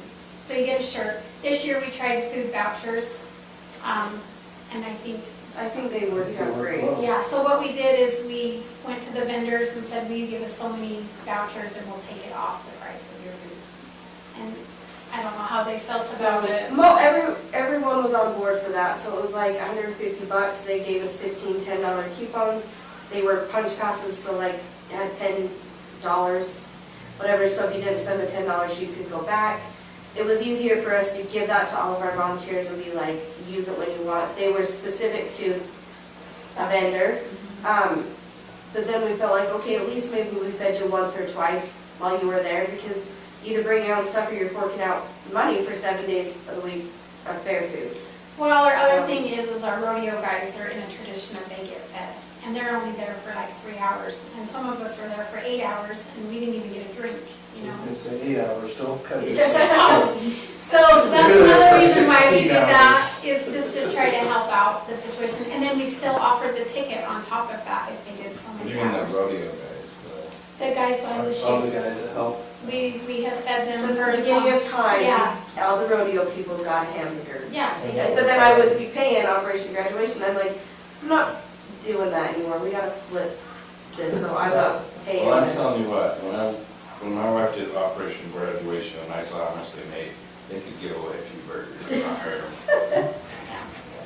So, This year, Operation Graduation, the burger stand. so Matt, this year I heard they made double what they usually make. 60,000. That's what the lady told me. They did really, really well. Well, this they year. ran out of food. And we charge them what? $2,000 normally, but this year was $1,500, so they gave us $500 worth of food. So we only charge them $2,000 on a normal year. But that's another thing that Jared was just talking about. They couldn't find anybody to run that. And Yeah, they were constantly on Facebook. We were like, down "Do to you the help?" wire and we were like, if you don't have somebody by next week, we're giving the booth away to someone else. Because they can't get people to run it. Can't get the parents. And the people who were in charge were there working every Yeah, single day. And They it's didn't funny get- because I only saw one kid in there. And it should be the kids in there, but not the Absolutely. parents. But the basketball team, did you guys ever go there? It was all the basketball girls. And I said to the coach, you're awesome, you got your girls here. And he's like, I told them, you're state champs, you need to come and show your faces, and you need to sell your that's food. Coach Mack. Yeah. That's Coach Mack. Yeah, so that's another depressing thing is you can't even get these kids to come earn their own gosh darn money. I think that's the parents' fault. It is the parents' fault. I guess the thought I have, I think we need to take a next step, and similar to some of the other things we talked about, as things are getting bigger and increasing more, let's just make sure we're staying up with the times instead of kicking ourselves. So are the people, the rodeo ones that are getting free food, that are helping with the shoots and all that kind of stuff, are they part of the company that we're paying? or- No, they're all volunteers. All right. They're fine. You know, Yeah, in our contract, we have $10 to of provide. meals is really pretty some cheap for food. something. He's got it worked out good, though. Look, you think John worked out. I just Oh, yeah, said yeah, they're great. paying $30,000 for the company, and yet they can't pay for their own people. Have you had any complaints about the actual tickets to the rodeo being too expensive? Do we even think? No, we the give an only- extra dollar or two, or? The only complaints that we get is we can pre-sell tickets online, but where we don't have an actual, I can't stick around. You look like your mom. so we can pre-sell tickets, but where our bleachers aren't numbered, that pre-sale really doesn't give them anything. So like they show up, they still have to get a scan, we still give them a wristband, but they still have to like go find a seat. So if you're there at 3 o'clock or 5 o'clock when the gates open, and you just buy your ticket and somebody pre-bought one online, a lot of them are showing up at like 7 being like, well, I pre-bought it. Well, you did, but It's on the side. It's That's not why a we stopped signed selling seat. tickets on Saturday. Yes. Right. Because we're like, crap, we're sold out, and we still got people that bought online, and we gotta save them a seat, and We were telling people, you can buy a ticket, but we can't guarantee you a seat. Yeah. And then they people show were up with walking their out, things. Well, we already bought our ticket. Oh, I'm sorry. yeah, so that's the only issue that we have And We is, have a seat at the poker table. yeah. A lot of people that were like saving whole big rows of Yes. seats. Yeah, Not that's just wrong. one person, you know, just Yeah. waiting around to sit at that table. I mean, I think as a, when you talk about steps, we really I need started to to get scan, and then Mike said, this hey, number. we've got an extra space now. Yeah. Well, even, I had a group of cowboys walk in, and they were about 10 minutes late, and I said, sorry, we're sold out. What? We just drove all the way up from Lehigh. I'm like, well, I They're like, have. can you open up the skate and we'll Yeah, stand? yeah, we'll And just I'm like, stand. All right. okay. So I mean, Yeah. but they were still buying tickets. We're like, we can't guarantee you there's somewhere to sit. They're like, we don't care. Like, okay. There is. We can put another set of bleachers. So the other thing that the fairgrounds desperately needs, but it's gonna be very expensive and we won't be able to do it anytime soon, is we need a new exhibit building. That building is 100 years old and falling apart, and it's small, and there's been some preliminary plans drawn up for a new exhibit building that would have adequate bathrooms in it, so we wouldn't have to rent porta potties. But if we were to build a new exhibit building and tear down the existing one, we'd have a lot more room for some more bleachers on that side as well. You see the cat, you ready to cash out of the building up there? Fairgrounds? We might have to wait for another That's a really good COVID something. Yeah, we're gonna have to wait on that one, but to your point, the Cache County one, they rent that out for a lot of money because it's a nice facility. So, I mean, that's the trade-off. If you go up to Summit County's fairgrounds, they have a convention center there, it's very nice. And they rent it out for a long time. Possibly be the thing we're looking at today, like having a facility where people can gather. Yeah, maybe we could look at that there's some economic development grant opportunities we could put in for a grant to see if they bite on doing a convention type center, which could double as our exhibit building Yeah. and bathroom facility. Yeah. So, I mean, there's some grant opportunities, we could look into those kinds of things. I think right now, as in terms of priority for the fair board, and correct me if I'm wrong here, but the Bowery would be a priority for them. And we feel like there could be at least half of the funding, maybe a little more than that, available now. And we can talk about, if we have funding to make up the difference, but. So I have a question though, Mike, if we were to tag some of that money from the cell phone tower or stuff like, can we tag it so that the county, so that Brett doesn't use it for something else? If we're like, hey, we want to use this for the Bowery, or do you not do that? I think we absolutely can. The commission can say, we want to save the next 3 years worth of funds that come into that, and we're going to earmark it for that. Now, because the commission made the decision to earmark the funds for the bleachers, that was a commission decision, not a Brett decision. It cost more than we anticipated to do that, because first we talked about just the cost of moving and setting up the bleachers. Well, then after they got them over there, they're like, well, wait a minute, we got to pour a concrete pad under here, we got to redo fencing, which we still haven't done, we still have to do that, we have timber fence.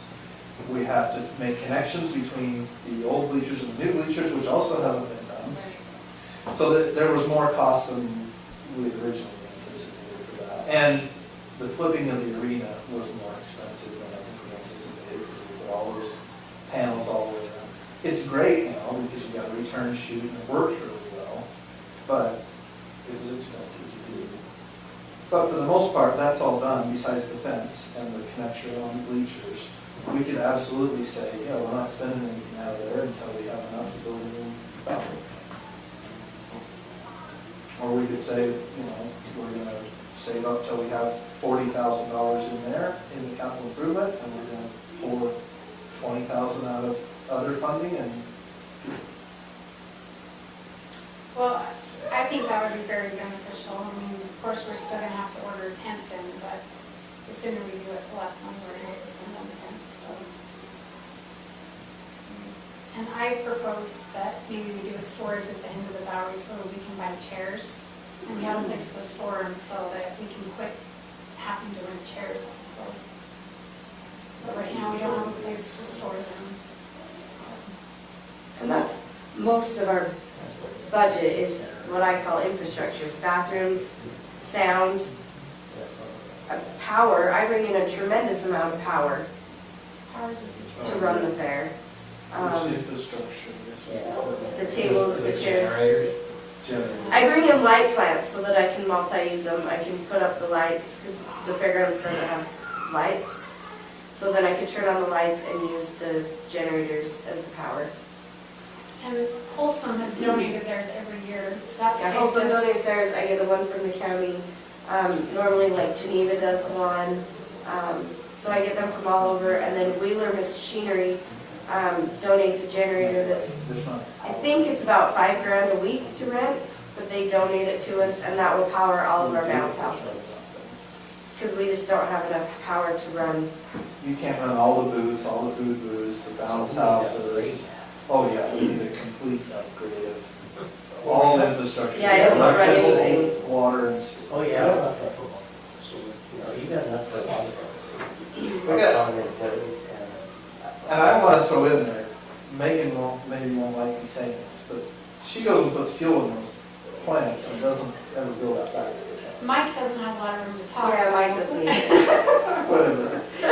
So, I'm just saying, that's money that she's donated. you Right. know. And there's a lot of people that do that. it's realizing the cost to operate. Yes, it's a lot more than people think, you know. Those light plants, if we had to rent them, it would cost us a fortune. Thankfully, we're getting them donated Yeah. from organizations. And the fair board is really good at that. I mean, you've heard their ideas and the things they do. They barter and swap and whatever they gotta do to try to get what we need as cheap as possible. They're not out there just blowing it, that's for sure. I heard that's why Megan had another baby. It's continuing to staff the fair. Yeah, there you More go. kids coming out. Yep, How many kids yep. have you doing this? Another 4 years, she'll be working with Yeah, we do put our children to work a little bit. all of mine will be working. Yeah. yeah, your kids save us. Yeah. I am working on a sound system. The high school loves that we're their hand-me-downs. They do. So the high school got a new sound system at their football stadium. So, yeah. So, I have reached out to a guy and asked him if he would take a look at it and see if it would work at the fairgrounds. So we're in the middle of working on that, plus to see what it would cost. But the high school doesn't know what to do with it, so I would imagine they're gonna give us a pretty good deal, right? Because what are they gonna do with it? We spend several $1,000s a year renting sound. It's Yes. expensive. It's very expensive. So I don't know if it's gonna work for the arena, but we'll see what happens. But we do have enough power there, we have a power source, right? Because that's where they're running from the Well- No, I normally pull light plant behind there too. I mean, they do have some in the announcer stand and it's hooked to the, There's power, but it's, The pickleball court didn't have power this year, we had to bring in a power plant. No, what I'm saying is we got his drawings right now where the power's being pulled from over by the fairgrounds somewhere. So I guess what I'm asking is, do we have enough power at least coming up to the fairgrounds? I think there's enough up to that corner where the fairgrounds begins, but actually within the facility, there's not enough. We've had, who was it, one of the electric companies, local electric companies, came in and helped us a couple of years ago. Kind of do that stuff. The city comes over and helps us with that during the fair, sometimes they'll come over. But ultimately, there's not enough energy there to do everything. And Brett, like he said when he was here, they've had to snake the sewer line multiple times to keep that open. There's not enough water there either, the water lines are too small, to really build bigger restrooms would be in trouble. So, And to add to it, we need to do something better for Wi-Fi. yeah, so we should be getting some we should be getting something there. internet there through the Lady Yeah, broadcast. we should have that. He's working on it. Well, I know the school district ran new Wi-Fi to the bus garage because they are now having classes there, so, And they're in fiber there, right? yes, Is that utopia? I don't. I would assume it is. So we were trying to leapfrog on that over the pickleball courts yesterday, so we're doing out there. To get some cameras there. So we got to leap on that a little bit, so Yeah, we've had a little bit of that going on too. So speaking of the pickleball area, and you and I talked about this, but I think we really need to put together a real cohesive plan between the recreation area over there and the fairgrounds. Both facilities could be used in conjunction with each other, and, you know, you could hold some pretty cool events between the two areas, whether you're using the fairgrounds parking for a recreation event or the recreation area for overflow for fair or whatever, there's some opportunity there. We've talked about the economic part of that and the trail part of it, maybe put some trails in Yeah, there. trails are important. Anyway, there's a lot of things that I think can be done, and hopefully we'll be able to do in the next few years. So, So the budget balances out by the way that we do it, but there's a request to do the Ballard. But we're trying to confirm what's in the fair capital facilities budget. if you need to confirm what's in it, do you have that, or you still? I don't, I think as far as 2021, Brett's probably completed that one. Yeah, I don't think there's anything in 2021, but for 2022, there would be that revenue source from the, even if it wasn't rented at all, there's still the revenue from the cell tower, so there's at least $20,000 there, and there's potentially the funding that was left over for this year's there, which we're thinking maybe around 20,000, we're going to confirm the final application. Based off of what I've received, we're like 8,000 different than what you said, so, Short. or not you, it was, Lisa. Lisa. So we just need to. So get together. we'll have to go through all of Lisa's stuff, because it didn't match up with what I had. So I would say what the ask would be for the budget is probably somewhere in the neighborhood. How much did you say, 60,000? Well, it was around 70, but 70. he's supposed to be, and we could get other bids, I mean, not just one bid. Yeah, and we'll have to get other bids just because it is, We're but just talking the ask is probably about 30,000. open Yeah. wall, Bowery, Yeah, open wall, Bowery, cement concrete floor. Yeah, Yes. no, Grass isn't gonna grow under a cover. it'll just be a muddy mess, it's already a muddy mess over there. put it in concrete and you can save water. We already have 2 small water lines over there, so take something out of the sprinkler system. Brett's already told us, he's like, we'll get rid of all the grass, the less we have to water, the better. He's all for it. And I don't know if we could get Holston to help with that concrete pad, I know they've done stuff for the fairgrounds in the past, and I don't know what they're. Sure, something. Yeah, the car show people did like the grass. They love the grass. Yes, they were thrilled. Very nice stuff.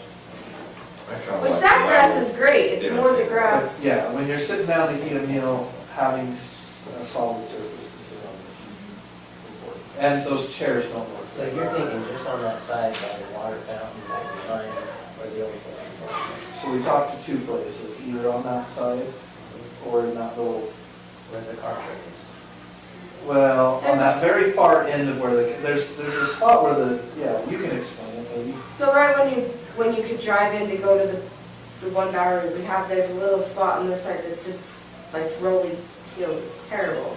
So we thought that would be a good place, or over by the other side of the fairgrounds where you park in the back parking lot. By the old sidewalk. poultry building, where the old poultry- Yeah, the old poultry building. So I like the old country cookie there. Get rid of the grass. Well, we've already got sidewalk, well, in both of those places, we've already got sidewalk to it, which is nice, because that keeps us ADA compliant, right? We've got to have a sidewalk that gets wherever we. Right. Got big holes in the gaps. We got a real problem. That's for Blaine. In his cart. So yes, you're correct on the general fund side, but also balance the revenue with the expenditure side. Sure. Like if you're comfortable, the 125 like we did last year, 125 this year, it's just balance. The balance, the revenue and the expenditure. Are we doing the locals thing again? Well, I think we ought to, what do you guys think? Do we want, I like the idea of the county chipping in a little bit of money. Even if it's a small amount, I think it's good for the county to have a little on the line. So It gave us the opportunity to do things we wouldn't normally dare do.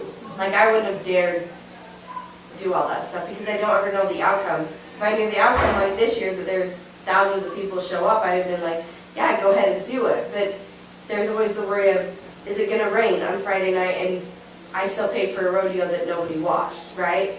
But it did give us the opportunity to do some cool stuff. So, Yeah, what do you do if you're raining on the night of the rodeo doesn't go on, you've already paid for it, we're just out for money. So we have to re-look.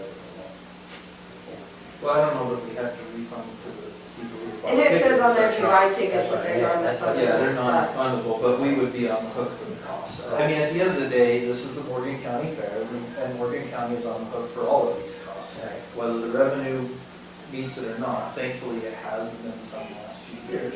But we've had fairs in the past that haven't been. Right, I remember. You know. And we're gonna do everything in our power not to have that happen, Right. but there's so many unknowns that, But that's the risk we take, and to me, it's a risk well worth taking because the event is highly successful. It brings a lot of people into town. I mean, I know a lot of people. It may not be as popular on your end of the county. It is, or so at we least heard. on my end of the county, there's a lot of people I that did come in see from some. out of town, you know? I did see some people from Mountain Green. There you I saw a go. number of them flying over the top. There you go. And that was a great thing. That was And, awesome. That was awesome. But That was John. I've been, I guess I've been there 3 or 4 years. I'll say before I was on the council or commission and never made it to there. So this next year, when we're handing out the. I don't have any signs, children that are people's raising yards, sheep we're or gonna cow or get anything Okay. else to get up there. You're getting a sign in your yard next year. To go to the fair? Yeah. Oh, happy to do that. And the fair's one of those things where like, people that grew up in Morgan that don't live here, that's their summer thing, they come back. Yes, It's it's like a it's a class homecoming. reunion. We'll just do a cutout of you and put it by every sign, and you could be like, welcome to the fair, come to the fair. And they'll be like, hey, he's my neighbor, he's my friend. Bring that, you spin in the sun. Yeah, there you go. And so back in the day, your family used to drive the car around with Yeah. the speaker on top and announce it. Maybe we need to have Robert get in the car. There you go. They Well, drive I around see the on whole top. county So announcing. you who could goes. certainly put it on there, there's a Cottonwoods website that gets out to a lot of Morgan County people. Well, we mail a flyer to every household, Yeah. so. We got that. That website would also be another way to, it's free, Yeah. just to somebody advertise it. I mean, I see, like I said, I see some people that it's not like, oh, everybody from Mountain Green's in there. It's, I'm telling you, that wild cow milking was my favorite. Oh, it was awesome. Yeah. oh, that looked like ripping out your shoulder fun. There are some. Maybe we ought to have a county House commission reunion meeting. is that next year. You hold the cow. Yeah, I'll hold get ahold of them and tell them, you all can find a class reunion over there. You got When I was experience. like, That's right. we were using us to do it, and that's what I Got did. experience And probably with that, the I shoppers. really got a lot of people because we planned did it that and when I was a planned it kid. at the fair. I grew up right So we next to a had an kind area, of and we rodeo. met there, and And we you had a encouraged kid them to buy like, tickets to rodeo, and we said, and in so lieu he of wanted having to Just make a whole day of it. in lieu of having get lunch, drug around the you're invited field to bring and your then his family dad up would come and get have us your a choice roast, so of. we could never, we One weren't is big you're enough. gonna Can get recoup.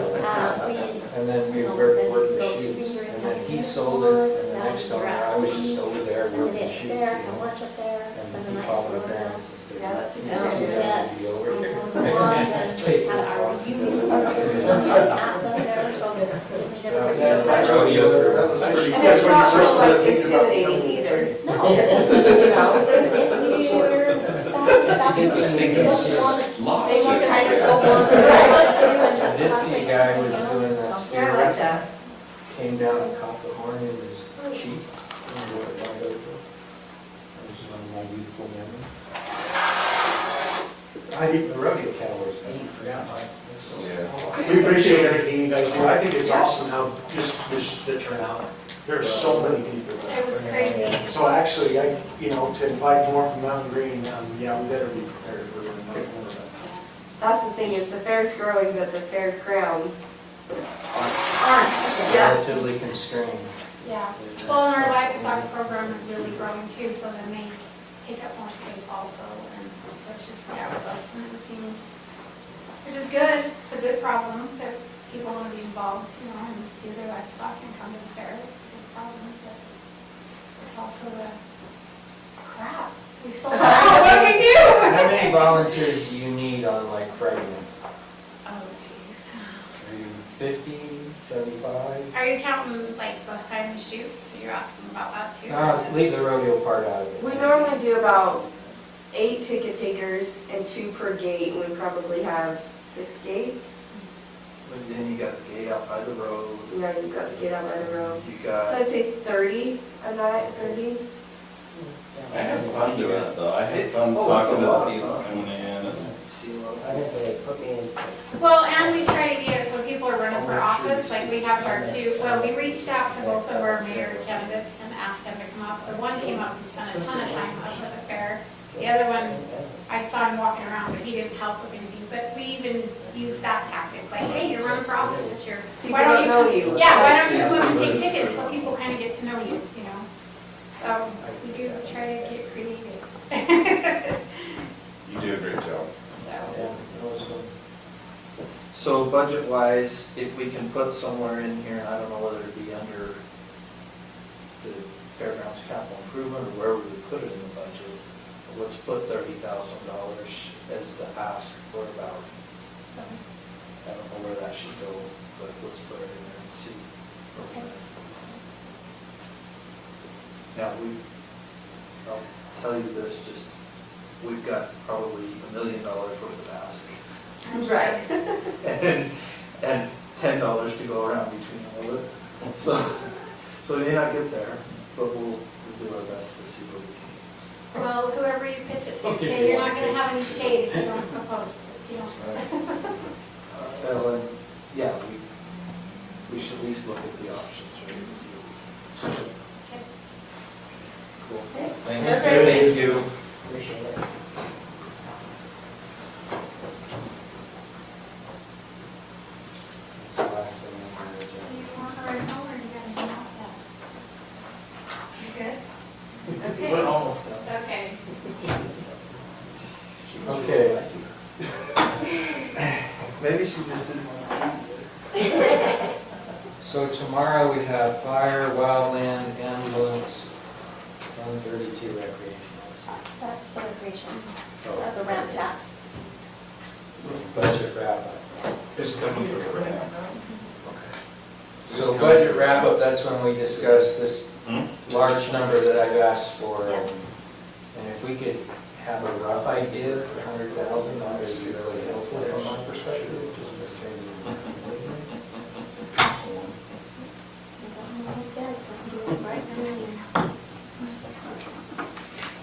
Anything else that we want to talk about tonight? Curious. There's a notice out for somebody that wanted to be hired, or if they want to be hired. And I know it's come from directly from HR.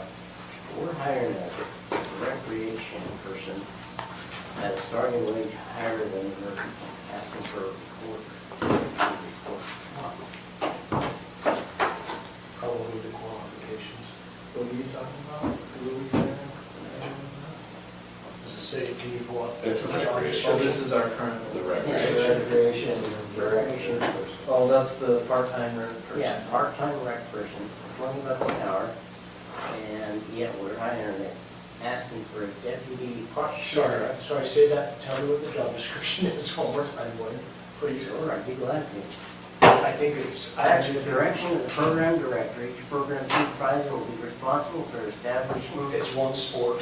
one sport. Yeah, so it's just one season, so that what we have to do in order to pay them enough to even keep them is we tell them $20 an hour, but then we tell them what the full amount is. It usually ends up being around 3,004 to even 5 per season to supervise that sport. So That's more than they pay for coaches over at the school. We can't keep them. We have yet to keep somebody more than 2 years. Well, I'm just saying, that's more than what the school even pays for it, I coached for 5 years, you know? and I'm not gonna do that.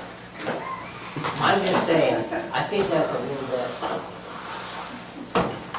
Sometimes though, I think, I don't given the number of hours that you're working and we have this discussion yesterday, right? Sometimes part-time versus full-time is different because it's hard to get somebody who's willing to work part-time. Well, and there's our